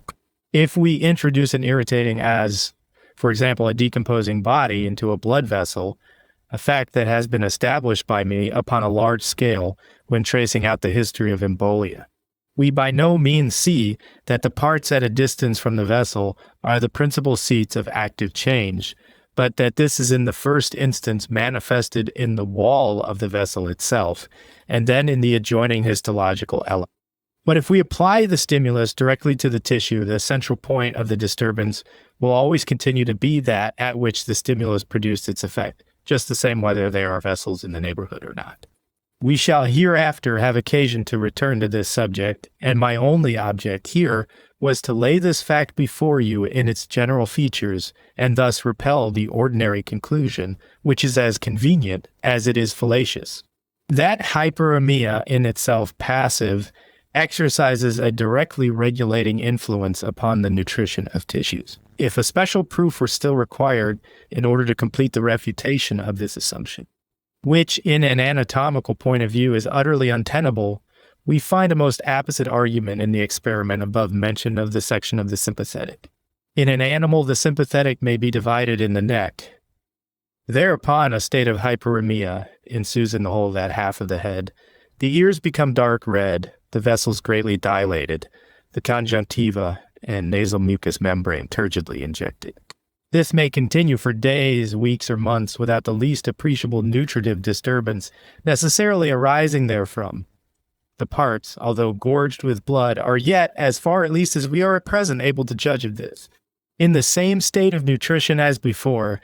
If we apply stimuli sufficient to produce inflammation to these parts, the only thing that we remark is that the inflammation runs its course more quickly, without exhibiting either in itself or in the nature of its products anything essentially unusual. The greater or less quantity of blood, therefore, which flows through a part is not to be regarded as the only cause of the changes in its nutrition. There is, I suppose, no doubt that when a part which is in a state of irritation receives more blood than usual, it is also able to attract a larger quantity of material from the blood with greater readiness than it otherwise would have done, or than it would be able to do if the vessels were in a state of contraction or less filled with blood. If, therefore, it were to be objected to my view that in such conditions the most favorable effects are often produced by local abstractions of blood, this would be no proof of its incorrectness. If we cut off or diminish the supply of nutritive matter, we must, of course, prevent the part from absorbing more than its wont. But vice versa, we cannot, by offering it a larger quantity of nutritive material, straightway compel it to take up more than it did. These are two entirely independent cases. However apt one may be to conclude, and however much I may be disposed to allow, that at the first glance there is something very plausible in such a conclusion, that from the favorable effect which the cutting off of the supply of blood has in putting a stop to a process which arose from an increase of it, the process depended upon this increased supply, yet I am of opinion that the practical fact cannot be interpreted in this way. It is not so much an increase of quantity, either in the blood as a whole, or in that portion of it contained in an individual part, which is required in order that a like increase should forthwith take place in the nutrition of that part, or of the whole body, as that, in my opinion. Particular conditions should obtain in the tissues irritation, altering the nature of their attraction for the constituents of the blood, or that particular matters should be present in the blood, specific substances, upon which definite parts of the tissues are able to exercise a particular attraction. If you apply this doctrine to the humoral-pathological conception of the processes, you will be able to deduce from it that I am far from contesting the correctness of the humoral explanations in general, and that I rather cherish the conviction that particular substances which find their way into the blood are able to induce particular changes in individual parts of the body by their being taken up into them in virtue of the specific attraction of individual parts for individual substances. We know, for example, that a number of substances are introduced into the body which possess special affinities for the nervous system, and that among this number, again, there are some which stand in a closer connection with certain very definite parts of the nervous system, as, for instance, with the brain, the spinal cord, or sympathetic ganglia, and others again with particular parts of the brain, spinal cord, etc. On the other hand, we see that certain materials have some special relation to definite secreting organs, that they penetrate and pervade them by a kind of elective affinity, that they are excreted by them, and that, when there is a too abundant supply of such materials, a state of irritation is produced in these organs. But an essential condition in all of these cases is that the parts which are believed to have a particular elective affinity for particular matters should really exist, for a kidney which loses its epithelium is thereby deprived of its secreting power. Another condition is that the parts should possess a relation of affinity, for neither a diseased nor a dead kidney has any longer the affinity for particular substances which the gland, when living and healthy, possessed. The power of attracting and transforming definite substances can be maintained, at most, for a short time in an organ, which no longer continues in a really living condition. We are therefore, in the end, always compelled to regard the individual elements as the active agents in these attractions. An hepatic cell can attract certain substances from the blood which flows through the nearest capillary vessel, but it must in the first place exist, and in the next be in the enjoyment of its special properties, in order to exercise this attraction. If the living element become altered, if a disease set in which causes changes in its molecular, physical, or chemical peculiarities, then its power of exercising this special attraction will at the same time also be impaired. Let us consider this example with still greater attention. The hepatic cells are almost in direct contact with the walls of the capillaries, from which they are only separated by a thin layer of delicate connective tissue. If now we were to imagine that the peculiar property possessed by the liver of secreting bile merely consisted in a particular disposition of the vessels of the organ, we should indeed in no wise be justified in doing so. Similar networks of vessels, in a great measure of a venous nature, are found in several other places, for example, in the lungs, but the peculiarity of the secretion of bile manifestly depends upon the liver cells, and only so long as the blood flows past in the immediate neighborhood of the hepatic cells does the particular attraction of matter continue which characterizes the action of the liver. When the blood contains free fat, we see that after a time the hepatic cells take it up in minute particles, and that if the supply continues, the fat becomes more abundant and is gradually separated in the form of largest drops within the hepatic cells, figure 27bb. That which we see in the case of fat in a more palpable form, we must conceive to occur in the case of many other substances in a state of more minute division. Thus, for the due performance of secretion, it will always be essential that the cells exist in a certain special condition.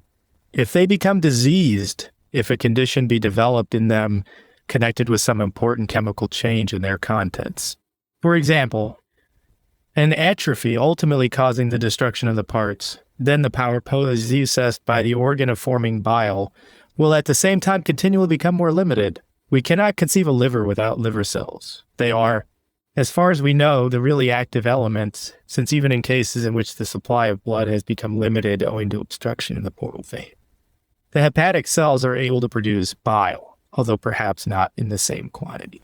This fact derives peculiar value from its occurrence in the liver because the matters which constitute the bile do not, as is well known, exist preformed in the blood. And we must therefore suppose the constituents of the bile to arise not by a process of simple secretion, but by one of actual formation in the liver.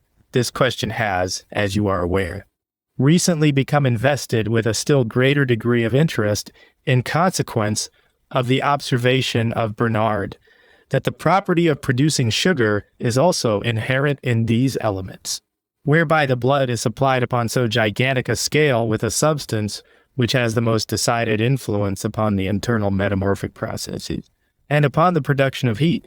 If therefore we speak of the action of the liver, we can, both in regard to the formation of sugar as well as that of bile, mean nothing but the action of its individual elements, cells, an action which consists in their attracting matters from the passing current of blood, in their effecting within their cavity a transmutation of these matters, and returning them in this transmuted form either to the blood or yielding them up to the bile ducts in the shape of bile.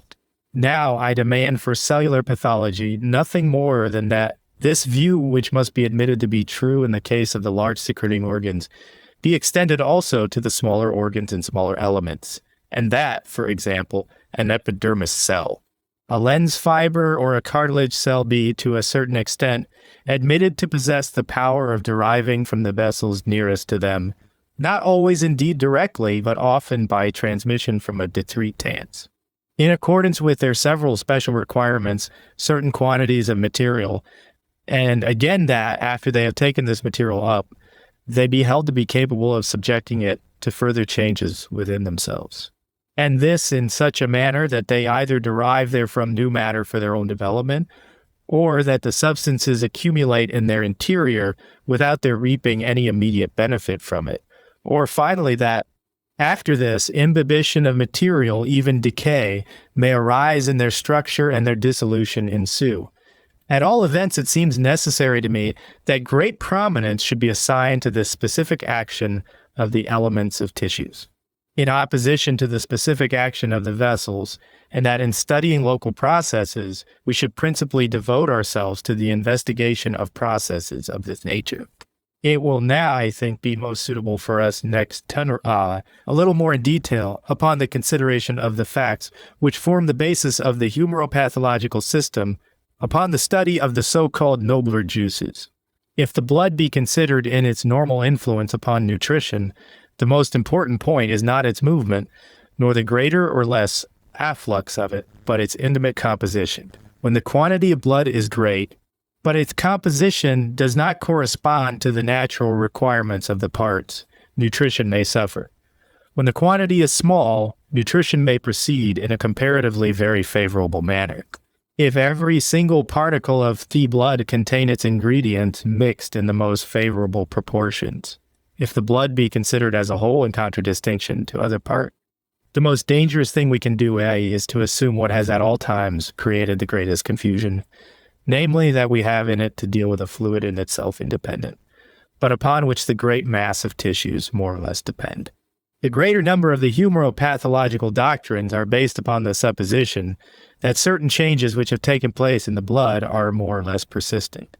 And just in the very instance where these doctrines have practically exercised the greatest influence in the theory, namely, of chronic dyscrasia, it is usually conceived that the change is continuous, and that by inheritance peculiar alterations in the blood may be transmitted from generation to generation and be perpetuated.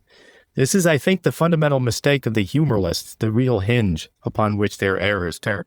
Not that I doubt at all that a change in the composition of the blood may pertinaciously continue, or that it may propagate itself from generation to generation, but I do not believe that it can be propagated in the blood itself, and they persist. And that the blood is the real seat of the dyscrasia. My cellulopathological views differ from the humoral-pathological ones essentially in this, that I do not regard the blood as a permanent tissue, in itself independent, regenerating and propagating itself out of itself, but as in a state of constant dependence upon other parts. We need only apply the same conclusions, which are universally admitted to be true, as regards the dependence of the blood upon the absorption of new nutritive matters from the stomach, to the tissues of the body themselves also.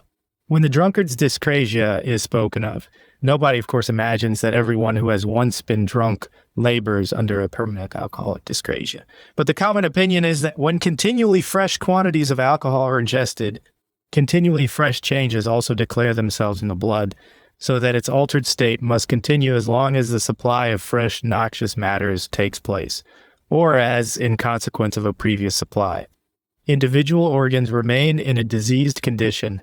If no more alcohol be ingested, if the organs which had been injured by the previous indulgence in it be restored to their normal condition, there is no doubt but that the dyscrasia will therewith terminate.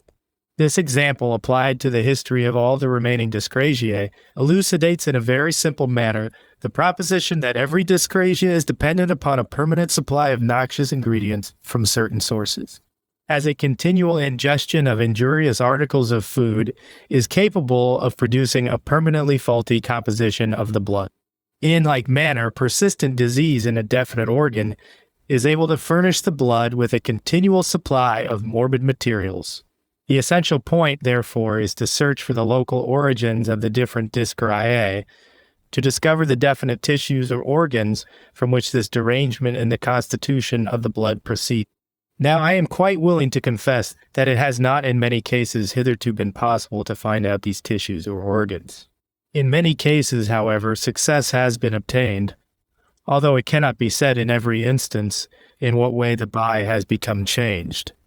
Thus, we have that remarkable condition, which may very well be referred to a dyscrasia, the scorbutic condition, purpura, and the petechial dyscrasia.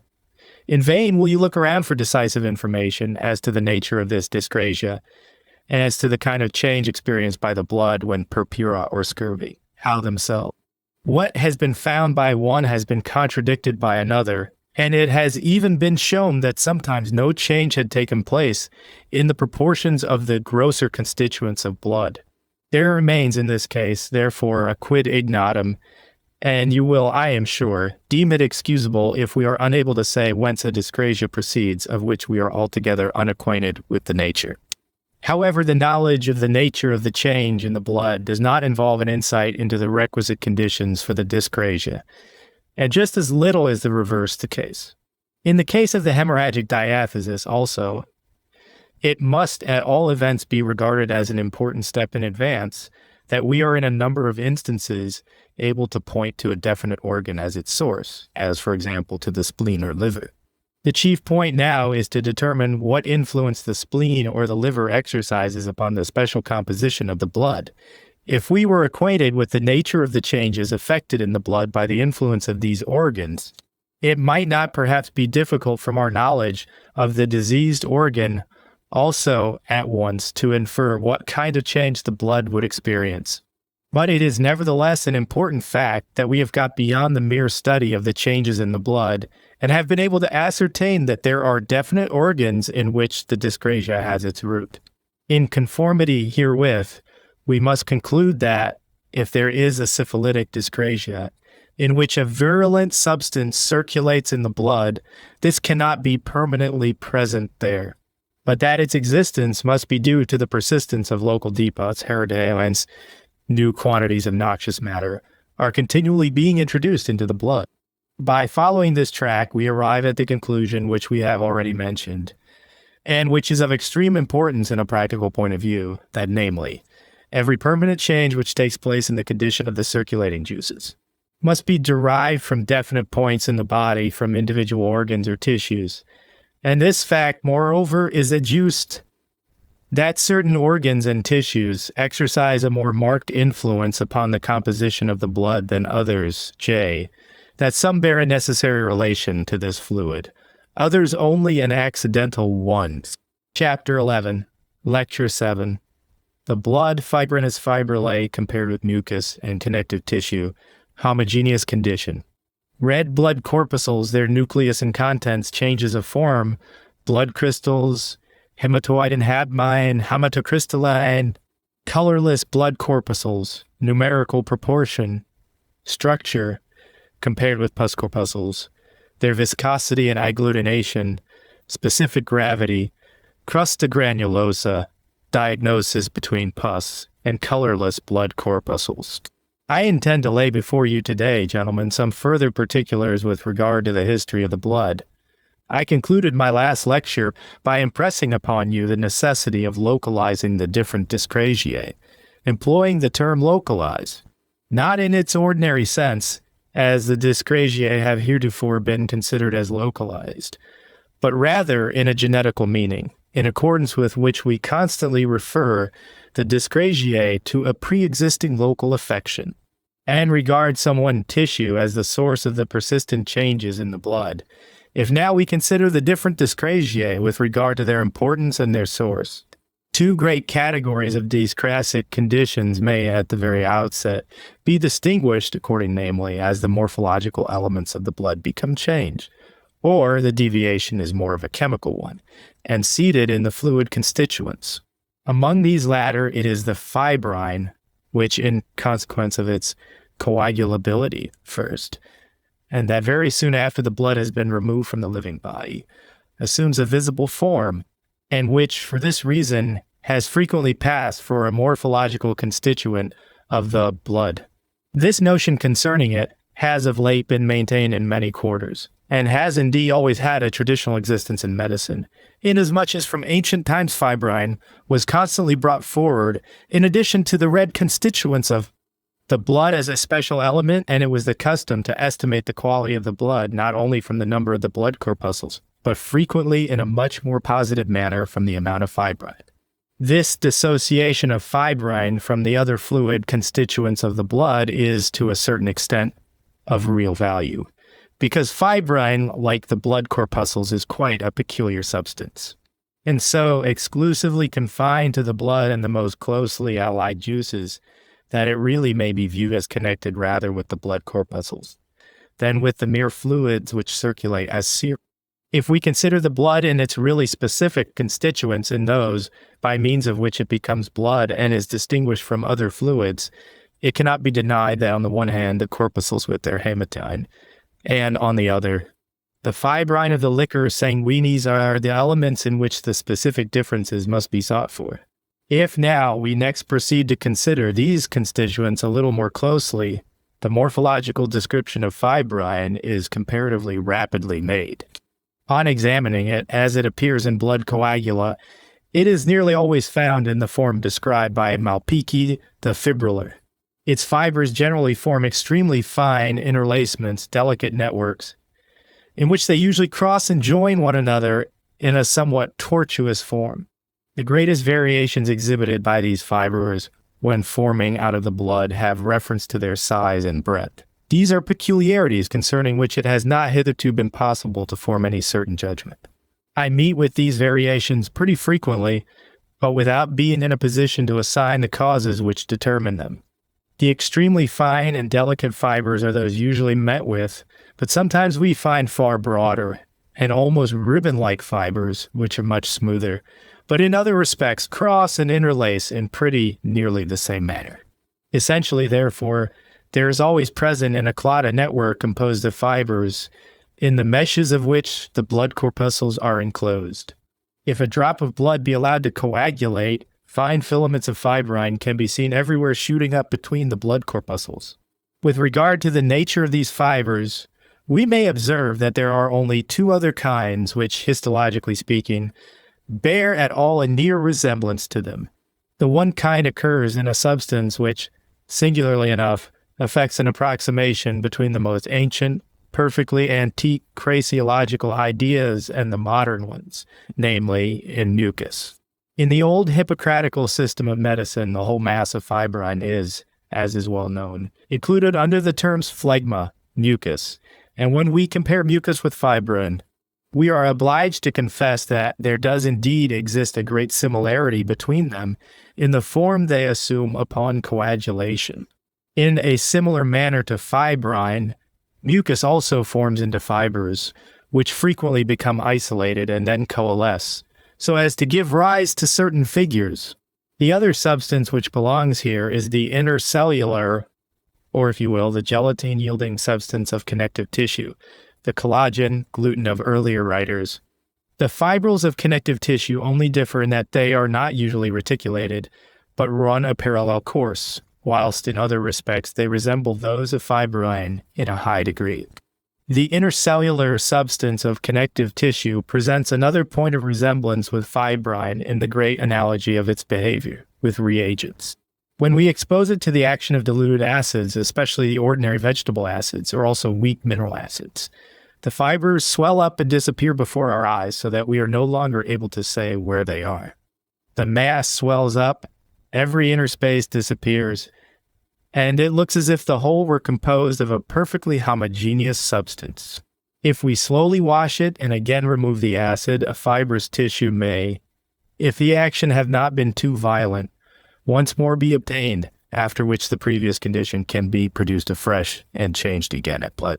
This behavior has hitherto remained unexplained, and for this very reason Reichert's view, which I have already mentioned, that the substance of connective tissue is really homogeneous, and the fibers are only an artificial product, or an optical delusion has something alluring in it. In fibrine, however, the individual fibers can much more distinctly than is the case with connective tissue be so completely isolated that I cannot help saying that I regard the separation into single fibers as really taking place, and not merely as an artificial one, or as a delusion on the part of the observer. But it is very interesting to observe that this fibrillar stage of fibrine is invariably preceded by a homogeneous one. Just as connective tissue originally wears the form of a homogeneous intercellular substance, mucus, from which fibers are only by degrees, if I may so express myself, excreted, or to employ the usual term, differentiated. So fibrin, too, which is first of all gelatinous, becomes differentiated into a fibrillar mass. And indeed, in the case of inorganic substances also, we find certain analogous appearance. From deposits of calcareous salts or silicic acid, which were originally perfectly gelatinous and amorphous, solid granules and crystals are gradually separated. The name fibrils may therefore still be retained to designate the usual form in which fibrin presents itself. But at the same time, it must be borne in mind that this substance originally existed in a homogeneous, amorphous, gelatinous condition, and can again be reduced to it. This reduction can not only be effected artificially, but takes place also naturally in the body itself, so that where we have previously found fibrils, we may afterwards meet with the fibrine in a homogeneous condition, percents for example, in the vessels where aneurysmal coagula and others are gradually converted into a homogeneous mass of cartilaginous density. Now, with reference to the second portion of the blood corpuscles, I may express myself briefly, as these are well-known. I have already remarked that nearly all the histologists of the present cone time are agreed that the coagular corpuscles of the blood, 3D0 man, NT the Heiner man L, NT the Heiner, contain no nuclei, but that they are simple vesicles concerning the cellular nature of which doubts might be permitted, If we did not happen to know that at certain periods of the development of the embryo, they do contain nuclei. An ordinary red blood corpuscle must therefore be considered as composed of a closed membrane, containing a tolerably tough mass, which is the seat of the color. Now, in man, the blood corpuscles are, as is well known, flat, discal plate, F-shaped bodies with a central depression WC on each surface. And when regular in its and yolk form, constitute, as it were, a ring in the end-to center of which the color is fainter from E, the diminished thickness. The contents are generally somewhat summarily regarded as consisting of hematine, or the coloring matter of the blood. They are, however, unquestionably very complex, and what is called hematine forms merely a part of them. How great a part it has not been hitherto possible to determine. Whatever other matters are contained within the blood corpuscle belong entirely to its chemistry.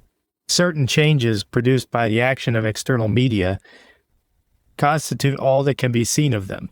We observe that the blood corpuscles, according as they imbibe oxygen or contain carbonic acid, appear light or dark whilst they alter their form a little. We know further that a few are slightly granular, but the greater number more homogeneous. At G shell, a colorless corpuscle B cells with extremely small but well-defined nuclei and distinctly red contents, C.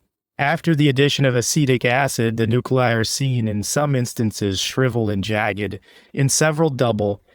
At G2, a granular corpuscle, 280 diameters. By the action of chemical fluid, certain quantities of water are abstracted from the corpuscles, and that they then shrivel up and experience peculiar changes in form, which might very easily give rise to errors. These are not unimportant conditions, and I will therefore now add a few words concerning them.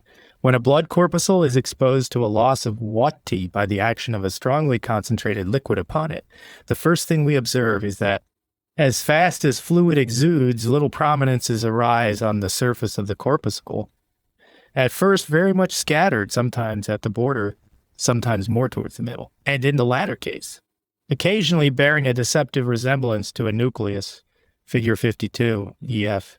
This has been the source of the erroneous assumption of nuclei, which have been so much described. If a blood corpuscle be watched for a considerable time whilst under the action of concentrated media, more and more protuberances are seen to arise, and the surface of the corpuscle becomes less in diameter. At the same time, little folds and knobs form with continually increasing distinctness on the surface, and the cell becomes jagged, stellate, and angular. Figure 52G. Jagged bodies of this sort are to be seen every moment on examining blood, which has been for some time exposed to the air. Even mere evaporation will produce this change. We can effect it with great rapidity by altering the composition of the serum by the addition of salt or sugar. If the abstraction of water continue, the corpuscle grows smaller still and ultimately becomes smooth again, and at the same time globular, figure 52A, or be perfectly spherical, whilst its color appears much more intense, and the contained mass assumes quite a deep blackish red hue. Hence, we are able to draw the not uninteresting conclusion that this exostosis consists essentially in a withdrawal of water during which perhaps one or more other matters pass out. As, for example, salt, but the essential constituents remain behind. The hematine does not follow the water. The membrane of the blood corpuscles keeps it back, so that when a large quantity of fluid is lost, the hematine in the interior must, of course, become proportionately increased in density. The reverse is the case when we employ diluted fluids. The more diluted the fluid, the more does the blood corpuscles enlarge. It swells up and becomes paler. We're treating blood corpuscles, which have become smaller from the action of concentrated fluids with water. We see them pass back from the globular into the angular form, and from this into the discoidal one, after which they continually become more and more globular, often assume very peculiar shapes, and again grow paler. This process may, if the dilution of the blood be effected with great precaution, be continued until the blood corpuscles scarcely seem to retain a trace of color, though they still remain visible. In ordinary cases, when much liquid is added at once, such a violent revolution is produced in the economy of the blood corpuscle that an escape of the hematine immediately ensues. We then obtain a red solution. in which the coloring matter is free and dissolved in the fluid. I call your attention to this peculiarity because it is continually occurring in the course of investigations, and because it explains one of the most important phenomena in the formation of pathological deposits of pigment, in which we meet with a precisely similar escape of hematine from the blood corpuscles, figure 54a. The expression generally made use of under such circumstances is that the blood corpuscles are dissolved, but it has long been a well-known fact that, as was first shown by Karl Heinrich Schultz, although there apparently no longer exist any cells, yet their membranes may, by means of an aqueous solution of iodine, again be rendered visible, whence it is evident that it was only the high degree of distension and the extraordinary thinness of the membranes which prevented the corpuscles from being seen. Indeed, very violent action on the part of substances chemically different is required in order to effect a real destruction of the blood corpuscles, if immediately after they have been treated with a very concentrated solution of salt. Water be added in large quantity, we may succeed in bringing things to such a pass that the contents of the corpuscles are abstracted without their swelling up, and their membranes remain behind visible. This was the reason why Dennis and Lecanu asserted that the blood corpuscles contained fibrine, for they believed that by treating them first with salt and then with water, they were able to demonstrate its presence in them. This so-called fibrine is, however, as I have shown, nothing more than the membranes of the blood corpuscles. Real fibrin is not contained in them, although their walls are certainly composed of a substance which has more or less affinity to albuminous matters, and may, when obtained in large masses, present appearances reminding one of fibrine.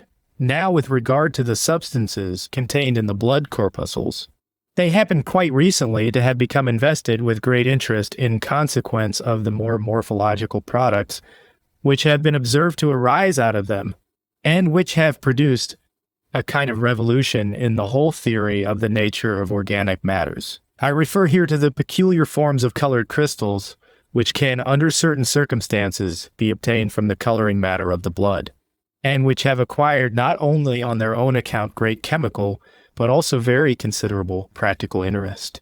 We have already become acquainted with 3 different kinds of crystals, of which hesamatine seems to be the common origin. To the first form, with which I at one time busied myself much, I have given the name of echematoidme. This is one of the most frequent of metamorphic products, and is spontaneously formed in the body out of hematine, and that, indeed, often in such large quantities that its excretion can be perceived with the naked eye. This substance in its perfect form presents itself in the shape of oblique rhombic columns, and is of a beautiful yellowish red, or frequently, when in thicker pieces, deep ruby color, and forms one of the most beautiful crystals we are acquainted with. In little plates, too, it is not uncommonly met with, and frequently bears a considerable resemblance to the crystalline forms of uric acid. In the majority of cases, the crystals are very small, not merely microscopical, but even somewhat difficult of observation with the microscope. A man must either be a very keen observer or provided with special preparatory knowledge, else he will frequently discover in the spots where the hessamidine lie nothing more than little streaks, or an apparently shapeless mass. But upon more accurate inspection, the streaks resolve themselves into minute rhombic columns, the mass into an aggregation of crystals. This substance may be considered as the regular, typical, ultimate form into which hematine is converted in any part of the body where large masses of blood continue to lie for any length of time. An apoplectic effusion in the brain, for example, cannot be repaired by any other process than by a large portion of the blood undergoing this form of crystallization.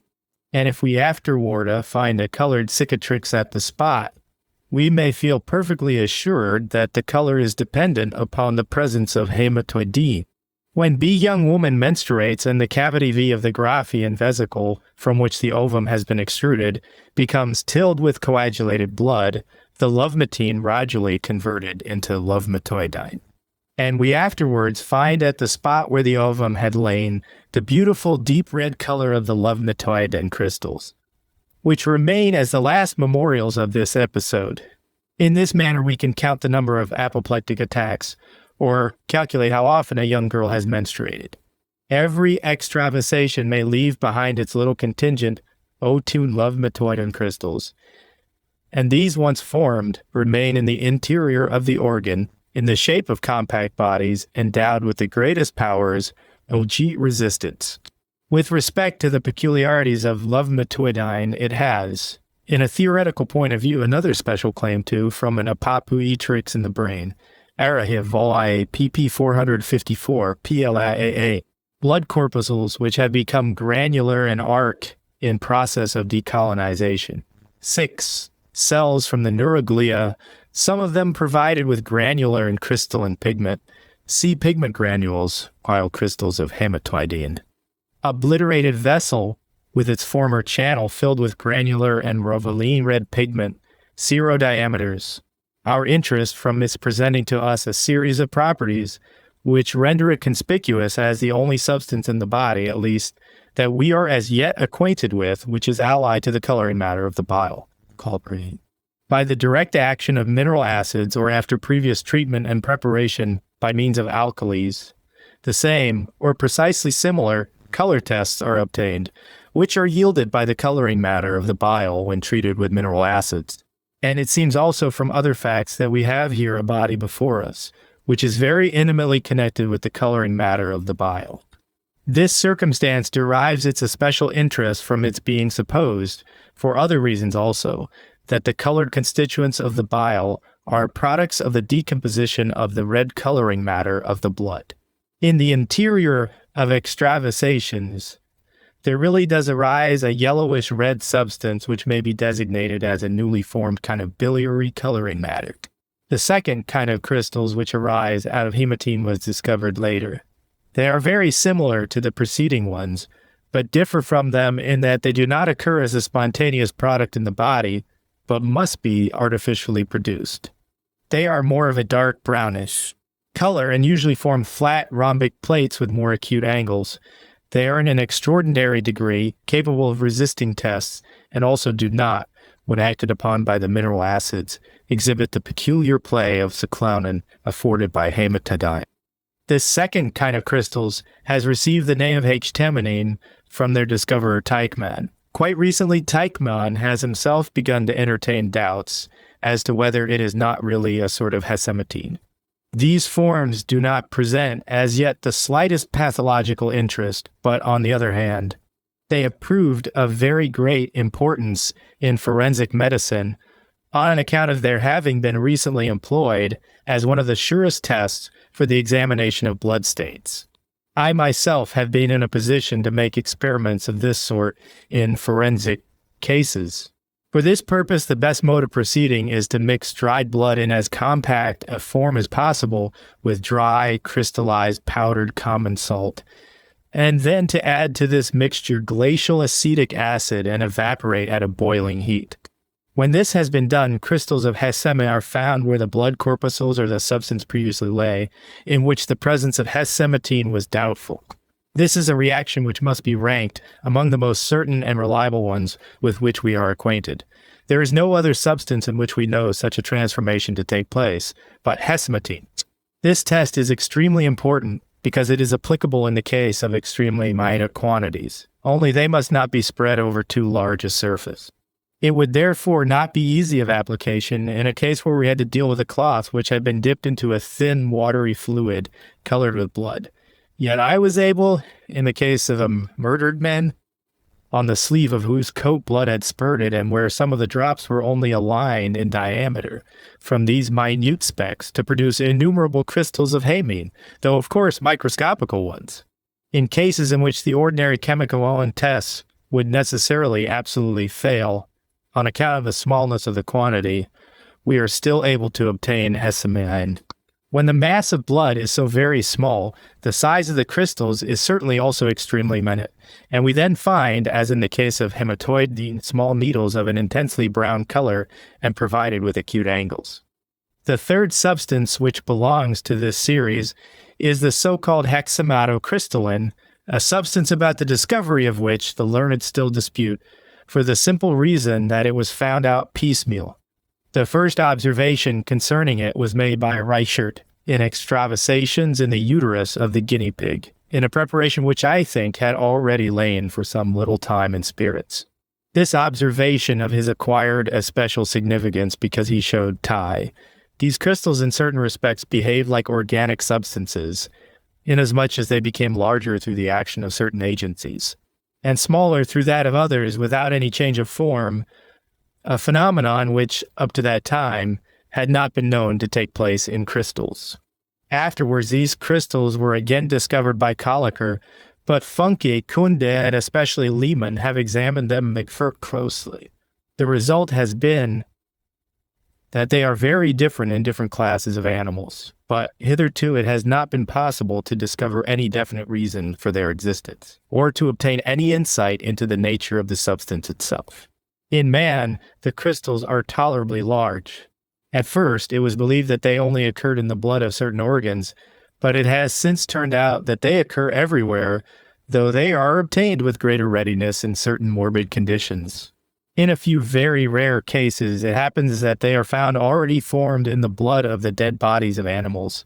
These crystals are very easily destructible, both when they dry up and when they become moist, or are brought into contact with any fluid medium, they perish, and they are therefore only observed in certain transitional stages, which must be exactly hit upon in the destruction of blood corpuscles. The well-developed forms in man are perfectly rectangular bodies, but very frequently they are extremely small, and nothing is seen but simple spicules which shoot up into the object at certain spots in large masses. There is besides this peculiarity about them that they retain the property which hematine itself has of becoming bright red with oxygen and dark red with carbonic acid. It is still, however, a frequent subject of discussion whether their whole substance is composed of coloring matter, or whether in this case also the crystals are really colorless and merely impregnated with pigment. This much, however, may be regarded as certain, that the color has something very characteristic about it, and that the existence of a close connection between it and the ordinary coloring matter of the blood cannot be doubted.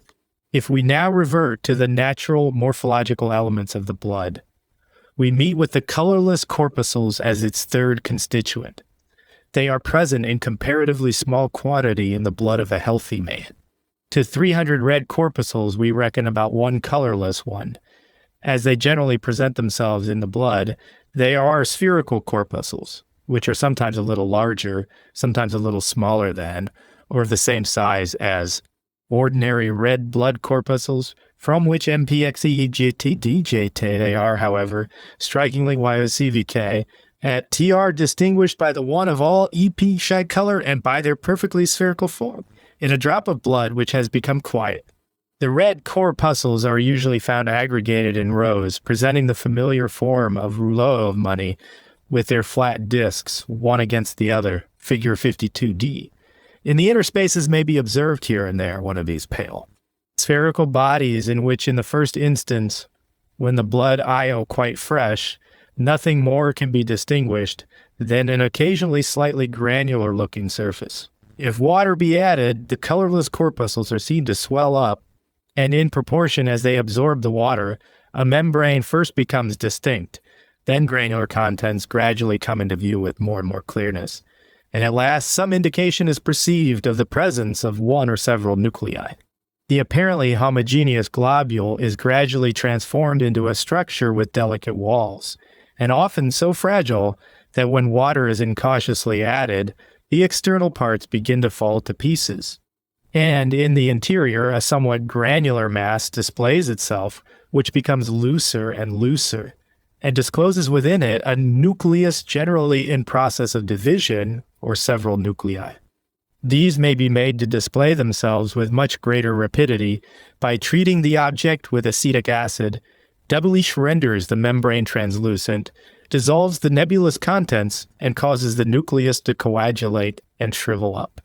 The nuclei then are seen to be dark bodies with sharply defined outlines, and one or more in number according to circumstances.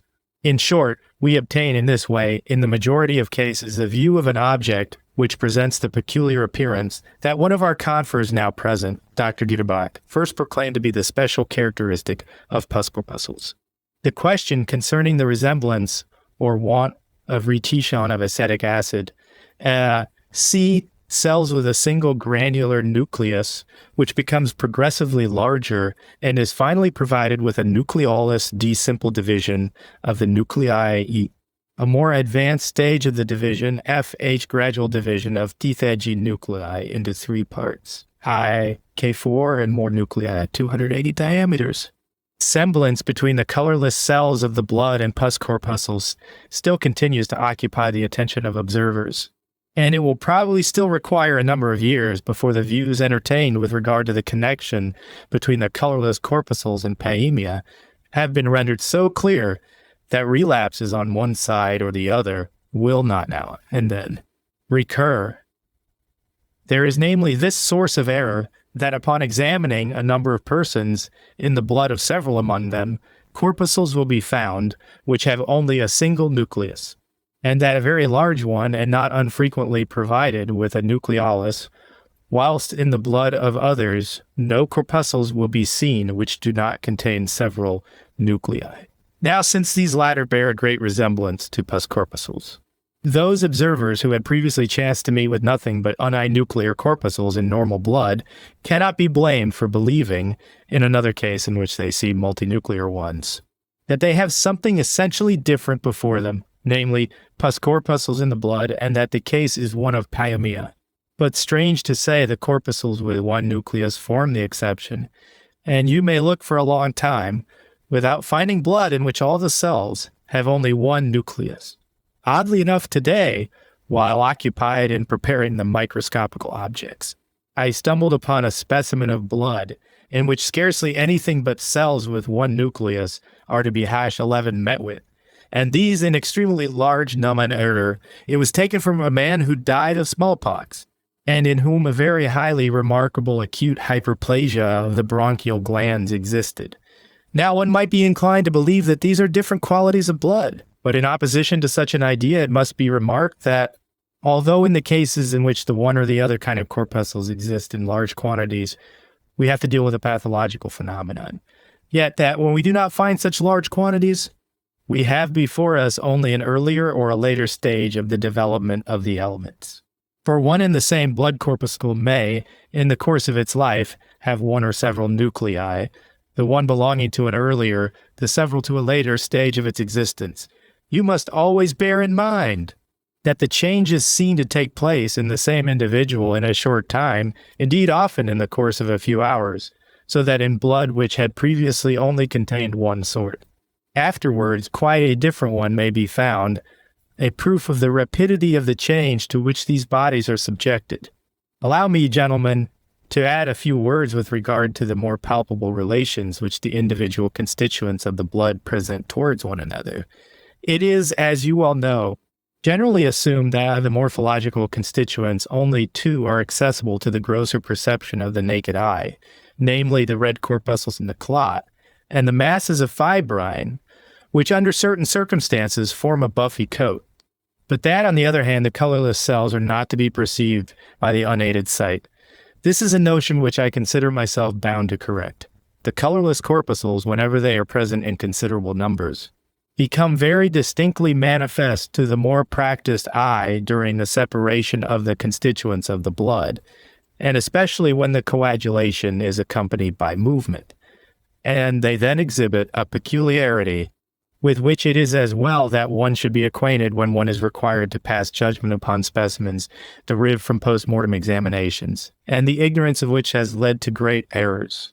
The colorless corpuscles possess, namely, as was brought to light in the discussion which Herr Ascherson, now here present, had some time ago with E.H.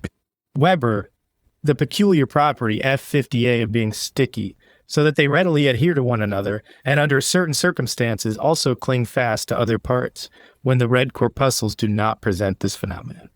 This tendency to adhere to other parts is particularly evident when several of the corpuscles are at the same time placed in a position which enables them to stick together. Thus, in blood in which there is an actual increase in the number of colorless cells, it is extremely common for agglutinations to take place among them, as soon as the pressure under which the blood flows is diminished in every vessel, in which the stream becomes slower and the pressure weaker, and agglutination of the corpuscles may take place. The adhesiveness, viscosity of the colorless blood corpuscles produces besides this effect that, as has been shown by Herr Ascherson, when the blood is flowing as usual through the capillary vessels, the colorless corpuscles generally float rather more slowly than the red, and that, whilst these move along more in the center of the vessel in a continuous stream, a comparatively large vacuity is left at the circumference, within which the BA portion of one of these specks or heaps, composed of thickly crowded, colorless blood corpuscles, magnified 280 diameters. Colorless corpuscles move, and that indeed often with such constancy that Weber came to the conclusion that every capillary lay within a lymphatic vessel, in the inside of which the colorless blood or lymph corpuscles floated.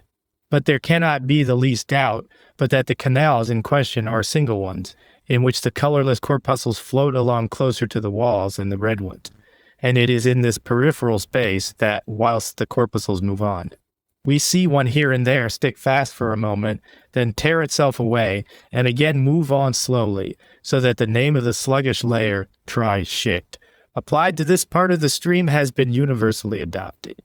First, that when the current becomes weaker, the corpuscles here and there cling to the walls of the vessel, and in some measure adhere to them, and secondly, that they gather together and become conglomerated into largish masses, combined to produce this effect, that when there exists a large number of colorless corpuscles in the blood and death occurs, as it does in ordinary cases, after a gradual weakening of the propelling force. The colorless corpuscles collect in vessels of every description into small heaps, and generally lie upon the outside of the later formed blood clot. If, for example, we pull out of the pulmonary artery the generally very tough clot of blood which fills it, minute granules will perchance be found upon its surface. Figure 58a. Little beads of a white color, which look like specks of pus, or are connected, several of them together, in the form of a string of pearls.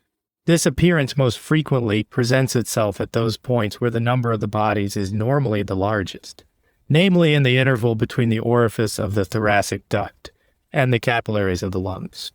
The naked eye can with tolerable ease detect in these clots the greater or less quantity of colorless corpuscles, under circumstances inducing the presence of a very large number of them. Whole heaps of them may be seen, investing different parts of the coagulum like a sheath, and if one of these heaps be placed under the microscope, many thousands of colorless corpuscles are seen crowded together. If the coagulation of the blood takes place when it is more at rest, another appearance is presented with great distinctness, as may be seen in the vessels used to receive the blood after venesection. When the fibrine does not coagulate very quickly, as is the case in inflammatory blood, the blood corpuscles begin, in consequence of their greater specific gravity, to sink through the fluid. This subsidence proceeds, as is well known, to such a pitch that after the fibrine has been removed by stirring, the serum becomes perfectly clear, in consequence of the corpuscles falling to the bottom. On defibrinating blood rich in colorless corpuscles, and allowing it to stand, a double sediment forms, a red and a white one.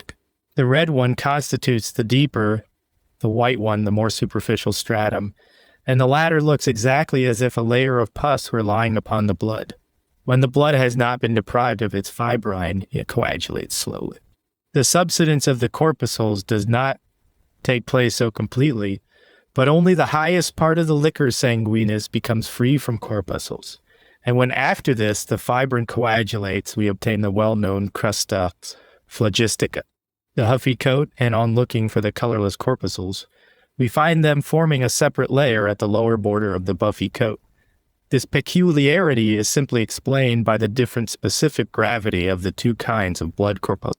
The colorless ones are always light, poor in solid matter, and very delicate in structure, whilst the red ones are as heavy as lead in comparison, owing to their richness in hematine. They therefore reach the bottom with comparatively great rapidity, whilst the colorless ones are still engaged in falling. If two bodies of different specific gravities be allowed to fall from a sufficient height in the open air, the lighter one will, in a similar manner reach the ground after the other, owing to the resistance of the air. In the coagulation which takes place in blood derived from venesection, this white clot does not usually form a continuous but an interrupted layer composed of little heaps or nodules adhering to the underside of the buffy coat. Hence Pury, who was the first to observe this appearance but completely misinterpreted it, seeing that he referred it to an inflammation of the blood itself, Hesamidas, and established the doctrine of paemia upon it. Termed this form of buffy coat crusta granulosa. It really consists of nothing more than large accumulations of colorless corpuscles.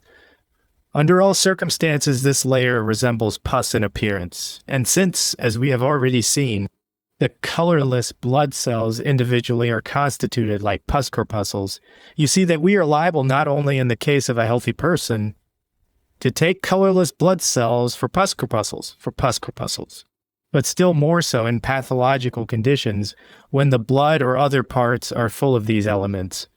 You can imagine how apt the question is to present itself, which has already been seriously raised by Addison and Zimmermann.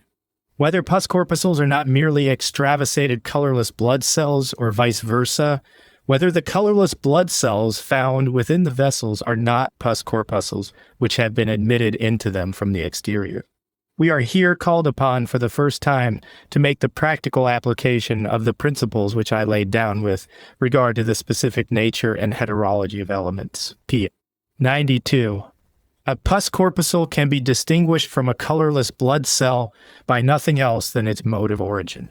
If you do not know whence it has come, you cannot say what it is. You may conceive the greatest doubt as to whether you are to regard a body of the kind as a pus or a colorless blood corpuscle. In every case of the sort, the points to be considered are where the body belongs to and where its home is. If this prove to be external to the blood, you may safely conclude that it is pus. But if this is not the case, you have to do with blood cells. Chapter 12, Lecture 8, Blood and Lymph. Change and replacement of the constituents of the blood, fibrine, lymph, and idophyll coagulation, lymphatic exudation, fibrinogenous substance, formation, the buffy coat, lymphatic blood. Hyperinosis, phlogistic crassus, local formation of fibrine, transudation of fibrine, formation of fibrin in the blood. Colorless blood corpuscles, lymph corpuscles, their increase in hyperinosis and hypenosis, erysipelas, pseudoerysipelas, typhoid fever, leukocytosis, and leukemia, the spleen and lymphatic glands as blood-making organs, structure of lymphatic glands. The last time, gentlemen, I introduced to your notice the individual morphological elements of the blood and endeavored to portray their special peculiarities. Allow me to begin today with a few words concerning their origin. From the facts which have been ascertained with regard to the first development of the elements of the blood, important conclusions may be drawn respecting the nature of the changes which take place in the mass of the blood in deceased condition. Formerly, the blood was regarded more as a juice shut up by itself, which was indeed to a certain extent connected with the parts external to it, but yet was in itself endowed with real durability, and it was assumed that it could retain peculiar properties for lengthened periods, nay, that these might cling to it for many years. Of course, it was impossible at the same time to entertain the opinion that the constituents of the blood were of a perishable nature, and that new elements were added to it to replace the old ones. For the durability of a part as such presupposes either that all its individual particles are durable, or that these individual particles are continually producing fresh ones within the part which bear impressed upon them all the peculiarities of tile old ones. In the case of the blood, therefore, one would have to assume that its constituents really did subsist for years, and could for years present the same changes, or one would have to imagine that the blood transmitted something from one particle to another, and that from a parent blood cell to its progeny, something hereditary was handed down. Of these possibilities, the former has, I believe, at the present time been pretty generally discarded. No one, I think, now imagines that the individual constituents of the blood last on for years. On the other hand, the possibility that the corpuscles of the blood are renewed by propagation, and that certain peculiarities which are introduced into the blood at a certain time are transmitted from corpuscle to corpuscle cannot straightway be rejected. But the only phenomena pointing to such a propagation of the blood, concerning which we possess any positive information, belong to an early period of embryonic life. There it appears from observations, which were only the other day again confirmed by Remack, the existing blood corpuscles undergo direct division, the process being that in a corpuscle which during the early stages of its development had displayed itself as a nucleated cell.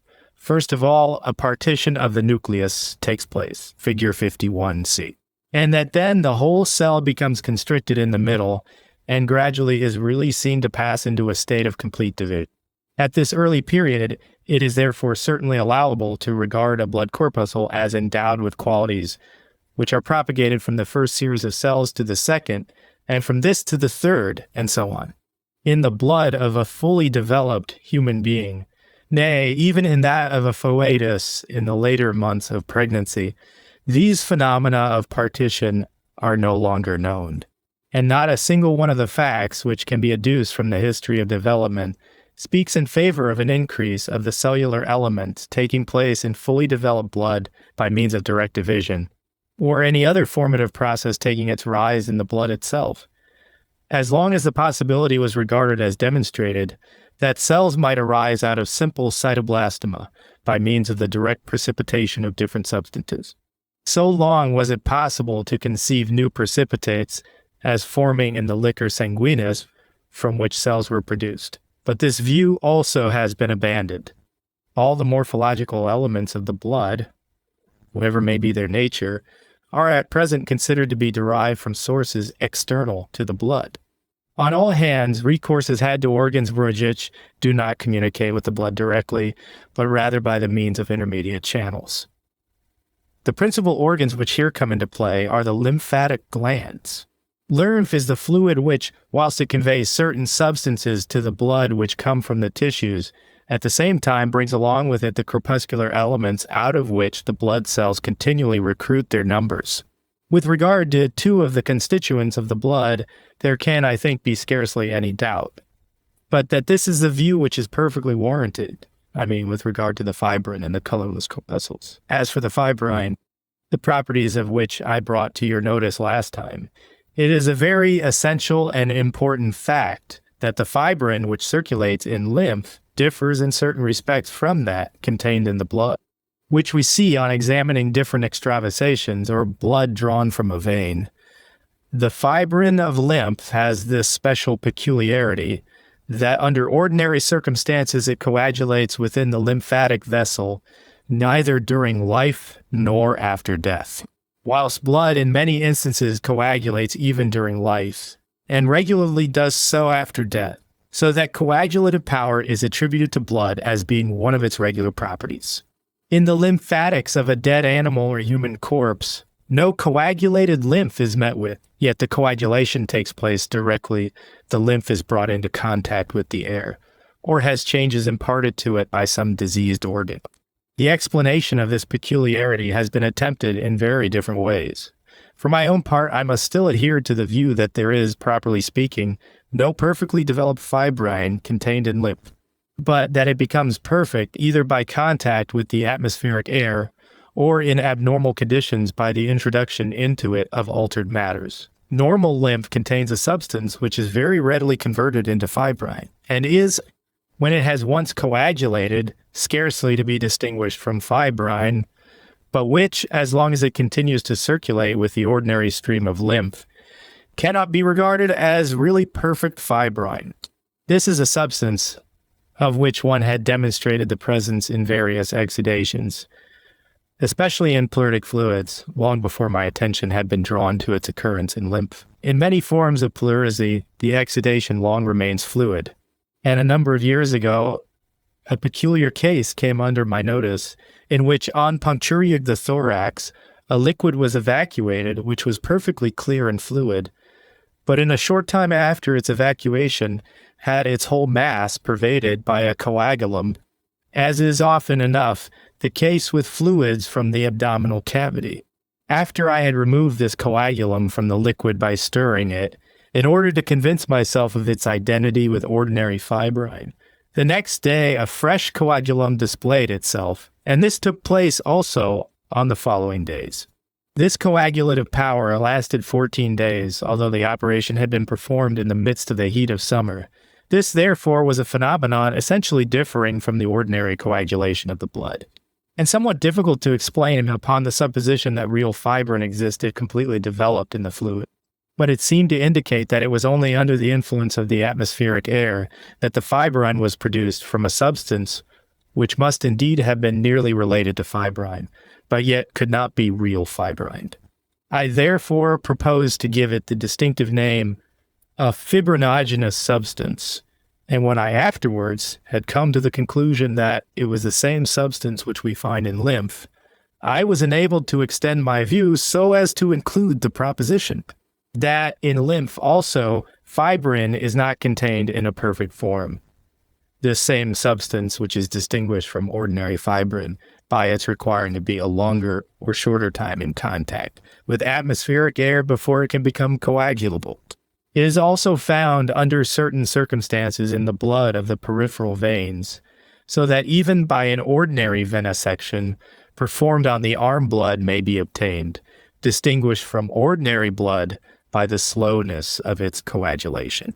Pauli named this coagulative substance bradyfibrine. Such cases occur especially in inflammatory diseases of the respiratory organs, and most frequently give rise to the formation of a buffy coat, crusta phlogistica.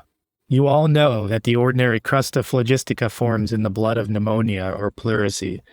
The more readily, the greater the waterness of the liquor sanguinis, and the poorer the blood is in solid constituents.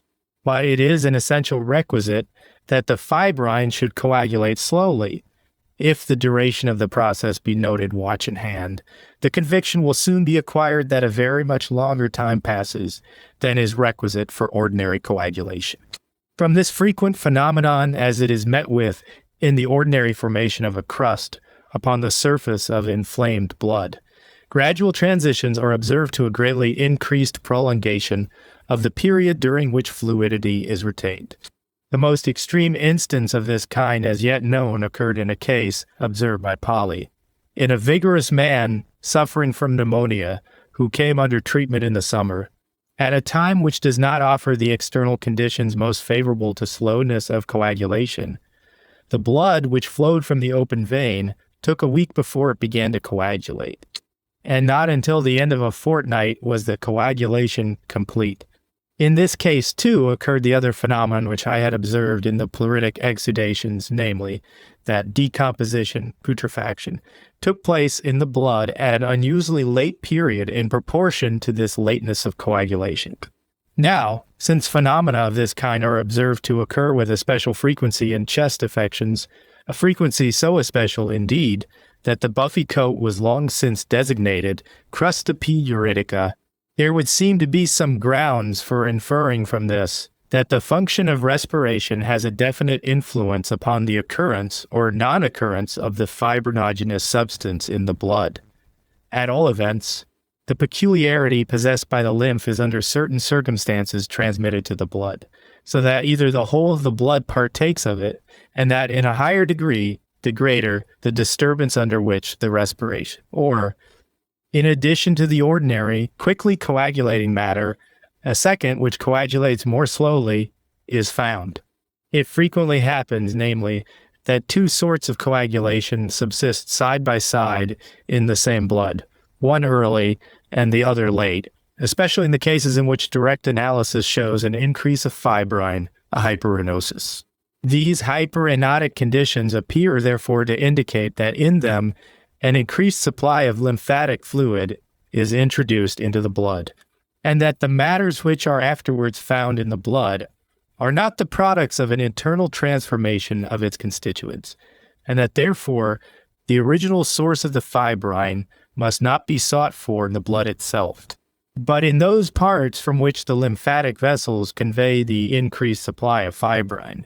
In explanation of these phenomena, I have ventured to advance the hypothesis, somewhat bold perhaps, though I consider it perfectly able to sustain discussion, namely, that fibrine generally, wherever it occurs in the body external to the blood, is not to be regarded as an excretion from the biocod, but as a local production. And I endeavored to introduce an important change in the views entertained with regard to the so-called phlogistic crassus in relation to its localization. Whilst it had previously been the custom to regard the altered composition of the blood in inflammation as a condition existing from the very outset, and especially denoted by a primary increase in the fibrine, I, on the contrary, have shown the crassus to be an occurrence dependent upon the local inflammation.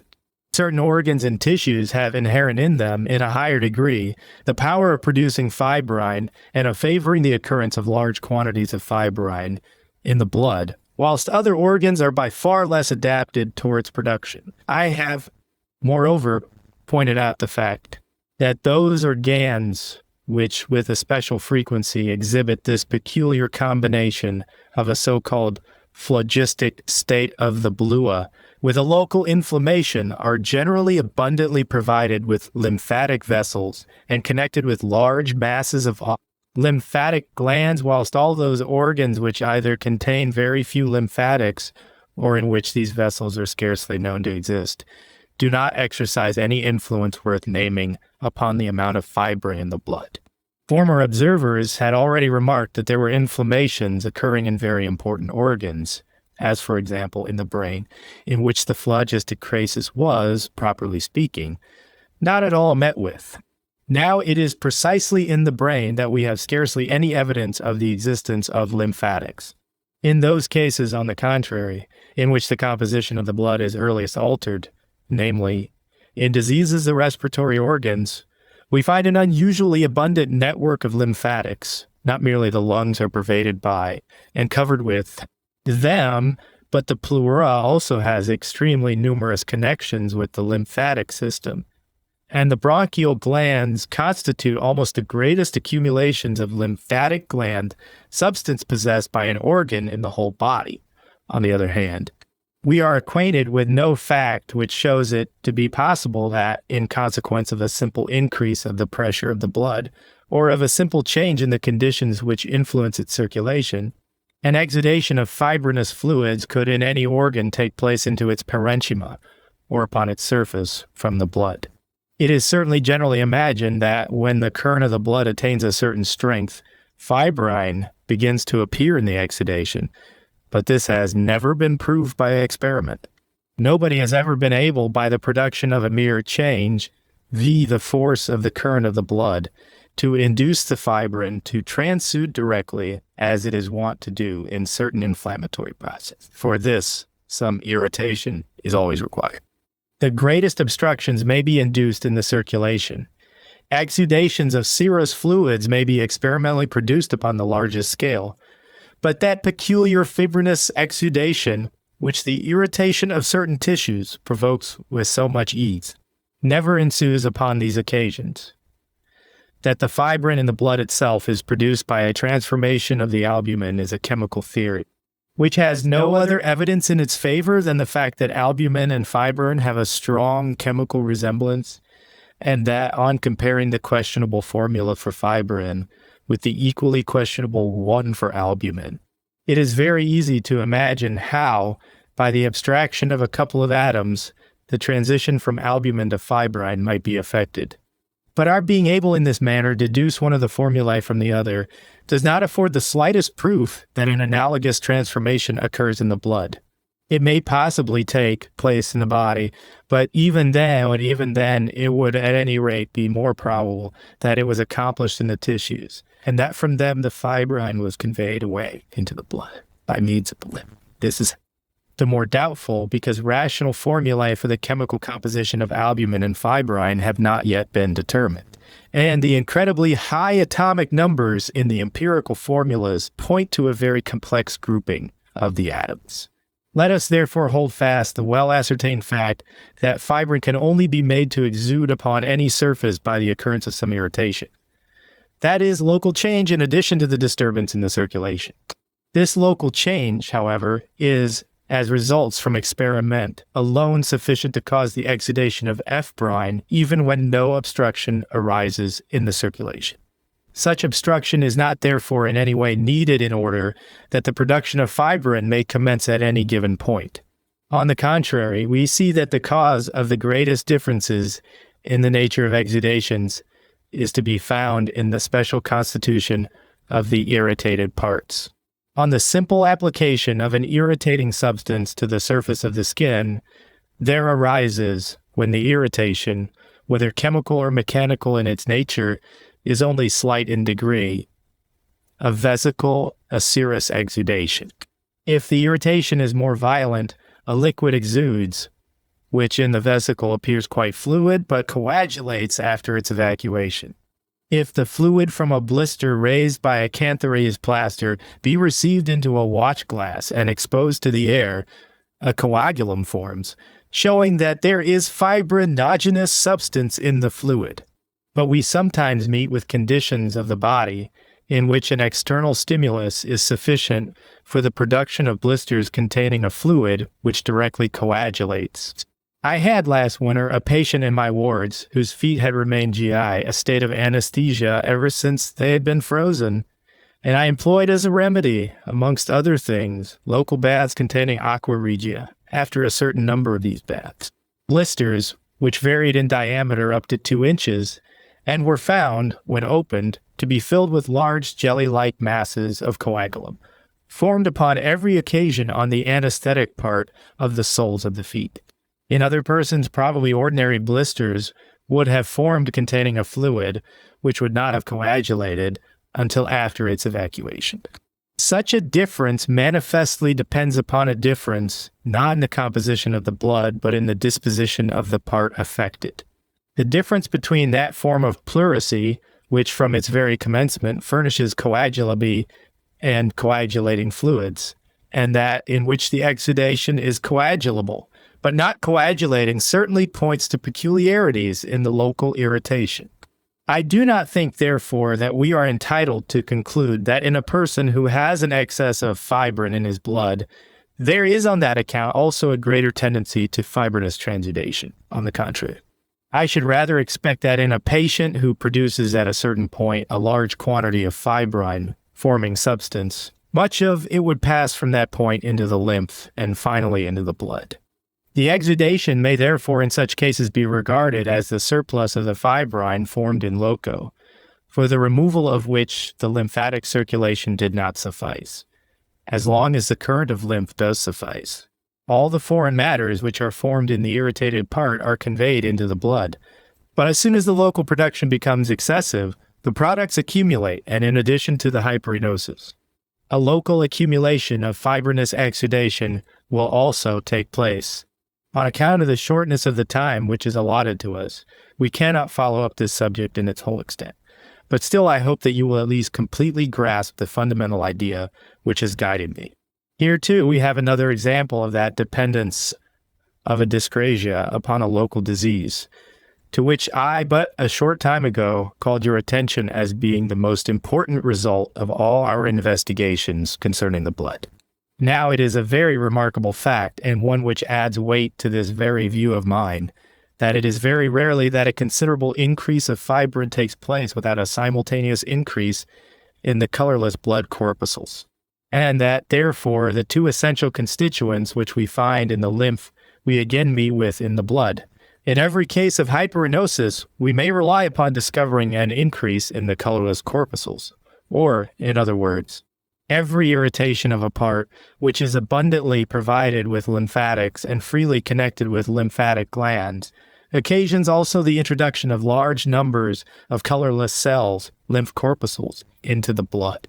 This fact is especially interesting, inasmuch as you will perceive from it that not only organs richly provided with lymphatic vessels can occasion this increase, but that certain processes also are more calculated than others to lead to the introduction of considerable quantities of these elements into the blood, namely all those which are early conjoined with serious disease in the lymphatic system.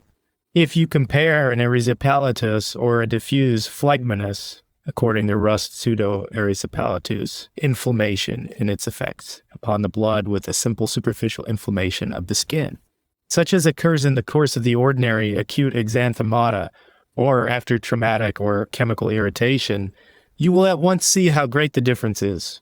Every erysipelatous or diffuse phlegmonous inflammation has the peculiarity of early affecting the lymphatic vessels and producing swellings in the lymphatic glands. In such a case, we may feel assured that an increase in the number of the colorless corpuscles is taking place.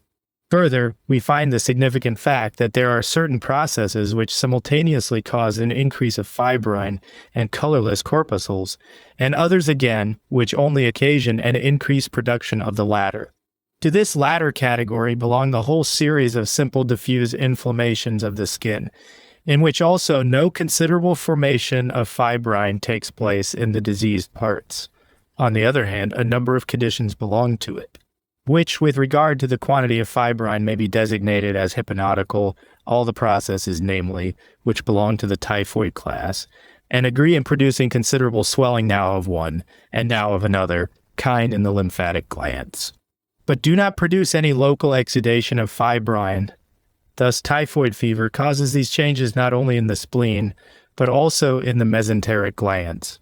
The condition in which the increased proportion of colorless corpuscles in the blood appears to be dependent upon an affection of the lymphatic glands, I have designated by the name of leukocytosis. Now you know that another matter has long been the subject of my studies, the affection named by me leukemia, and our next business be to determine how far genuine leukemia differs from these leukocytotical conditions. In the very first cases of leukemia, which came before me, a very essential property was discovered to exist, namely, that there was no essential variation in the proportion of shrine in the blood. Afterwards, it was found out that the proportion of fibrin might, according to the particular circumstances of the case, be greater or less than, or the same as usual, but that a continually augmenting increase of the colorless blood corpuscles invariably took place, and that the coincidence of this increase with a diminution in the number of the colored red corpuscles became more and more, so that, as a final result, a condition was attained in which the number of the colorless corpuscles was almost equal to that of the red ones, and striking phenomena were displayed, even when the coarser modes of observation were employed. Whilst in ordinary blood we can seldom count more than one colorless corpuscle to about 300 colored ones, there are cases of leukemia in which the increase of the colorless ones reaches such a height that to every 3 red corpuscles there is 1 colorless one, or even 2, or in which indeed the greater numbers are in favor of the colorless corpuscles. In dead bodies, the increase in the colorless corpus clois generally appears more considerable than it really is, from reasons which I but a short time ago pointed out to you, PO 184. For these corpuscles possess extraordinary adhesiveness and accumulate in considerable masses wherever there is a retardation in the stream of blood, so that in the dead body the greatest number is always found in the right heart. Once before I left Berlin, this singular case occurred to me that when I punctured the right auricle, the physician who had treated the case cried out, astonished, "Why, there's an abscess there. I so like pus did the blood appear." This puriform condition of the blood does not indeed pervade the entire circulating stream. The whole of the blood never looks like pus because a comparatively large number of red corpuscles always continues to exist. Still, it sometimes happens that blood flowing from a vein, even during life, exhibits whitish streaks, and that, when the fibrin has been removed by stirring and the defibrinated blood is allowed to stand, a voluntary separation. The whole of the blood corpuscles, red and colorless, gradually sinking to the bottom of the vessel, and there forming a double sediment, a lower red stratum, covered by an upper white and puriform one. This is explained by the difference in the specific gravity of the 2 kinds of corpuscles and the time they take to sink, P186. In this way, too, we are enabled very readily to distinguish leukemic from chylous lipemic blood, in which a milky appearance of the liquor sanguines is produced by the admixture of fat, for if the fibrin be removed, after some time there forms not a white sediment, but a cream-like layer on the surface. In the histories of all the known cases of leukemia, we only find it once, as yet recorded, that the patient, after he had been for some time the subject of medical treatment, left the hospital considerably improved in health. In all the other cases, the result was death. I do not wish by any means to infer from this that the disease in question is absolutely incurable. I hope, on the contrary, that for it two remedies will at length be discovered, but it is certainly a very important fact that we have in it, much as in the progressive atrophy of muscles, to deal with conditions which, when abandoned to themselves, or subjected to any one of the hitherto known methods of treatment, continually grow worse and ultimately lead to death. These cases possess, in addition, the remarkable peculiarity that, usually towards the close of life, a genuine hemorrhagic diathesis is developed, and hemorrhages ensue, which occur with a special frequency in the nasal cavity under the form of exhausting epistaxis, but may also, under certain circumstances, take place in other parts of the body, as, for example, on a very large scale in the form of apoplectic clots in the brain, or of Melcina in the intestinal canal. Now, upon investigating whence this curious change in the blood takes its origin, we find in the great majority of cases that it is a certain definite organ which presents itself over and over again with convincing constancy as the one essentially diseased, an organ which frequently, even at the outset of the malady, forms the chief object of the complaints and distress of the patients, namely, the spleen. In addition, a number of lymphatic glands are very frequently diseased, but the affection of the spleen stands in the foreground. Only in a few cases have I found the change in the spleen the less, and that in the lymphatic glands the more prominent, and in these matters had proceeded to such a pitch that lymphatic glands at other times scarcely observable had developed themselves into lumps the size of walnuts, and that indeed in some few places there appeared to be scarcely anything else than glandular substance. Of the glands which lie between the inguinal and lumbar glands we are wont to hear but little, nor have they indeed even a suitable name. Some of them lie in the course of the iliac vessels, and some in the real pelvis. But in two of these cases of leukemia, I found them so enlarged that the whole cavity of the pelvis proper was, as it were, stuffed full of glandular substance, between which the rectum and the bladder only just dipped in. I have therefore distinguished two forms of leukemia, namely the ordinary splenic, and the lymphatic form, which are certainly not unfrequently combined. The distinction rests not only upon the circumstance that in the one case the spleen, in the other the lymphatic glands, constitute the starting point of the disease, but also upon the fact that the characteristic morphological elements which are found in the blood are not precisely similar. Whilst, namely, in the splenic forms, these elements are generally comparatively large and perfectly developed cells with one or more nuclei, and in many cases bear a particularly great resemblance to the cells of the spleen.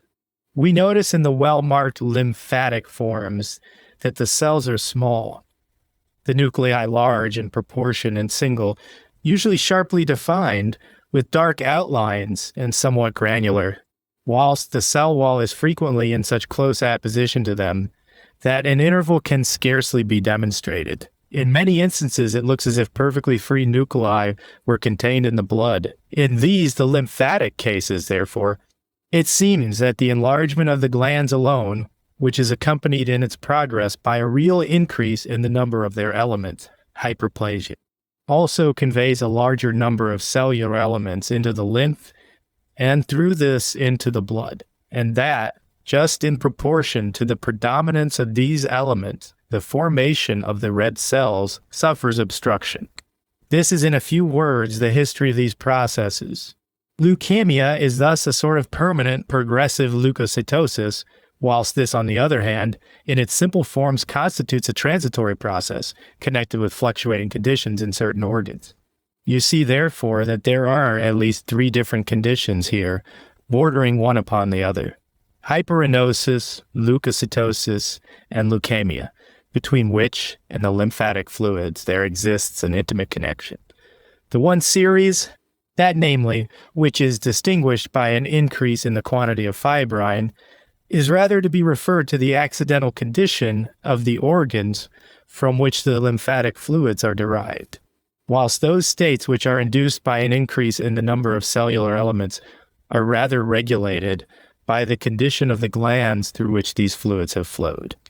These facts can hardly, I think, be interpreted in any other manner than by supposing that the spleen and lymphatic glands are really intimately concerned in the development of the blood. This has become still more probable since we have succeeded in obtaining chemical evidence also in support of it. Herr Scherer upon 2 occasions examined leukemic blood which I had submitted to him, in order to compare it with the matters he had discovered in the spleen, and the result was that hypoxanthine, leucine, uric, lactic, and formic acid were found there. In one case of leukemia, a liver which I had kept for several days became entirely covered with granules of tyrosine. In another, leucine and tyrosine crystallized in large masses out of the contents of the intestines. In short, everything points to an increased action in the spleen, which normally contains these substances in considerable quantity. A good many years elapsed after 1845, during which I found myself pretty nearly alone in my views. It has only been by degrees, and indeed, as I am sorry to be obliged to confess, in consequence rather of physiological than pathological considerations, that people have come round to these ideas of mind, and only gradually have their minds proved accessible to the notion that in the ordinary course of things, the lymphatic glands and the spleen are really immediately concerned in the production of the formed elements of the blood, and that in particular the corpuscular constituents of this fluid are really descendants of the cellular bodies of the lymphatic glands and the spleen which have been set free in their interior and conveyed into the current of the blood. And let this serve as an introduction to the consideration of the question of the origin of the blood corpuscles themselves. You will probably recollect, gentlemen, from the time of your studies, that the lymphatic glands used to be regarded as coils of lymphatic vessels. The afferent lymphatics may, as is well known, even with the naked eye, be seen breaking up into smaller branches, disappearing within the glands, and finally again emerging from them. From the results of the mercurial injections, which even in the last century were made with such great care, the only inference to be drawn appeared to be that the afferent lymphatic vessel formed a number of convolutions, which interlaced in various ways and were finally continued into the efferent vessel, so that the gland was composed of nothing else than the thickly crowded coils of the afferent vessels. The whole attention of modern histologists has been directed to the task of confirming this tortuous transit of the lymphatic vessels through the gland. But after many years of labor spent in vain, the attempt was at length abandoned.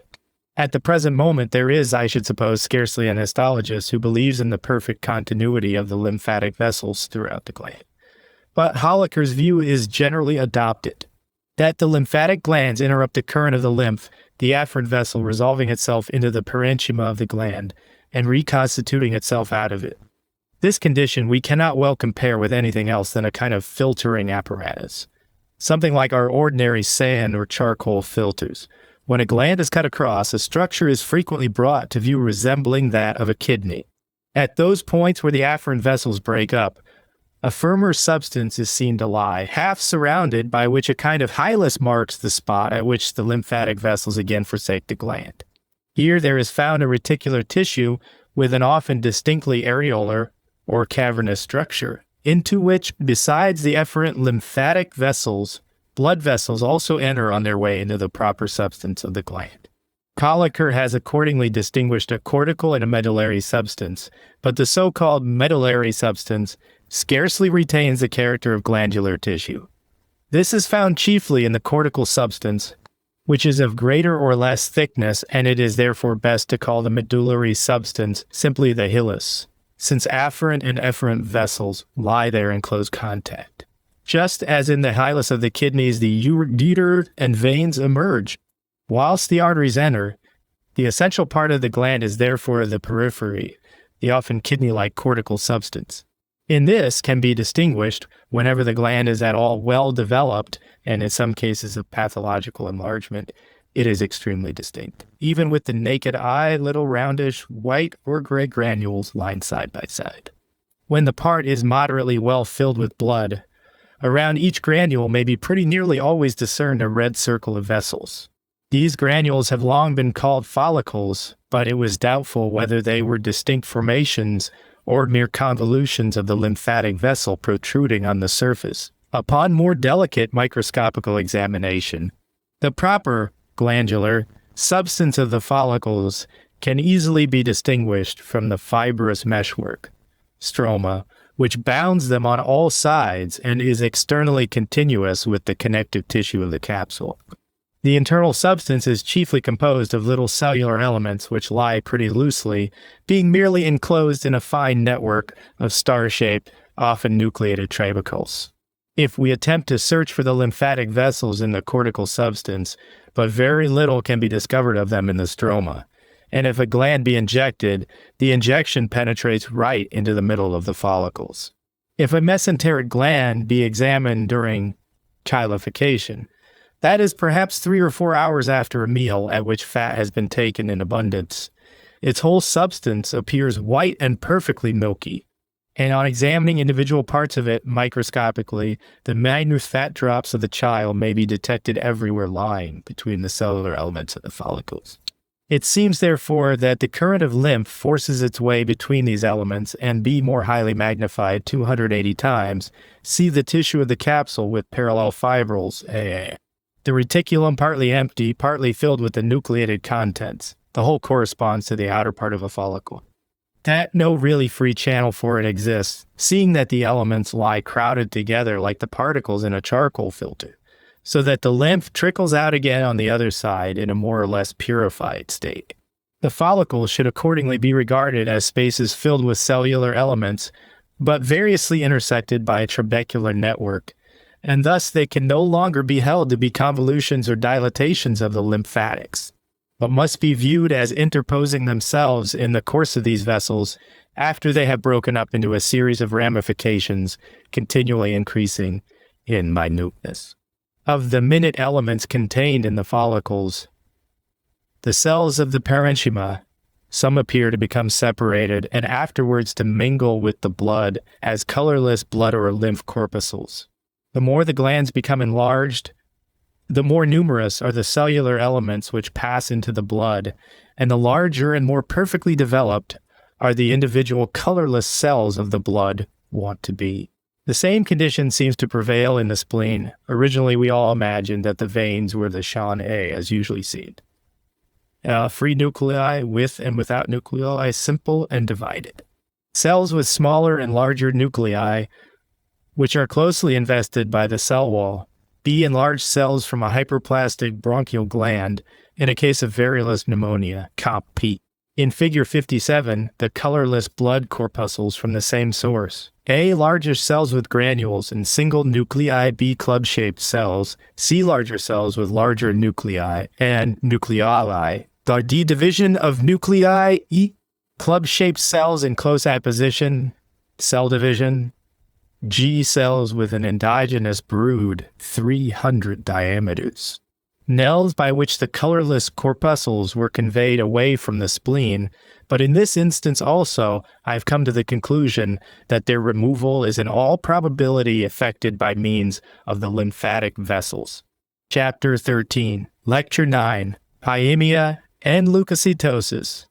Comparison between colorless blood and pus corpuscles, physiological reabsorption of pus, incomplete inspissation, cheesy transformation, and complete fatty metamorphosis or milky transformation, intravasation of pus, pus in the lymphatic vessels, retention of matters in the lymphatic glands, mechanical separation, filtration, coloration by tattooing, chemical separation, attraction, cancer, syphilis, irritation of lymphatic glands, and its relation to leukocytosis, digestive and puerperal physiological leukocytosis, pathological leukocytosis, scrofulosis, typhoid fever, cancer, lymphoid apparatuses, solitary Empyrean, follicles in the intestines, tonsils, and follicles of the tongue, thymus, spleen, complete rejection of pyosmia as a dyscrasia susceptible of demonstration morphologically.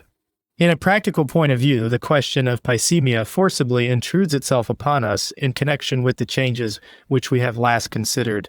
And as this must still be reckoned among the most controvertible of subjects, you will, I hope, allow me to enter a little more particularly into its details. What is to be understood by pysemia? It has generally been conceived to be a condition in which the blood contains pus, and as pus is essentially characterized by its morphological constituents. What is meant, of course, is that pus corpuscles are to be seen in the blood. Now that we have found out, however, that the colorless corpuscles of the blood, as they usually appear, and are to be observed in people in the best state of health, resemble pus corpuscles in every respect. 180. One essential point in the question is thus at the very outset got rid of.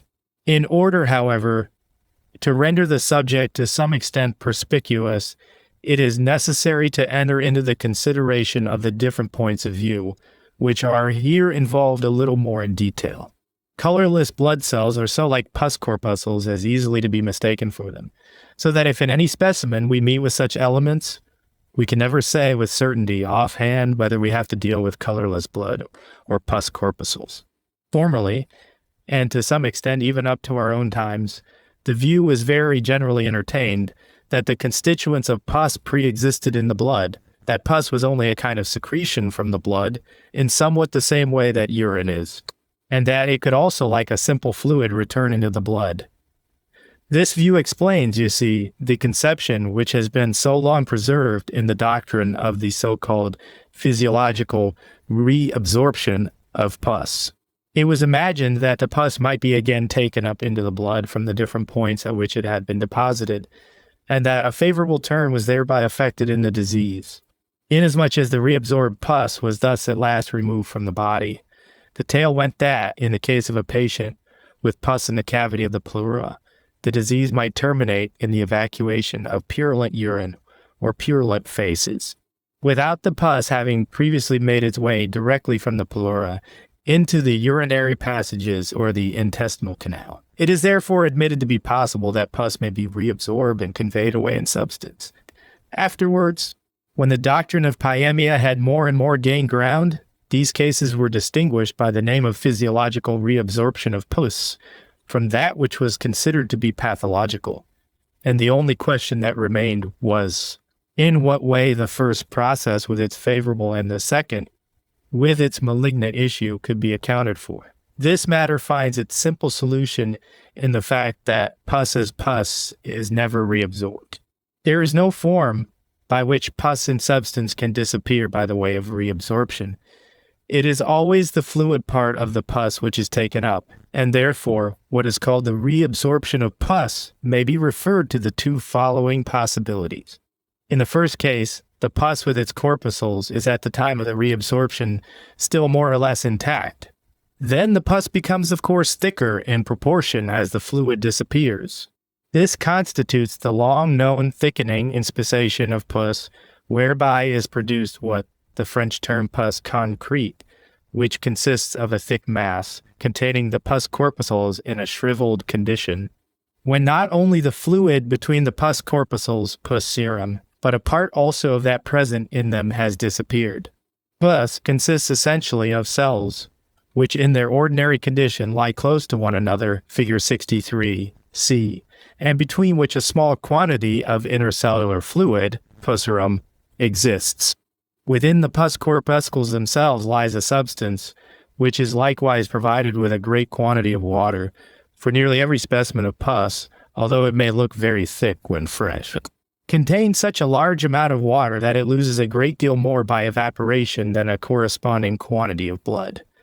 The latter only gives the impression of being more watery because it contains a great deal of free intercellular, but relatively little intracellular fluid, whilst in pus, on the contrary, there is a greater quantity of water in the cells, and less without them. When then reabsorption takes place, the greatest part of the intercellular fluid first disappears, and the pus corpuscles draw nearer to one another. Soon, however, part of the fluid from the cells themselves also vanishes, and in proportion as this is the case, they become by age smaller, more irregular, angular, and on 6 GGA even. They assume the most singular forms, lie closely pressed together, refract the light more strongly on account of their containing a greater quantity of solid matter, and present a more homogeneous appearance. This kind of inspissation is by no means so rare a process as it is often assumed to be, but on the contrary of extremely frequent occurrence, and almost even more important than frequent. This is namely one of the processes which lead to the formation of the much-discussed cheesy products, which have recently been all included under the term tubercle, and concerning which it has been shown, especially by re-art, that they must to a very considerable extent really be referred to pus as their origin, and therefore be regarded as inflammatory products. Hereafter, we shall see that these observations have been employed for the deduction of false conclusions concerning tubercle itself, but that by inspissation inflammatory products can be converted into things which are called tubercles is indubitable. It is precisely in the history of pulmonary tuberculosis that this operation plays a very prominent part. You have only to imagine shriveled up cells like these enclosed within the alveoli of the lungs and undergoing inspissation of their contents in one alveolus after another, and you will at length obtain a cheesy hepatization, such as is usually described under the name of tubercular infiltration. This imperfect reabsorption, in which only the fluid constituents are reabsorbed, leaves the mass of solid constituents lying in the part as a caput mortuum, as a mass deprived of vitality, and no longer capable of life. This is T kind of inspissation, which we see occur on a large scale in the case of imperfect reabsorption of pleuritic exudations, when very large layers of a crumbling substance remain behind in the sac of the pleura, and also round about the vertebral column in caries of the vertae male chez fide bre, spondylarthocus, cold abscesses, etc. In all these cases, the reabsorption is at an end as soon as the fluid has disappeared. Herein consists the evil import of these processes. For the solid parts which are not reabsorbed either remain lying in the part as such, or they may afterwards soften, in which case, however, they do not usually undergo reabsorption, but for the most part give rise to ulceration. At all events, what is reabsorbed is not pus, but a simple fluid composed in great part of water, a few salts, and a very small quantity of albuminous matter, and there can be no question but that we have here presented to us one of the most incomplete forms of reabsorption. The second form of purulent reabsorption is that which constitutes the most favorable case, when the pus really disappears, and no essential part of it need remain behind. But here too the pus is not reabsorbed as pus, but first undergoes a fatty metamorphosis. Every single cell sets fatty particles free within it, breaks up, and at last nothing further on my DPI remains than fatty granules, and in Turkey B veiling fluid. Then therefore there exists C% and S dollar and zero longer, either cells or pus, and their place is occupied by an emulsive mass, a kind of milk composed of water, some albuminous matter, and fat, and in which even sugar has on various occasions been demonstrated, whereby a still greater analogy with real milk is brought about. It is this pathological milk which afterwards comes to be reabsorbed. Once more, therefore, not pus, but fat, water, and salts. These are the processes which may be denominated physiological reabsorption of pus. A reabsorption in which pus is not reabsorbed as such, but either only its fluid constituents or its solid ones after they have been considerably altered by an internal transformation. There is, however, certainly one case in which pus and substance may become the object, not exactly of a reabsorption, but at any rate of an intravasation, and where this intravasated pus may circulate within the vessels. I mean the case in which a vessel receives a wound or is perforated and pus passes through the opening into its interior. An abscess may lie close to a vein, burst through the walls, and evacuate its contents into the vessel. Still more easily can such a transit be effected in lymphatic vessels, which run into open abscesses. The only question, therefore, is how far we are entitled to consider this case as a frequent one, as far as the veins are concerned. The possibility of such an occurrence has been for the last 20 years confined within somewhat narrow limits, and the notion of the reabsorption of pus in substance through the medium of the veins has been more and more abandoned. But about its taking place by means of the lymphatics, people still pretty frequently talk, and indeed they have frequently occasion to do so. But it is almost a matter of indifference whether the pus really finds its way into lymphatic vessels from the outside, or whether, as others assume to be the case, it owes its origin to inflammation in the lymphatic vessels. Ultimately, the question is always this: how far a lymphatic vessel filled with pus is capable of effecting an evacuation of its contents into the circulating stream of blood and producing a genuine pyemia. The possibility of such an occurrence must, as a rule, be denied, and indeed for a very simple reason.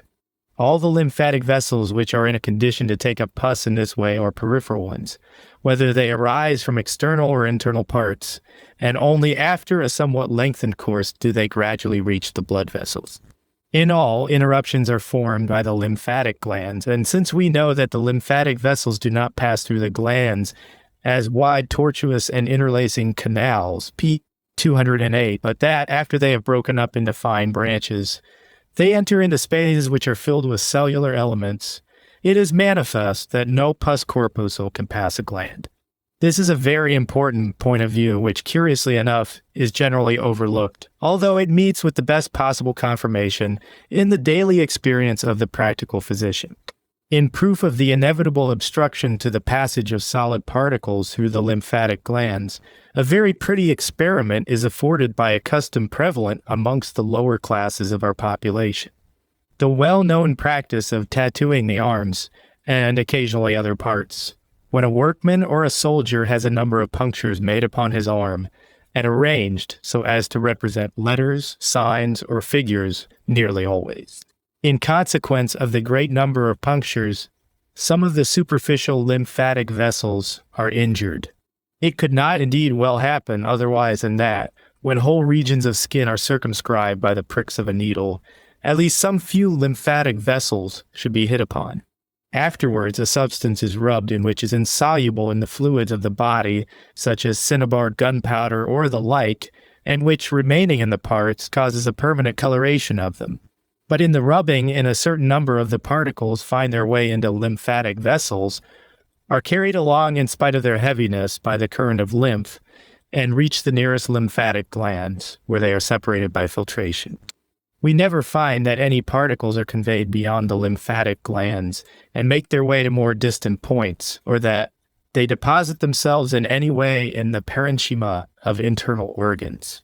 No, the mass always settles in the nearest group of glands. On examining the infiltrated glands, it is easy to convince oneself that the size of the deposited particles is less than that even of the smallest pus corpuscle.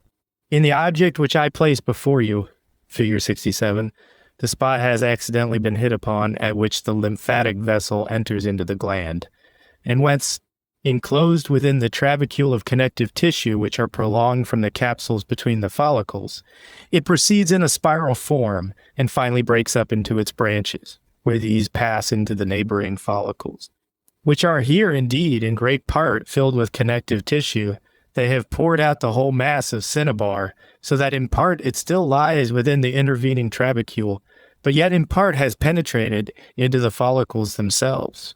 The preparation comes from the arm of a soldier who had the figures rubbed in 1809, so that the mass has remained nearly 50 years in the same place. None of it has penetrated farther than this spot. Even the next layer of follicles does not contain any. The particles are, however, so small, and the majority of them so minute in comparison with the cells of the gland, that they cannot at all be compared to pus corpuscles. Now, when such molecules as these are unable to pass, when such extremely minute mortals cause an obstruction, it would be somewhat bold to imagine that pus corpuscles, which are relatively large, could effect the passage.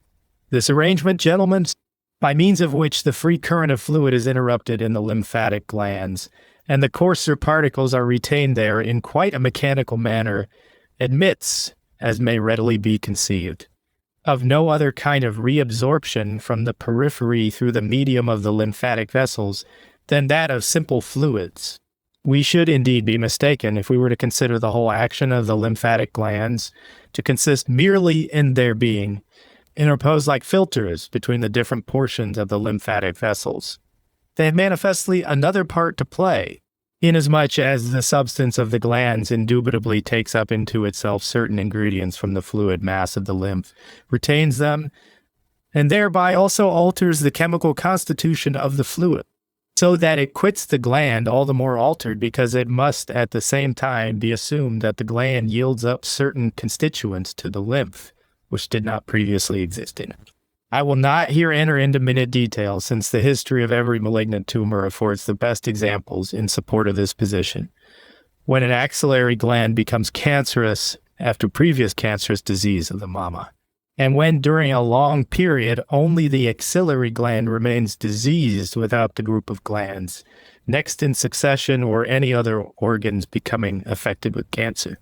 We can account for this upon no other supposition than that the gland collects the hurtful ingredients absorbed from the breast, and thereby for a time affords protection to the body, but at length proves insufficient, nay, perhaps at a later period itself becomes a new source of independent infection to the body, inasmuch as a further propagation of the poisonous matter may take place from the diseased parts of the gland. Equally instructive examples are afforded by the history of syphilis, in which a bubobo may, for a time, become the depository of the poison, so that the rest of the economy is affected in a comparatively trifling degree. As Rickert has shown, it is precisely in the interior of the real substance of the gland that the virulent matter is found, whilst the pus at the circumference of the bubo is free from it. Only so far as the parts come into contact with the lymph conveyed from the diseased part, do they absorb the virulent matter. If we apply these facts to the reabsorption of pus, we are not, even in the case when it has really made its way into lymphatic vessels, at all entitled to conclude that as an immediate consequence of this eruption, the blood becomes infected with the constituents of pus. On the contrary, a retention of the pus corpuscles will probably take place within the glands, and even the fluids which succeed in passing them will during that passage lose a great part of their noxious properties. Secondary glandular swellings show themselves in various forms after peripheral infection. How can they be explained otherwise than upon the supposition that every contaminating miasmatic substance, which is to be regarded as essentially foreign, or if I may so express myself, hostile to the body, by penetrating into the substance of the gland, produces in it a state of more or less marked irritation, which very frequently increases to a real inflammation of the gland. I shall hereafter revert to the subject of irritation and enter a little more fully into the consideration of the meaning which should be attached to it, and I will therefore here only make this remark, that, according to my investigations, the irritation of a gland consists in its falling into a state in which there is an increased formation of cells in it, its follicles becoming enlarged, and after a time exhibiting a much greater number of cells than before. In proportion to the extent of these processes, we then see the colorless elements of the blood also increase. Every considerable irritation of a gland is followed by an increase in the proportion of lymph corpuscles in the blood, and every process, therefore, which is accompanied by glandular irritation, will also have the effect of supplying the blood with larger quantities of colorless blood corpuscles, or in other words, of producing a leukocytotic condition. If then the opinion be entertained that pus has been absorbed, and that pus is the cause of the disturbances which have declared themselves, nothing is easier than to demonstrate the presence of cells in the blood which have the appearance of pus corpuscles and are often present in such large quantities as to form accumulations, figure 58, which may be seen in the dead body, with the naked eye looking like minute spots of pus, or as to constitute large, continuous, or granular layers on the inferior surface of the buffy coat of blood taken from a vein, figure 60. Apparently, the proof is as plausible as possible. The observer starts with the supposition that pus has found its way into the blood. He examines the blood and really discovers elements having all the appearance of pus corpuscles, and in very great numbers. Even if it be admitted that colorless blood cells may look like pus corpuscles, still the conclusion, which has been repeatedly arrived at in cases of pyonia, is very seductive, namely, that on account of the great multitude, they cannot possibly be colorless blood, but must be pus corpuscles. This was the conclusion arrived at years ago by Virchow on the occasion of an epidemic of puerperal fever, which he then took to be pyonia, but has very recently, founding his opinion upon the same observations, declared to have been acute leukemia. It is moreover the same conclusion which Bennett came to in the much discussed matter of priority between us, when he observed a case of indubitable leukemia some months before I saw my first case, and inferred from the presence of colorless corpuscles in larger numbers than in any instance upon record, that it was a case of suppuration of the blood. His conclusion of his indeed was not original, but was based upon the Hemitas of Peoria of which I lately spoke, p. 187. This physician, having conceived the blood itself to become inflamed and engender pus, a state which was afterwards denominated spontaneous pyemia by the Vienna school. Now, all these errors proceeded from the circumstance that such an enormously great number of colorless corpuscles were found in the blood. Nowadays, their occurrence can be just as simply explained according to our theory of hematopoiesis, as it previously seemed explicable only according to that of pyemia. Irritation of the lymphatic glands explains without any difficulty the increase in the colorless pus-like cells in the blood, and that too in all cases, not only in those where pyemia was expected to be found, but also in those where it was not expected, but where the blood, notwithstanding, exhibited the same quantity of colorless corpuscles as in genuine pyemia answering to our clinical notions of the disease. Thus it has been shown that every meal produces a certain state of irritation in the mesenteric glands, inasmuch as the constituents of the chyle which are conveyed to these bodies act as a physiological stimulus to them. The milk which we drink, the fatty matters in our soups, the various kinds of fat distributed in a state of minute division throughout the more solid articles of our food, find their way in the form of extremely minute globules into the lacteals and diffuse themselves. They're just like the cinnabar in the glands, but the smallest of the fatty molecules, after a time, force their way through the gland. For such minute bodies, therefore, there still exists a real permeability in the channels of the gland, but even they are for a time retained. And it always takes a long time before the mesenteric glands after a meal again become entirely free from fat, and the propulsion of this substance through them is manifestly affected by a proportionately strong pressure.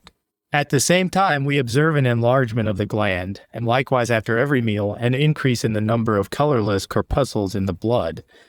A physiological leukocytosis, but no pyemia. In proportion as pregnancy advances, as the lymphatic vessels in the uterus dilate and the interchange of material in the organ increases with the development of the foetus, the lymphatic glands in the inguinal and lumbar regions become considerably enlarged, and that sometimes to such an extent that, if we were to find them in a similar state at any other time, we should regard them as inflamed. This enlargement conveys into the blood an increased quantity of fresh particles of a cellular nature, and thus from month to month the number of colorless corpuscles augments. At the time of birth, we may see in the defibrinated blood of nearly every puerperal woman, whether suffering from pyemia or not, the colorless corpuscles forming a pus-like sediment. This too is a physiological form which is far from being a pyemic one. But if care be taken to select a puerperal woman offering symptoms of disease which correspond with those usually presented by pyemia, nothing is easier than to find these numerous colorless multinuclear cells, which are precisely such as are supposed to corroborate the presence of pyemia. These are fallacious conclusions which result from imperfect knowledge of the normal conditions of life and development, as long as we are exclusively bent upon proving the presence of pyemia. All this may have the appearance of being a great and new occurrence, and we may, when we examine the blood of a woman in childbed, consider ourselves justified in concluding that she has pyemia even before its symptoms declare themselves.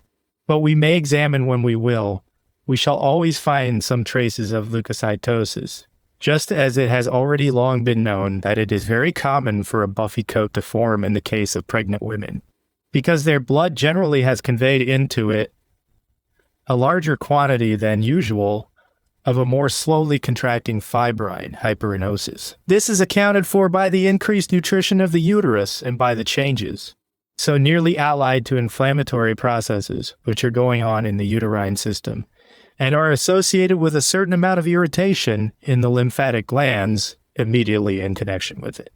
If we proceed a step farther and consider pathological cases, we meet with these leukocytotic conditions in the whole of that series of diseases which are complicated with glandular irritation, and in which the irritation does not lead to a destruction of the glandular substance during the progress of an attack of scrofula, in which if the disease run a somewhat unfavorable course, the glands are destroyed either by ulceration or cheesy thickening, calcification, etc. An increased introduction of corpuscles into the blood can only take place as long as the irritated gland is still in some degree capable of performing its functions, or still continues to exist. As soon, however, as the gland is withered or destroyed, the formation of lymph cells likewise ceases, and with it, the leukocytosis. In all cases, on the other hand, in which a more acute form of disturbance prevails, connected with inflammatory tumefaction of the glands, an increase in the colorless corpuscles always takes place in the blood. So it is in typhoid fever, in which we observe such extensive medullary markage, swellings of the abdominal glands. So it is in cancer patients when irritation of the lymphatic glands manifests itself. Lastly, is it in the course of the processes which come under the denomination of malignant or cellularly want to be accompanied by glandular swellings. Such is the meaning of this increase in the colorless elements, which ultimately always refers us to an increased development of lymph corpuscles within the irritated gland. It is now of importance that I should point out to you that at present, our conceptions concerning lymphatic glands are much more comprehensive than they were a short time ago. The most recent histological investigations have shown that, in addition to the ordinary well-known lymphatic glands, which are of a certain size, a great number of smaller apparatuses exist in the body which possess precisely the same structure, but do not exhibit such a complex arrangement as we find in a lymphatic gland. To this class belong above all the follicles of the intestines, both the solitary and the Peyerian. A Peyer's patch is nothing more than a lymphatic gland spread out, as it were, upon the surface. The individual follicles of the patch, just as the solitary follicles of the digestive tract, correspond to the individual follicles of a lymphatic gland, only that the former, in man at least, are disposed in a single layer, the latter in several. The solitary and Peyerian glands have therefore nothing at all in common with the ordinary glands, which pour their secretions into the intestinal canal. On the contrary, they rather hold the position and manifestly also fulfill the functions of lymphatic glands. To the same category belong in all probability also the analogous apparatuses which we find grouped together in such large masses in the upper part of the digestive tract, where they form the tonsils and the follicles of the root of the tongue. Whilst in the intestine, the follicles lie spread out on an even surface. In these parts, the surface is inverted, and the individual follicles lie around the involuted membrane. To the same category belongs, moreover, the thymus gland, which in its interior exhibits no other differences of structure, excepting that the aggregation of the follicles reaches a still higher degree than in the lymphatic glands. Whilst in most of the lymphatic glands we have a hilus, where there are no follicles, this ceases to be the case in the thymus gland, which has no hilus. Finally, to the same class belongs also a very essential constituent of the spleen, namely, the Malpighian or ivy-height bodies, which in different persons are distributed in just as different numbers throughout the parenchyma of the spleen, as the solitary and Peyerian follicles in the intestine. In a section through the spleen, we see the trabecule radiating from the hilus towards the capsule and enclosing certain districts of glandular substance, within which the red spleen pulp lies, interrupted here and there by a sometimes greater, sometimes less, number of white bodies, follicles of larger or smaller size, single or in groups, and sometimes almost clustered. The structure of these follicles agrees exactly with that of the follicles of lymphatic glands.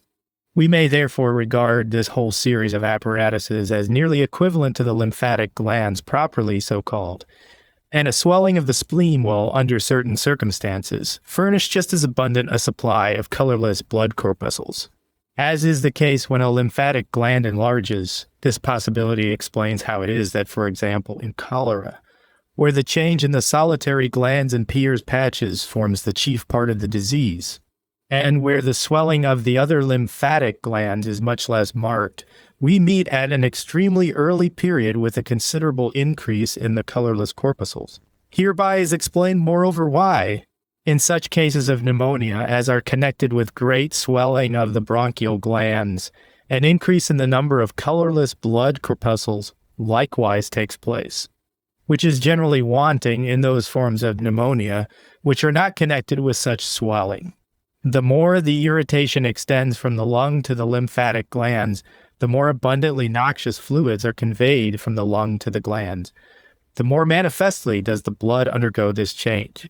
Upon examining these different pathological processes in this manner one by one, it is really impossible to discover anything at all which, in a morphological point of view, could even in a remote degree justify the assumption of a condition such as might be called pyemia. In the extremely rare cases in which pus breaks through into veins, purulent ingredients may, without doubt, be conveyed into the blood, but in such instances, the introduction of pus occurs for the most part but once. The abscess empties itself, and if it be large, an extravasation of blood is more apt to ensue than the establishment of a persistent pyemia. Perhaps we shall at some future time succeed in the course of such a process in discovering pus corpuscles with well-defined characters in the blood. At present, however, the matter stands thus, that it can most positively be maintained that nobody has hitherto succeeded in demonstrating, by arguments capable of supporting even gentle criticism, the existence of a morphological pyemia. This name, therefore, must, as designating a definite change in the blood, be entirely abandoned.